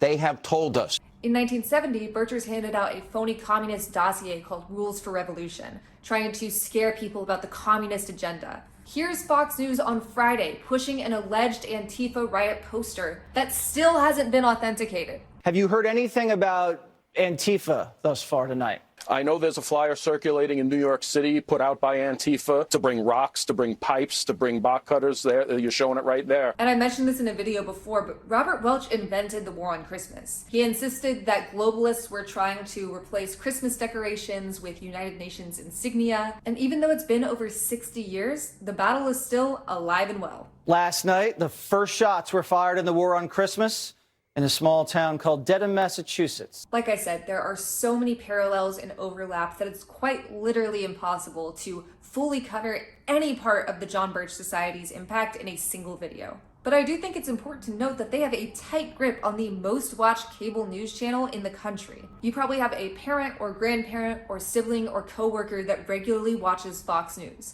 and this is what they are ingesting. John Birch Society conspiracy theories. One of the main sources I used for this video is Birchers by Matthew Dallek. He was kind enough to get me a copy before it comes out in March. It's an incredible book. Dallek makes some great connections between Birchers and Alex Jones, Republican politicians, QAnon, Tucker Carlson. Can't recommend it enough. If you're interested in learning more about the John Birch Society, I will have Dallek's book as well as some other great resources linked on my Twitter. I watch conservatives for... Anyway, there you go. That's short and sweet. This person did not tell me what the fucking timestamp was for the Hasanabi mentioned in this video, so fuck that person. That's a good introduction in the John Birch Society for those of you who are uninitiated. It is kind of wild to think about how, you know, how insane these people are, and yet how much their rhetoric is a part of mainstream discourse. Ultimately, it doesn't matter because, remember, it doesn't matter. As long as it's anti-communist, it's good. That's why you always have to be careful with those pesky anti-communist people who are like, you know, I'm a fucking leftist. I'm a socialist. I'm this. I'm that. I'm a progressive. I'm a real progressive, but I just hate these fucking commies. I hate these tankies. I hate these campists. aren't pro-America. They're not sufficiently pro-America. The reason why I mention it is because they're not all fucking John Birch Society or anything like that. There is no one singular group that is responsible for all of this. It's just the motivation, and the energy is there. Anti-communism and hostility towards socialism, trade unions, and whatnot is the exact same kind of hostility the fascists demonstrated. And that is why it is also, in my opinion, another pretty easy way to spot someone with fascist tendencies. Like how you're a socialist. Do you think in the future you will commit to actually addressing things, or will you keep dodging everything with buzzwords like how you're a real socialist? Any drama ever, says Jumping Jack. What do you mean? What buzzwords? Why is it that anti-intellectualism is so fucking heavily promoted in these supposedly intellectual giant communities that think that debating is like actually the peak of intellectual curiosity? I don't understand it. You literally keep saying buzzwords because you don't understand the words that are coming out of my mouth. It's a way to deflect away by pointing to people that are just as dumb as you are to be like, see, this guy's using fucking big words. You've done nothing but basically, you have done nothing but demonstrate your own personal stupidity, and worse than stupidity, because I'm a fucking idiot too, your own lack of interest, your own intellectual incuriosity. How will you ever show any opinion of yourself to be right if you can't ever disprove anything? What are you talking about? Just explain what you mean. You don't have to come in here and try to present yourself. You're anti-debate. This is also not true. I do debate regularly. But unfortunately, the reason why I am anti-debate is because people like yourself think that debating is the end-all be-all, while simultaneously demonstrating why it is actually incredibly fucking toxic. That's it. Debating is for high schoolers and politicians. It's not designed to understand another viewpoint. It's to win. I know. Disproven opinion is like an idiotic fucking take overall. You are the reason as to why you and the energy emanating from people in the communities that you are involved with is one of the reasons why debating demonstrably is not a successful way of arriving at the truth. You demonstrate that you are not interested in the truth of a matter, and instead you demonstrate that you are not involved in the truth of any kind of issue whatsoever, and instead just simply are looking for maybe drama or to invoke some kind of like negative reaction. In simpler terms, not only do you fuck up the vibes, sorry, at least other streamers have wait, what? Wait, respond to what else I said or you won't, huh? It shows you understand your point, dude. If you actually believe the stuff you say, you could just back it up. How is it idiotic? Wait to respond. Wait, respond to what else I said. Bro, I don't think you understand. I don't think you will. Nobody has ever been convinced of a need of a revolution through debate. Lenin talked about this as a waste of time when it comes to serious political action. No, it's not even like, it's not even that. It's not even that. The point is, when you create an entire community, not on like genuine foundational principles, okay, or leading by empathy, but instead, or caring about a cause specifically because we want a better society, but instead on besting others in the marketplace of ideas, you have a community of incredibly toxic people. I used to think you were smart, but you can't even back up your beliefs to anyone who isn't unknowledgeable. This is hilarious coming from someone who is, as I suspect, a Divorcelli fan. You're saying this because Divorcelli got fucking absolutely destroyed by a person who was infinitely more knowledgeable. Just give me an example and I will address it. But instead of giving me an example, you're just like vaguely gesturing towards certain vibes, because ultimately all it comes from, all this animosity stems from, is that you are a very malleable person. You are unfortunately incredibly easy to influence. And someone else, not me, but someone else has been able to influence you in an opposing direction. And instead of genuinely investigating as to why you have these sorts of opinions, you rely on this other person and their talking points. And not only that, but you take it one step further. You go the extra mile. You go the distance to go and duke it out at the behest of said person. It's a really sad way to exist. That's it. Instead of saying, here are certain things that I disagree with you on, seeing this behavior is tiring. Oh yeah, now now that you've come in here and broadly gestured at how you don't appreciate the vibes and you can't actually personally moralize it with genuinely with genuinely firmly held convictions and things that you genuinely disagree with, you're now saying, oh, see, this is tiring. It's just tiring. Okay? That's it. This is the issue with constantly seeking out not real genuine positions and developing an attitude and opinion on the world, but instead just like broadly gesturing at vibes and simply personally being invested in the drama. If you press them too closely, they will abruptly fall silent, loftily indicating by some phrase that the time for argument is past. Jean-Paul Sartre. That was from what's his face? What's the fucking anarchist guy, the bread tube guy? My other messages got deleted. It did not. Who used it? I forget. I don't know. It didn't send then. Innuendo Studios, exactly. Innuendo Studios, like alt-right debate thing. Anyway, you have the opportunity to explain what your major grievance is. You don't have to bring up other debate streamers. You don't have to bring up other content creators. You can be your own person. You can be an adult, okay? I believe in you. So, perhaps for the first time in your life, I ask you, person to person, what is a disagreement that you have? What is a firmly held conviction that you have that is born out of the data where you have found me to be in the wrong? Okay? What is it? Okay, sure, man. I am Cuban and I don't like how you allow the usage of a slur against my people for no kind of reason. This is the best and brightest that Divorcelli's community has to offer. I think we've banned too many sock accounts. Really? That's your gripe. Your major grievance with me is what? You cannot even point to the last time that I have personally said the term that you're looking for is gusano, which means worm in Spanish, a specific phrase for those of you not in the know, a specific phrase used against fascist counter-revolutionaries, specifically in Latin America. It's not just Cuba, okay? It is a term used for reactionary levers. It is identical to Vietnamese people who escaped Vietnam after the North Vietnamese takeover, after America pulled out of Vietnam. It just means you are a fascist collaborator. You are collaborating with the American empire, okay? It's no different than the term scab.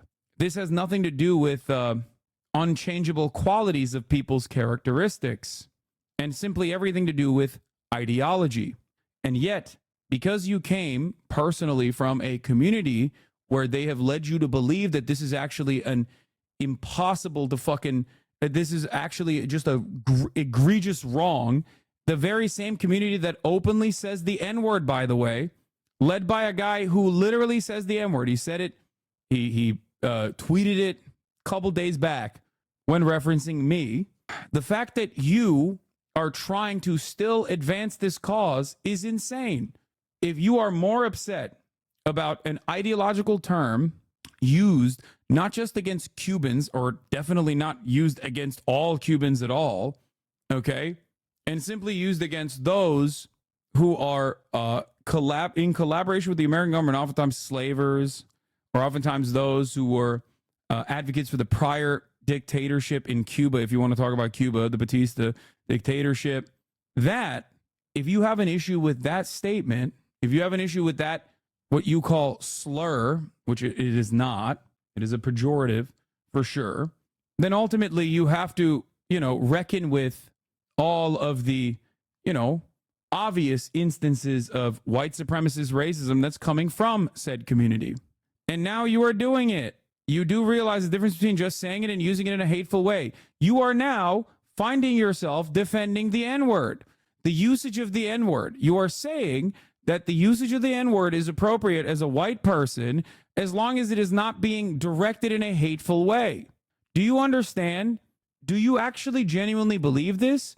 Or is this an issue that you actually adopted because you feel a sense of camaraderie coming from the circles that you exist in online? A question you have to ask yourself, and I hope you do. Remind him D got banned from StarCraft for calling Asians the actual G slur. I mean, that was many years ago. I don't know if he still uses that slur. He does use the N-word, though. I am literally not involved with any community and on any social media. That's really interesting. I don't know why you act like we can't fucking see previous statements that you've made on this chat. Are you that stupid? Why is it that the intellectual giants that come from the Octoberelli community literally are so pathetically fucking one note and so oblivious? Did you really think that we could not figure out exactly what community that you're coming from? You're fighting a battle that no other community would ever fight. You tried to say Gusano is a racial slur that you're using and you're allowing in your community, which I don't, because I do think it's cringe when white people consistently fucking say like, oh, this person is Gusano, that person is Gusano. I think it's cringe. That was my position for a very long time, a quite firmly held position that I've had. However, if you are to ask me about the etymology or why certain terms are not harmful and others are, I will of course explain it to you.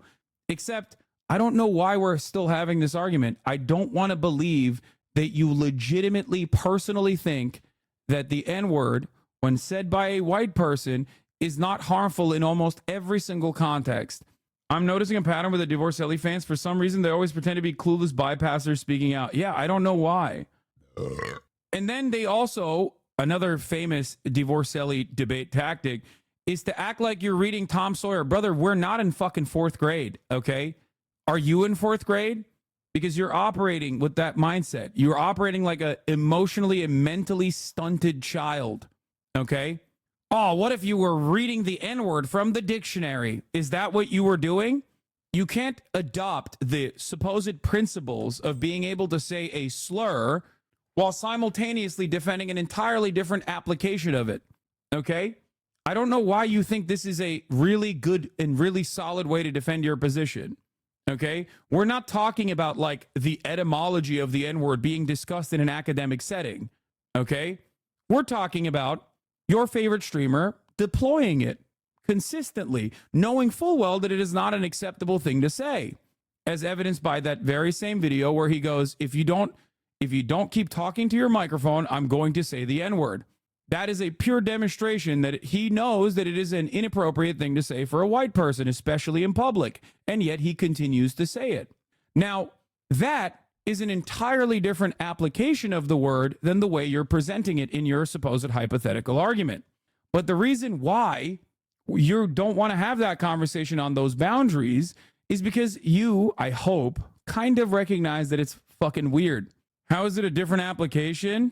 A really good and solid way to debate is through the Twitch chat, which is super delayed. You probably watch this guy more than I do. Yeah, once again, I do not. And I unfortunately have to learn what his positions are because his dumbass fucking goons come in here and try to advocate for his positions with regular frequency and fail to demonstrate a solid point ever. He tells the audience on Monday he'd love to see you hurt and then calls you the N-word on a Wednesday. So clearly he just thinks you're his bro and has no ill intent, right? Listen, I don't care what his own personal motivations are, okay? And I'm not the one who invited you onto the stream so that you can debate me in the marketplace of ideas. You voluntarily did that yourself, okay? You voluntarily came in here and tried to draw some sort of reaction out of me. You got it. Now that you feel like you're getting fucking owned, you now feel the pressure. You're not doing a good enough job representing your community. So now maybe you're going into a chat room to get more talking points so that you can more adequately defend this position, but it's still not working. You tried and it's great, but it's still not working. So now you're saying, well, the debate format is actually bad. This debate format is actually bad. Well, you chose it, my friend. You chose it. I didn't choose it. You chose to voluntarily come in here and start some shit. Okay? I stand for myself, bro. You know nothing about me or my community. Brother, we know everything about you and your community. It is very one note. It is a literal fucking hive mind. It is the closest you can get to a cult online. Okay? Perhaps that is the reason why it comes across very touchy when I say that. and yours isn't? Remember when you were ran up to about drinking Coke from a glass? Yes. The difference is, though, I personally have talked at length about BDS and what is solid in terms of boycott, divestment, and sanctions, and the community that you come from, which you are now readily acknowledging by trying to fucking turn around and be like, well, what about your community? I'll entertain your whataboutism for a brief moment, only to tell you that I am not the one who's going around yelling at people about fucking Coke or drinking Coca-Cola. A misunderstanding from a member in my community does not change that does not change that I am not advocating for it. As a matter of fact, I've advocated against it. However, you, on the other hand, are in here following along with your favorite content creators' methodology, with your favorite content creators' opinion on the utilization of the N-word. And that's precisely the reason why you turn around and flail around and point to a bunch of other talking points like, oh, H3. Guess what, dude? Unlike, once again, your favorite content creator, I still maintain relationships with all of these people, including Ethan, as a matter of fact. Your favorite content creator, on the other hand, cannot. I have not dodged anything. I have actually personally responded to every single idiotic talking point that you've brought forward.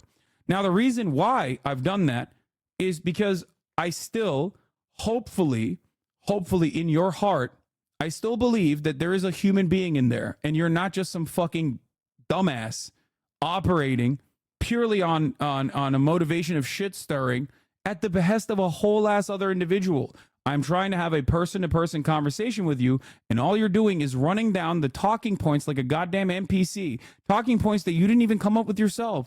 Talking points that someone else came up for you. Do you understand? You're still dodging how the use of the word is different? No, I'm not. I'm saying that deploying the N-word as a white person, knowing full well that it's not appropriate for you to say so, is completely unacceptable because it's still fucking racist. The acknowledgement that comes from him using the N-word or saying that he's going to say the N-word if his podcast guest host does not continue talking in the microphone, literally comes with the recognition that him saying it is actually wrong. It's sad. It's sad that many, many people that come from this community that supposedly value debate, okay, supposedly value debate and think it's like how intellectual of a giant you can be if you're good at debating, rarely ever have good debaters. I also did answer how the G word isn't the same thing as the N word, yes. But he's not here to listen. He's here to just keep fucking blurting out talking points like a goddamn Oblivion NPC, and as soon as the talking point is exhausted, in bad faith, he will continue repeating and deploying other talking points. I didn't dodge it at all. Unfortunately, and I hate to say this, I think you lack the mental fortitude to understand the points that I'm trying to make. It could be as a consequence of the biases that you have. Oh, fuck. My brother took my goddamn parking pass. God damn it. Either you genuinely are stupid, and I don't think you are. I don't want to believe that you are. Or you personally have a lot of animosity that is causing you to not understand where I'm coming from. The bias I have towards you is all your own doing. I used to literally watch you. Brother, when's the AOC thing, or did that already happen? Is the only time you've fucking come in here not at the behest of Divorcelli. That's it. Like, sure, maybe you used to watch me. I understand that. Plenty of people do. And then sometimes, again, they start developing a shit ton of animosity at the behest of a whole other person who then primes them into thinking, yeah, this is a bad dude, actually. You watch enough of that, you're probably going to get motivated. The sad part about it is that you have lost your personhood in this situation. Do you understand? You must ask yourself, are these genuine, firmly held disagreements that I have with this person? Or is it because I am coming from a community that shares a sense of purpose and a sense of camaraderie off of the anger and resentment that another person has towards Hassan Hassanabi Piker? Okay? So I asked you from the jump, what is a real disagreement you have with me, which led you to defend the usage of the N-word as a white person? I think that's kind of sad. I don't want to believe that you legitimately think this. I hope that this is something you can shake off. That's it. Yes, I hate how much you're a hypocrite. I've been following you since 2020. I just don't chat ever. This dude was able to convince me. How does that appear to you? How was it convincing? Yes, I hate how much you're a hypocrite. See, that's another good talking point. Got it. where is the hypocrisy coming from? Is it because you personally think that socialism means that you must live an ascetic lifestyle? Or is it actually the way that you generate your income that matters in this circumstance? I do not engage in any kind of capital accumulation beyond what I consider to be normal as a consequence of having some kind of nest egg. Okay? I don't think you understand what socialism means. That is precisely the reason why you think there is some kind of genuine hypocrisy here. Okay? You also have demonstrated once again that you don't have any firmly held convictions. You are simply repeating talking points that you watched in a YouTube video, coming from a community where you share a sense of anger, animosity, and resentment towards another content creator, and that's how you feel like you are welcomed. All right, school me by changing the direction. You still haven't responded how reading the word from a book and how saying it undirected is different. Once again, the conversation that we're having is not about reading a word from a book. The conversation that we're having right now is about your favorite content creator using the N-word in broad daylight. You're the one who's trying to direct the conversation to what you think is a more permissible and a better position overall in this debate. The reason why I'm not letting you redirect the conversation away from the main point of contention is precisely the reason why you desperately try to continue to do so. That's it. And for the record, I did address it. I did. Remember when D swore he was the first and biggest voice against crypto gambling and then went to kick? I don't remember that. Bro, the D fans are just going to run in circles? Yeah, like a headless chicken. That is what I'm trying to explain. You have to make a point for him to dodge it. You have to make a point for him to rebuke it. I mean, he has made points. I have responded to said points, but it doesn't get through. That's it. The reason why I engage in this is specifically because I hope that, I can try to convince them personally, because I don't really care about them liking me or not liking me. I mean, of course, I do care about people liking me. I am human after all. But the thing I care about more than whether they like me or don't like me is the right-wing rabbit hole that a lot of people find themselves in. Okay?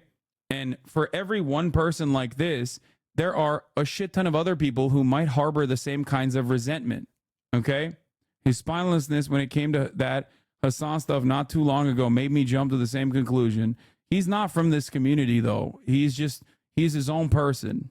So how often does the debate convince the other debater? I mean, it happened yesterday, but I don't think that's my main issue here. My main issue is not necessarily convincing the immediate person I'm talking to, but instead maybe some others who are also joining in that might harbor similar resentments, but then they can be convinced. If they're in the margins, they could potentially be convinced they could be convinced away from going further and further into right-wing idiocy. You know what I mean? Limafeo dug up my one tweet I've made recently. Yeah, I mean, you lied. That's the point. The point is that you lied. I don't know why you can't comprehend that. I don't think you're a hypocrite is a point. Dude allegedly used to watch you all the time, but can't give a specific example to something you did to lose him. You just have to guess at what he's referring to. I know. That's it. D fans always pretend that like they're not D fans because it's that embarrassing. No, I don't think they're embarrassed. I think they do a shit ton of way more embarrassing things all the time at the behest of Divorcelli. I think the real reason why they don't want to admit it in that conversation is because they want to make it seem like they're just a outsider who isn't guided by like unimaginable amounts of fucking animosity for no particular reason.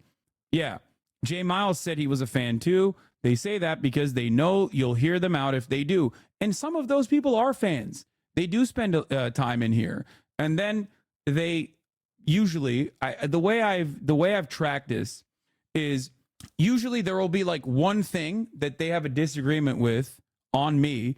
And because of how fucking passionate and even sometimes, dare I say, arrogant I get about that disagreement, their whole world falls apart. So they desperately seek out any kind of community that will actually own me, because they can't just be like, well, I disagree with them on this issue, let's move on.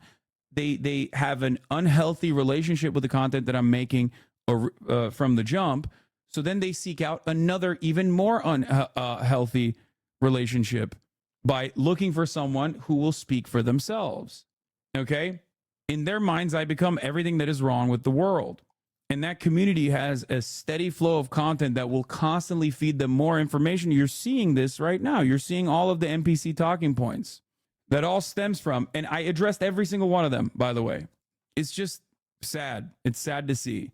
You can hate me. You don't have to like me. It hurts my feelings, but it's fine if you don't like me. I just genuinely don't want you to find yourself in the throes of reactionary sentiment, especially if you were once a fan. Okay? That's it.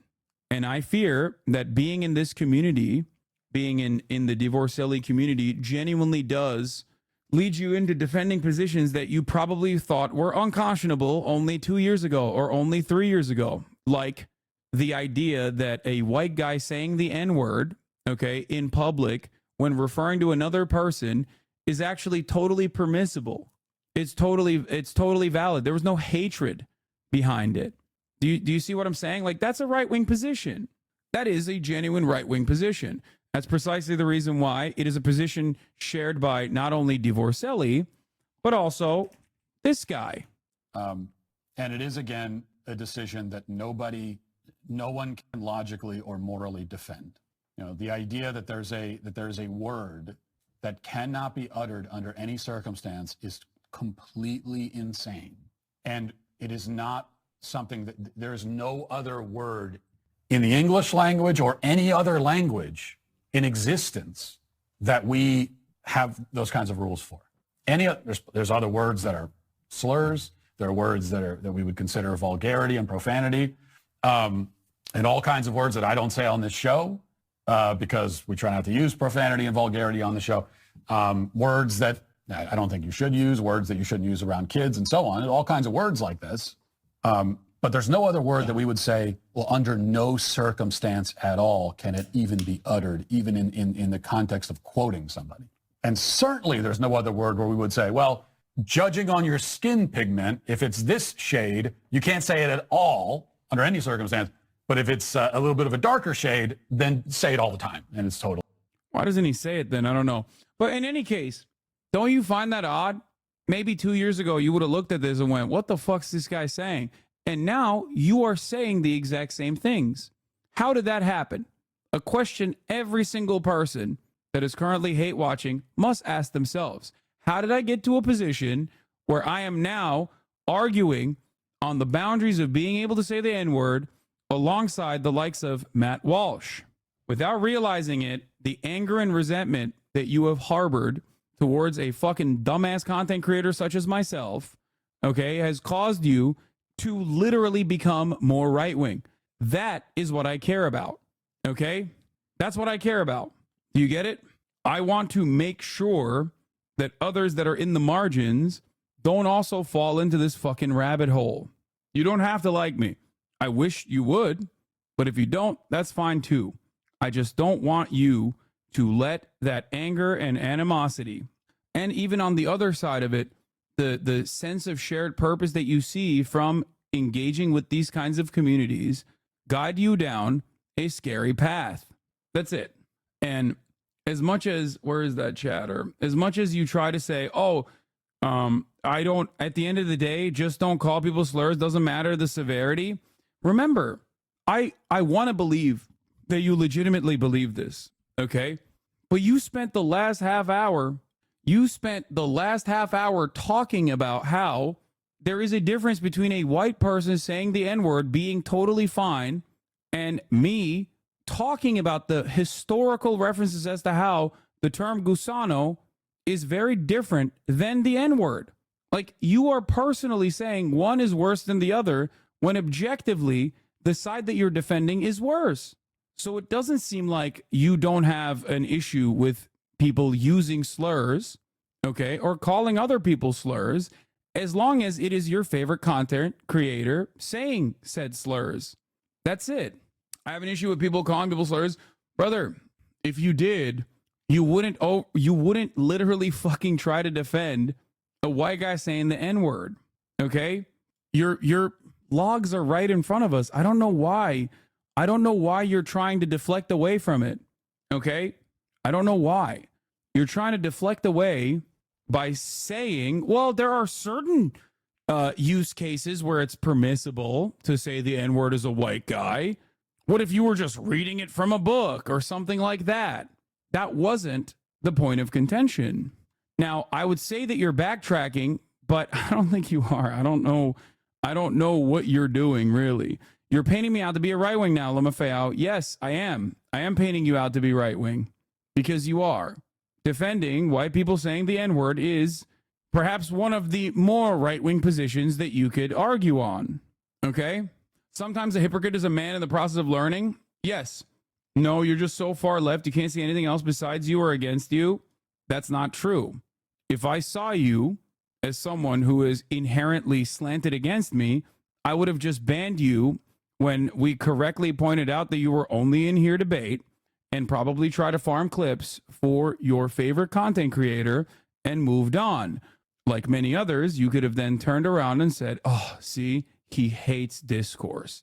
Instead, I took you seriously and I addressed every single ridiculous talking point that you presented like a fucking NPC. Every single one. Why did I do this? Because I think you can still be convinced. And others that are watching, or rather hate watching, can also be convinced. That's it. If I just immediately thought that you were antagonistic and that you were just against me, you were just an enemy of mine, I wouldn't have taken the time out. I'm giving you a chance.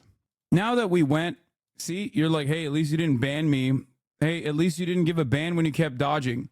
Like you are not arguing. You're not arguing with me. You're just, I think, arguing with your own sense of what I am.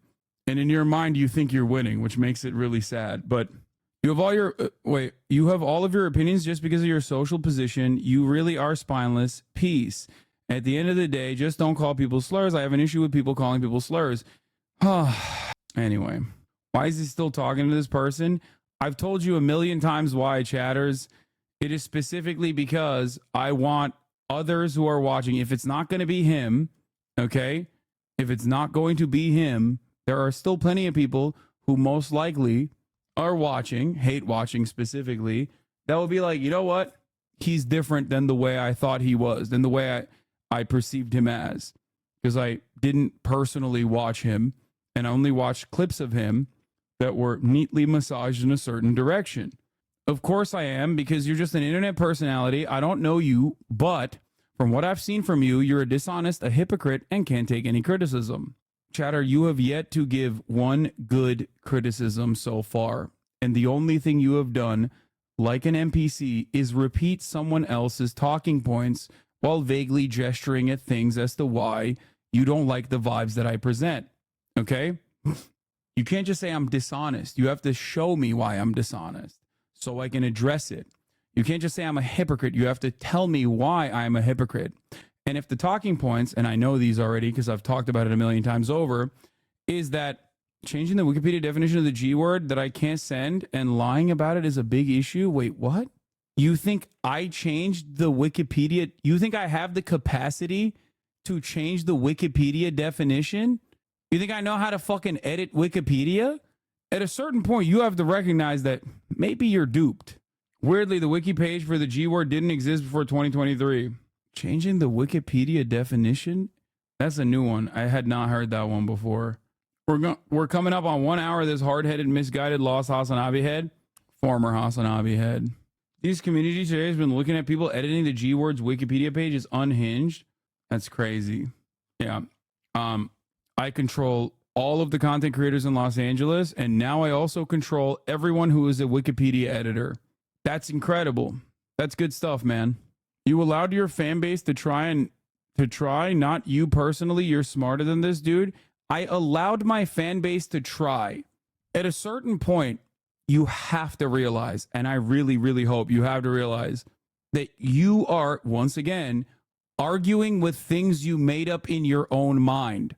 Things that you have heard. Okay? I have no fucking idea what you're talking about. I don't think you'll ever believe me because you do truly see me as like the representation of evil. That much is clear. Hassan, is saying the N-word not towards someone isn't bad. Explain to him why it's bad so he can shut the fuck up. Chatter, if you think he's going to shut the fuck up after I explain that, you're wrong. This one is cooked, boss. Hassan, you're a top editor on that page. You are allowed to edit, though. I allowed the edit. I think you're a hypocrite because of your stance on the collective punishment on people living in Israel. I hope this is a bait for the top of the hour ad break coming up and not something that you genuinely think I've ever said. I do not believe in the collective punishment on people living in Israel. I don't. Unless you personally think that, like, having to live alongside Palestinians is collective punishment, in which case, then yes. Thanks for allowing the Wikipedia edit. You're welcome. For the record, I hope you guys that are in here that may be hate watching, for example, like 1,000 of you, I hope you understand why we usually make short work of certain key indicators that a person is not here in good faith and simply here to derail. I spent an entire hour trying to unwind this person, only for him to come up with new weird things that he has thought up, okay? In an effort to try and, I guess, debate me. Every single position that he has brought forward has fallen flat, and yet he is still doing it. We have moved on a million different goalposts, all the way to I am telling my fan base to edit Wikipedia pages, okay? Moved on from different goalposts because of you, mind you. That is incredible that you're saying that. Virtually every single chat that you have chatted in here has been moving on the goalposts, moving the goalposts in a million different directions, only to have me entertain it. I never brought up Wikipedia. You did. What are you saying? What is happening? No, I'll leave soon, but your shadowboxing skills are impressive. You're not in an anime, okay? Your shadowboxing skills are impressive. I can fucking smell your fedora. Ridiculous. You derailed us yourself. You came back. You didn't have an answer. If they're so weird, just dodge it. You have some control over your fan base and at least cultivating it and haven't done much anything to quell them. Did H3H3 deserve the harassment? No, as a matter of fact, I did time and time again. Not that you would know because you never actually watched the stream. You just watched the stream from another person watching it with clips. Time and time again, I told my adult community to shut the fuck up about Ethan. I even banned the mention of Ethan in this community. And I think still to this day, it is banned. The idea that I did not try to genuinely scale back the harassment that Ethan was experiencing is ridiculous. The clip that you will refer to now, I suspect, will be where Ethan goes, dude, what the fuck? Your community is harassing me. And me saying, well, Ethan, I have yelled at them time and time again. There's only so much I can do if you keep repeating certain talking points that they've heard from Zionists. I know what your opinions are. I don't believe that you are, but you cannot fault me after a certain point for a lot of people, even not inside of my community, but completely outside of my community, making the assertion that you are defending Israel. I don't think he was. I don't think he is. But that doesn't matter. Another thing that I've addressed a million times over. Also, the community that you're coming from has shit-talked Ethan in perpetuity only until your favorite content creator saw this as a great opportunity. By the way, you moved the goalposts again. Now we're talking about Ethan. Saw this as a viable opportunity to fucking brigade his community. Openly. Every single thing that you've brought up is projection. Perhaps the things that you perceive about me that you personally hate about me is oftentimes things that you hate about yourself and the community that you come from. After all, we do a lot of stuff that we hate. Anyway, did H3H3 deserve the harassment? It's crazy because genuinely, what community has deserved the harassment from Destiny's community? No community deserves the harassment from Destiny's community, including H3H3's community or H3H3 himself. Ethan was getting routinely fucking harassed by Destiny and his orbiters until Destiny chose to apply a different tactic and change his course, going to the lengths of even fabricating chat logs that were truly saying anti-Semitic things about Ethan and Gila. Genuinely anti-Semitic things that they fabricated. That's really, really fucked up. Like unimaginably fucked up. I'm sure is what I'm doing harassment. I don't personally consider it. I'm sure other chatters would consider what you're doing to be like raiding and being annoying, but I'll take responsibility for it. I could have just banned you and moved on.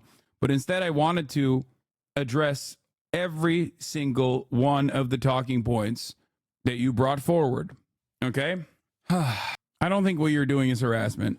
You're just being annoying and disingenuous. That's it. I wished that you wouldn't be that way, but you are. Yeah.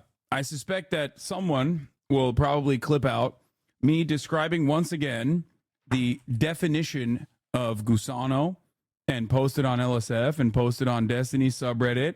Oh, there it is. 31 minutes ago, right on the mark. Hassan makes a point about the usage of certain slurs.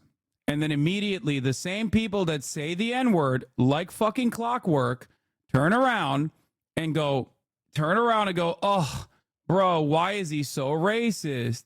Why is he so racist? And yet, no matter how hard you try, this genuinely does not change people's attitudes. If you are, let's take a look at this fucking chatter. Because remember, clips are only for subscribers. Only subscribers can clip. So this person is a subscriber specifically so they can clip stuff for Destiny. The amount, 19-month subscriber. 19-month subscriber. There's no fucking way. No, he's saying smartest defan Babela. There's no way. Sometimes subs make clips and then other Destiny's community goes through all the clips on your channel to use it for LSF. I don't know if I'd presume this chatter is the chatter that posted the clip on LSF. Yeah, that could be the reason here. There's no fucking shot that this dude, I don't think this dude was like clipping this. He's probably clipping it for his own personal reasons. This is why people hate Twitch. I approve of Yakuo if he's good people. It's because he says CPK is mid. No, I don't think that chatter himself was the clipper himself probably did not have any ill intention. And I'm sure maybe even the poster himself did not have ill intention. It's just that it's being brigaded nonetheless. If he's like if he's a will sub too, I doubt it. I doubt that he himself is personally doing it to be like, yeah, fuck this guy. Even the poster himself on LSF, I don't think he's like if it's the same person or not, is doing it with ill intention. It's just being brigaded nonetheless. Funny because D's been going after him too. Which person will this chatter pick? No, I don't think that's a different person. I think that they probably fucking clipped it because they thought it was a good point.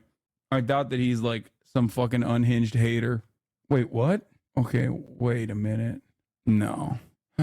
Anyway, let's move on. Yeah, the guy who posted the clip is an OK Buddy poster. I doubt that they're like, I doubt that they had ill intention. It is being brigaded nonetheless, but it doesn't really matter. They were going after Sean, but Twitter properly figured out that they are being stupid, so now they need anything to get a win. Yeah, it's not going to work, okay? And also, dude, no, you don't know if this is that person, okay? You're just fucking posting some random person's Twitter, okay? And then also saying that they're a Zionist. Like, chill the fuck out. Calm the fuck down. Wait. The Green Rocket, thank you for the 20 community gift the subs, especially at the top of the hour when there is a 3-minute ad break. Which if you no longer want to see those ads, all you need to do is subscribe for $5 or for free with Twitch Prime. Are we doing Chad Vice soon? I need you. We'll do Chad Vice soon. Eventually. Yo, LeBron has unfollowed Diddy after that surveillance video leaked. I knew he was on the right side, dude. You'd have to be in Discord to participate in Chad Vice. Wait, what? Wait, it is him. Wait, what the fuck? Wait, what the fuck? If you go and harass this person, I will ban you, by the way. I mean, he agrees with me, but that is, what the fuck? What? Like, he hates Destiny, but then also says I'm a fucking idiot too? And personally, he's not like a Zionist at all. Chatters were absolutely wrong on that. Just don't understand. I don't know. I'm in disbelief, dude. I don't get it. Just a hate centrist. I think some chatters who are vetting for this person are getting confused with someone who's a fan artist in your community with a similar name. I don't really understand it. Dude, Redditors are crazy. The OP agrees with you. You made a comment about it. Oh no. What the fuck? Dude, listen. Chatters literally personally thought that you were a fucking hater who posted and then sent this tweet to be like, oh, he's a fucking hater. He is a 19-month subscriber who is like doing deep operations in the chat. Spec Ops. I won't lie, your chat's fucking stupid, not gonna lie. He's probably just annoyed you give attention to that rat nowadays. No, I don't think that's it. Interestingly, the creator of the Gusano page on Wikipedia was permanently banned from editing for pro-Israel canvassing. How do you even find that? Like, that sounds insane. How do you fucking find that information? I'm just shocked. I don't know why you posted that on Reddit, knowing full well that it'll get brigaded. But I mean, it's fine. Offliners, I think it's time to purge our ranks. Okay, everybody needs to calm down. Anyway, I forgot to run the 3-minute ad break now, by the way. I don't think that person is like a hater. Maybe he got really horny about getting Reddit karma in a moment of weakness or something. I don't know. But like, you posted that in functionally a white supremacist subreddit. Like, anytime any issue comes up, not to say before people go, oh, you said Elizabeth is a white supremacist subreddit. Anytime any issue comes up that it gets actively brigaded by a community that wants to say the N-word, it functionally turns into a white supremacist subreddit for that fucking post. You need to realize you're being baited. There was literally no point talking here. You had this convo 4 days in a row. You're not changing anybody's mind. You just gave them the G-word clip. You've been told they've been looking for today. Yeah. What is the desire for some people to say the N-word? I think it is. Yaakov was a good chatter, but he was doing small brain LSF posting. The subreddit is not savable because it's part of Reddit, which is easily brigaded. Best to stay off that place. Yeah, 100%. I'm not. Oh, God. Fuck. I'm not going to do valuetainment. You're literally making it easier for them. They've been compiling clips to make a montage or something. I know, they're fucking insane. Except it doesn't matter because, once again, I personally use my words in this issue very carefully, knowing full well that people are going to try and clip it out of context. Ultimately, every opportunity that I have to be able to explain this position with the hopes that someone who like accidentally watches it or watches it even with ill intent will understand the point I'm making. I wanted the karma, bro. I'm sorry. Dude, what the fuck's wrong with you? That's insane, dude.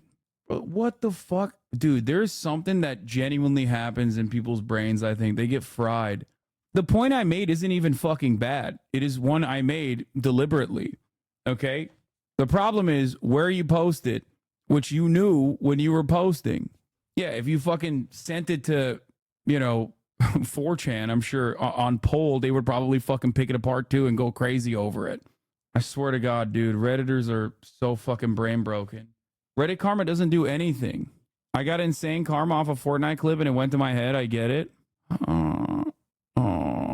Anyway, you're going to be stuck having this conversation every time a rap song with the N-word in it goes really big. The chatter's complaining, saying you don't have to change their minds isn't true. There's proof. Multiple people have thanked you and told you you have. This shit does work. I wish people would trust you more on this shit. I know. I don't personally understand why people do that. That 4ant chatter from the other day literally made a fan cam edit that made it seem like he owned you in a debate. Who the fuck is 4ant? Hassan, you have to remember you're easy money. You don't copyright IP. You don't watch their videos, so you won't correct the record. And ultimately, addressing it won't fix anything. People will still hate on you. I know. Well, what am I supposed to do? They're going to clip you asking this guy to delete it? It'll probably be the same chatter. Wait, first of all, I never asked him to delete anything. If he wants to, he can. If he doesn't want to, he doesn't have to. I don't give a shit personally. Like I said, I stand on what I said. It's parasitic. In the Frogan and Sean clip threads, there were people with Aryan and 88 and all the dog whistle codes as usernames trying to play victim. Yeah, I know. Anytime the topic of white fragility comes up, remember, if you post it on certain subreddits, you're basically giving more ammunition for said posts to be brigaded by white supremacists that seemingly are making genuine points about racism. And it's like, if you click on their fucking profiles, they will openly say, Moz, look at these guys at Inland Empire, at Rhetoric. Shut up. Remember how you didn't get owned publicly and now it makes others who did feel bad? Yeah. The rumors are true. I will inevitably play games. I think you shouldn't keep people like this. It's either very bad intentions making him do this or he just has extremely poor character. Okay, everybody calm down, all right? Yeah, Divorcelli, someone in the chat said Divorcelli is watching Willie Mac videos about you and this harassment will continue. But what you realize is, like, eventually what many people will realize is that Willie Mac has probably the worst research on the fucking planet. He just literally repeats shit that he saw on Reddit without a single fucking afterthought. He didn't even know that, like, I was actually reading BBC fucking headlines about the Al Ahly hospital. And he still, to this day, uses the Al Ahly hospital. The Al Ahly hospital bombing. Israel has blown up pretty much every fucking hospital in the Gaza Strip, chat. And he's still talking about the Al Ahly hospital as though that is like a as though that definitely was a explode ordinance from Palestinian Islamic Jihad. He does not do any research. And why should he? He literally, he doesn't have any real opinions. Well, he does. He has some real opinions. He just wants to make money. He just makes another fucking Hassan Sucks video, literally recycling the same talking points over and over again, to try and, farm some revenue without doing any real work. Why are your haters exclusively dumb and mentally ill? I don't know. Correction, he knows. He's just bad faith and knows people watching don't care. That's true. Yeah. Like the time when he said, oh, you're doing on the ground journalism. Am I right? And placed it in the video as though I was claiming that I was doing on the ground journalism, when I correctly told him, like, I obviously very rarely do on the ground journalism. And you most likely clipped something that I misspoke on. I still have yet to watch this video, by the way. And he was like, yeah, well, I was just joking, actually. Except his fans literally still, or not even his fans, my haters literally still say that. Doesn't it weird you out how many people try to catch you in a lie? I mean, it comes with the territory. All right, let's watch this fucking ChatGPT 4.0 video. Hey, Rocky. I'm doing great. How about you? I'm awesome. Listen, I got some huge news. Yeah, the fact that it took him 20 minutes to come up with critiques after he had already made 2 videos on you were very telling. Exactly. He didn't know his own talking points. He had to like reread his notes after saying that he had like genuine grievances with me. Do tell. Please. Well, in a few minutes, I'm going to be interviewing at OpenAI. Have you heard of them? OpenAI, huh? Sounds vaguely familiar. Kidding, of course. That's incredible. Oh, fuck, this sucks. They want more content, so all the other hate watchers are posting now? Yeah, it's not going to work. But good luck. I have to pee. You have to watch the Haiti video? Okay, we'll do this Ann first. Coulter, who we've had on the podcast before. We'll do this. Get Ann Value Coulter, Tain, and I then we'll think do the Haiti you and her video. are, on a And show then we'll play together. You're Batman doing something Telltale. together. And she asked this question. I just want to get your reaction on. Rob, go ahead and play this clip. That's why I brought on today somebody who I think has some thoughtful perspectives on the future direction of our country, of our conservative movement, and on this question of nationalism and national identity, somebody who've been fascinated by for a long time. Can you fast forward to when and she have says it, interacted Rob? with on social media, but for the first time we're having Is it right here? live form Okay. conversation in the offline sense of it. It's Ann Coulter. So Ann, thanks for coming on, and I'm looking forward to our conversation today. Me too. Thanks for having me. That was a fantastic opening monologue. I too am a fan of yours. So I'm going to make a point of disagreeing with you so that it will be fun. You are so bright and articulate, and I guess I can call you articulate since you're not an American black. Can't say that about them. That's derogatory. And that was a great opening segment. Lots of things to talk about there. Oh, and I agreed with many, many things you said during, in fact, probably more than most other candidates when you were running for president. But I still would not have voted for you because you're an Indian. We'll get back to that. Just skip over the racism. But first of all, did you know she was? Because it seems like when you guys are starting, there's a little bit of tension. I don't know if there was like pre-getting started where there was tension or not. You're pretty good at picking that up, man. So actually, so to give you the context here. So I ran this podcast during the presidential campaign. It was called Truth. Yeah. I took some time off after the campaign, and now, getting back in the swing of things. So we relaunched the Truth podcast, just relaunched it officially last week. So, get that up on the ground. We'd have good conversations. Right. And I wanted to pick on some people who had. Okay, Patrick Bet David acknowledges the existence of racism because he's awesome. Okay? Because he calls balls and strikes. That's why. That's it. And you guys don't recognize it and you don't appreciate it for all the valuetainment that he puts forward. Had poked me a little bit on social media or in other ways to be able to, it's kind of boring to just talk about everybody who agrees with the same thing. Right. But let's get a little bit of tension from the left, from the right. So I'll bring Ann Coulter on because during the campaign, I don't remember what exactly she said, but on numerous instances would comment on different ways in which I might not be quite qualified to be president, right? So let's get her on and have a conversation. Yeah, he also has probably been called Indian before and has experienced anti-brown racism as someone who was perceived as an Indian man or something. So I suspect that plays a role in this as well. It's like a deep and personal issue for him. And both of us are interested in the theme of nationalism. I did not expect she would just kick it off right there, get right into the business. And I think it actually made for a really good conversation, believe it or not. Of course, I disagree with hell like her on that being a criteria to be the U.S. president is her description of whether or not you're an Indian. I'm born in the United States. I'm as American as they come. But I thought it actually formed a really strong basis for an honest conversation that we otherwise don't have. Because her view is that in order to actually be a U.S. president, you got to be even more American, right? So you're not fully American if your parents weren't from the United States of America. And in order to trust somebody, the more generations they've been here, let's say you've been here 6 or 7 generations, you have more of what she would call, I think she did call it in the podcast, a security policy. It's like an insurance policy that you know that if you're going to put somebody in that high office, at least you know that they've really, really soaked up what it means to be American. Now, I disagree with that. I disagree with that because you have people in the 7th generation Americans who are the kids of some, I've known many of these people, grow up in the Upper East Side. Some daughter who lives in Brooklyn thinks she's a hippie, talks about hating this country. Well, I don't think that person's any more American than I am just because my parents happen to have been legal immigrants to this country. So I got 2 questions for you. But it made for a good conversation. I got 2 questions for you with this, okay? On one end, how many people you think are like, if you were to say, of the voters bloc, what percentage of the voter bloc agrees with her? So say in the Republican primary? In the Republican primary to say, you know what, I'm not going to, even if it's 1%, 2%, 3%, what do you think it is? So I will tell you this with confidence. It is. Sorry, my brother is like literally on the fucking gate, on the gate cam, not letting me fucking access the gate cam while there's like a package at the fucking door and I'm trying to open the door, but because he's hogging the fucking gate. Anyway, it's just random, irrelevant. That's why I'm fucking yelling. Yo, that's insane. It's like watching a Jewish person justifying Nazis. I mean, dude, if you are a visibly brown person and you're running for the Republican Party, there are going to be openly fucking antagonistic people against you, and you just have to kind of eat there. You just kind of have to sit there and eat it. There's not really much you can do about it. It is a lot higher than I believed it was a year ago. Interesting. Yeah. And it's a lot higher than I believe you would think it is, too. Interesting. Which is why, and I said this on social media, and some people hit me on the left from it, I said I respect her for saying it, even though I disagree. Right? Because at least she has the spine to say in public what many other people, not a majority, not even close to a majority, but a lot of people. She's not a...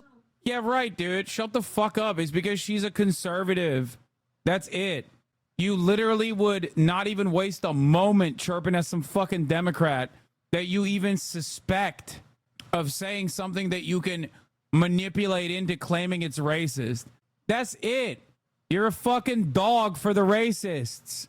And they treat you like what? Well, they treat you worse than a dog because white women love dogs. So a dog would be not the best analogy here. Alone. She is voicing a view that I think is widespread. And, you know, actually, what the hell? We're here. We're just going to. It's so funny because he's literally verbatim going through the steps of things that I personally described to you about Vivek Ramaswamy. Okay? Remember when we were talking about like, oh, dude, like he's doing 4chan Groyper statements and whatnot. And I told you there is never going to be a man with the last name Ramaswamy on a ticket next to the last name Trump. Americans are far too fucking racist for it. And now he's fucking turned around and is like defending Ann Coulter's right to be racist or some shit. You're going to let loose a little bit. I had somebody text me who had run for position. You guys might know her, Harmeet Dillon. You know Harmeet Dillon? Of course, yeah, absolutely. Harmeet's super cool, so I hope she's fine with me saying this because I think it's important that the public know. We can't. I think this will even cause like reactionary American Indians, and I don't mean like Native Americans, like Indians that live in America, some of which are very reactionary, as we've talked about before, like the BJP supporters in America. Even they will look at Vivek in this circumstance and lose their shit. Okay, so he's losing that aspect as well, because at the end of the day, okay, Modi supporting Indians living in America still very much get disrespected by white supremacists and racists, okay? So they recognize it. They know exactly what that was. So for him to turn around and fucking run cover for those people, unacceptable. just have these conversations behind closed doors, not having them in the open, said that when she ran for her position of being the chairwoman of the RNC, she had many people tell her the same thing too, which is interesting to me because most of the grassroots was, a lot of the grassroots were with me, a lot of grassroots were with people like Harmeet, but there are people who believe that if you're electing people to positions of leadership, how American you are is a spectrum. When you were out there campaigning, did anybody face you, confront you, and say, I would totally support you, but you're too brown for me? Did anyone say So that? I had many of those for religion. So I didn't have anybody come up and say that because... Another thing I fucking called! Which is like the easiest lock, dude. Yeah, they're going to be like, yeah, you don't believe in Christianity.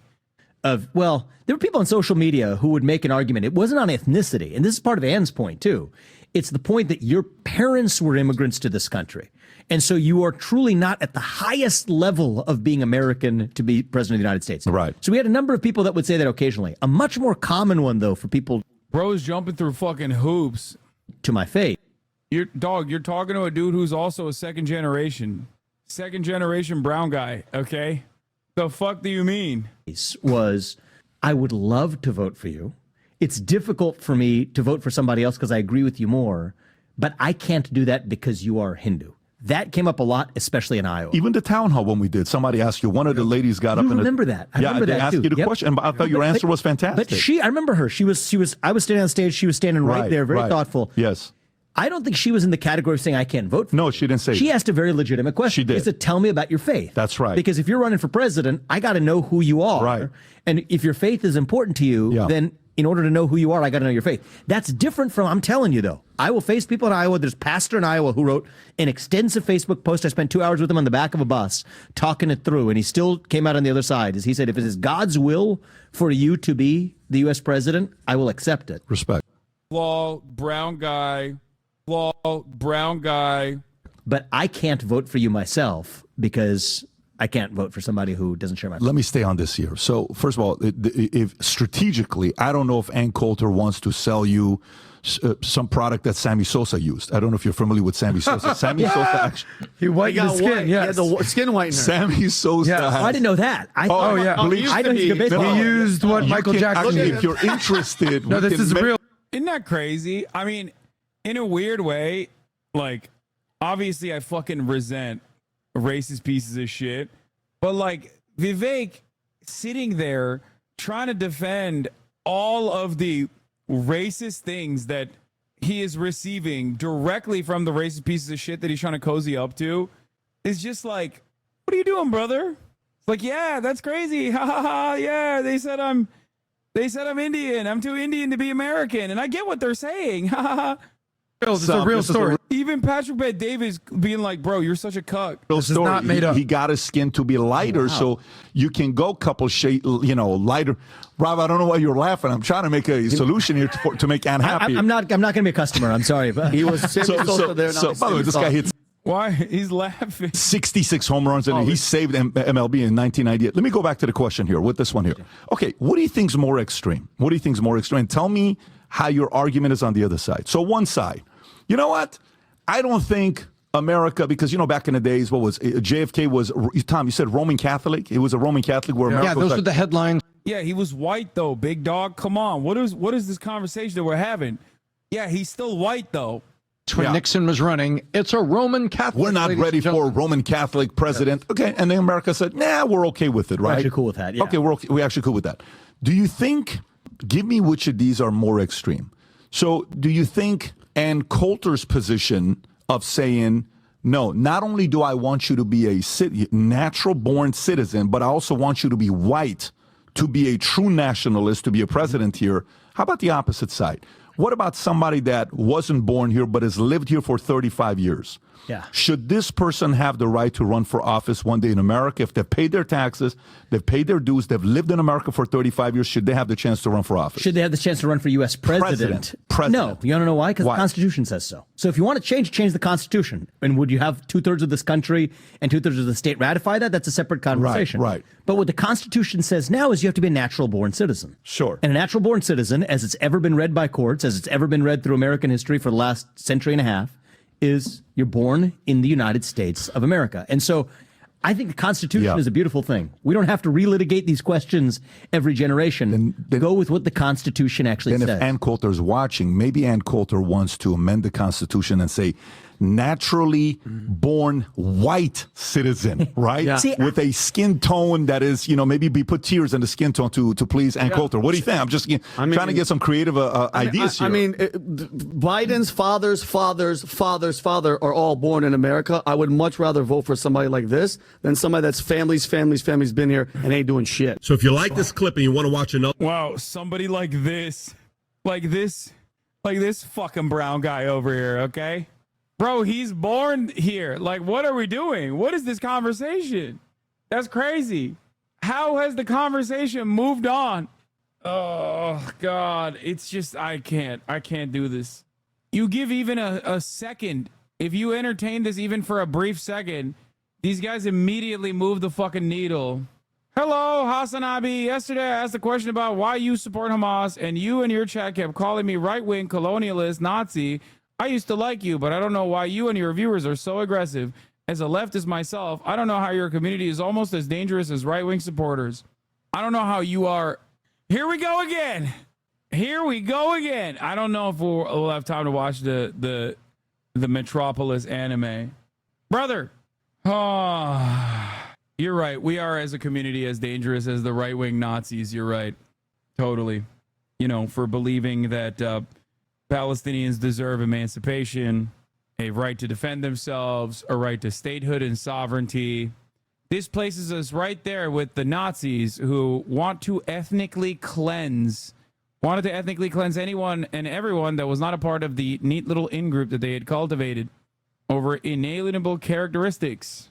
Yes, dangerous. We edit Wikipedia, apparently. Yeah, I know. I am so dangerous. I dangerously believe that all people, no matter what their political opinions are, deserve emancipation, dignity, health care, educational opportunities.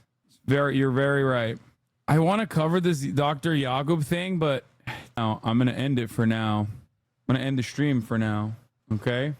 Will knows how to take a vacation and not stream. Skill issue? Yeah, I know. Well, maybe I should do more of that. Anyway, love you guys, and I will see you tomorrow, okay? We're going to watch it. Don't watch it. Don't watch it without me. We'll do this tomorrow. We'll play Batman tomorrow. I'll do it all, okay? Love you all. And to all, I bid you adieu. The starlock to the topic just begun. There is again a sun is streaming, a sun is streaming.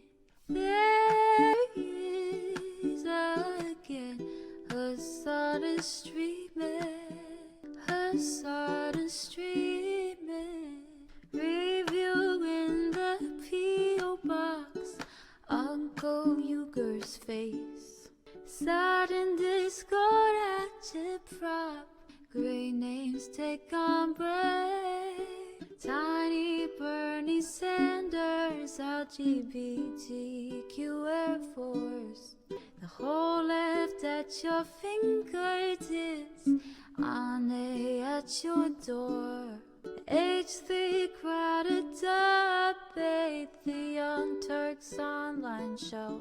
3 full fucking years of this, plenty more to go. 90-day fiance talks of champagne bourgeoisie. A Trump rally live reaction, a mass riot at DC. There is again, her sun is streaming, her sun is streaming.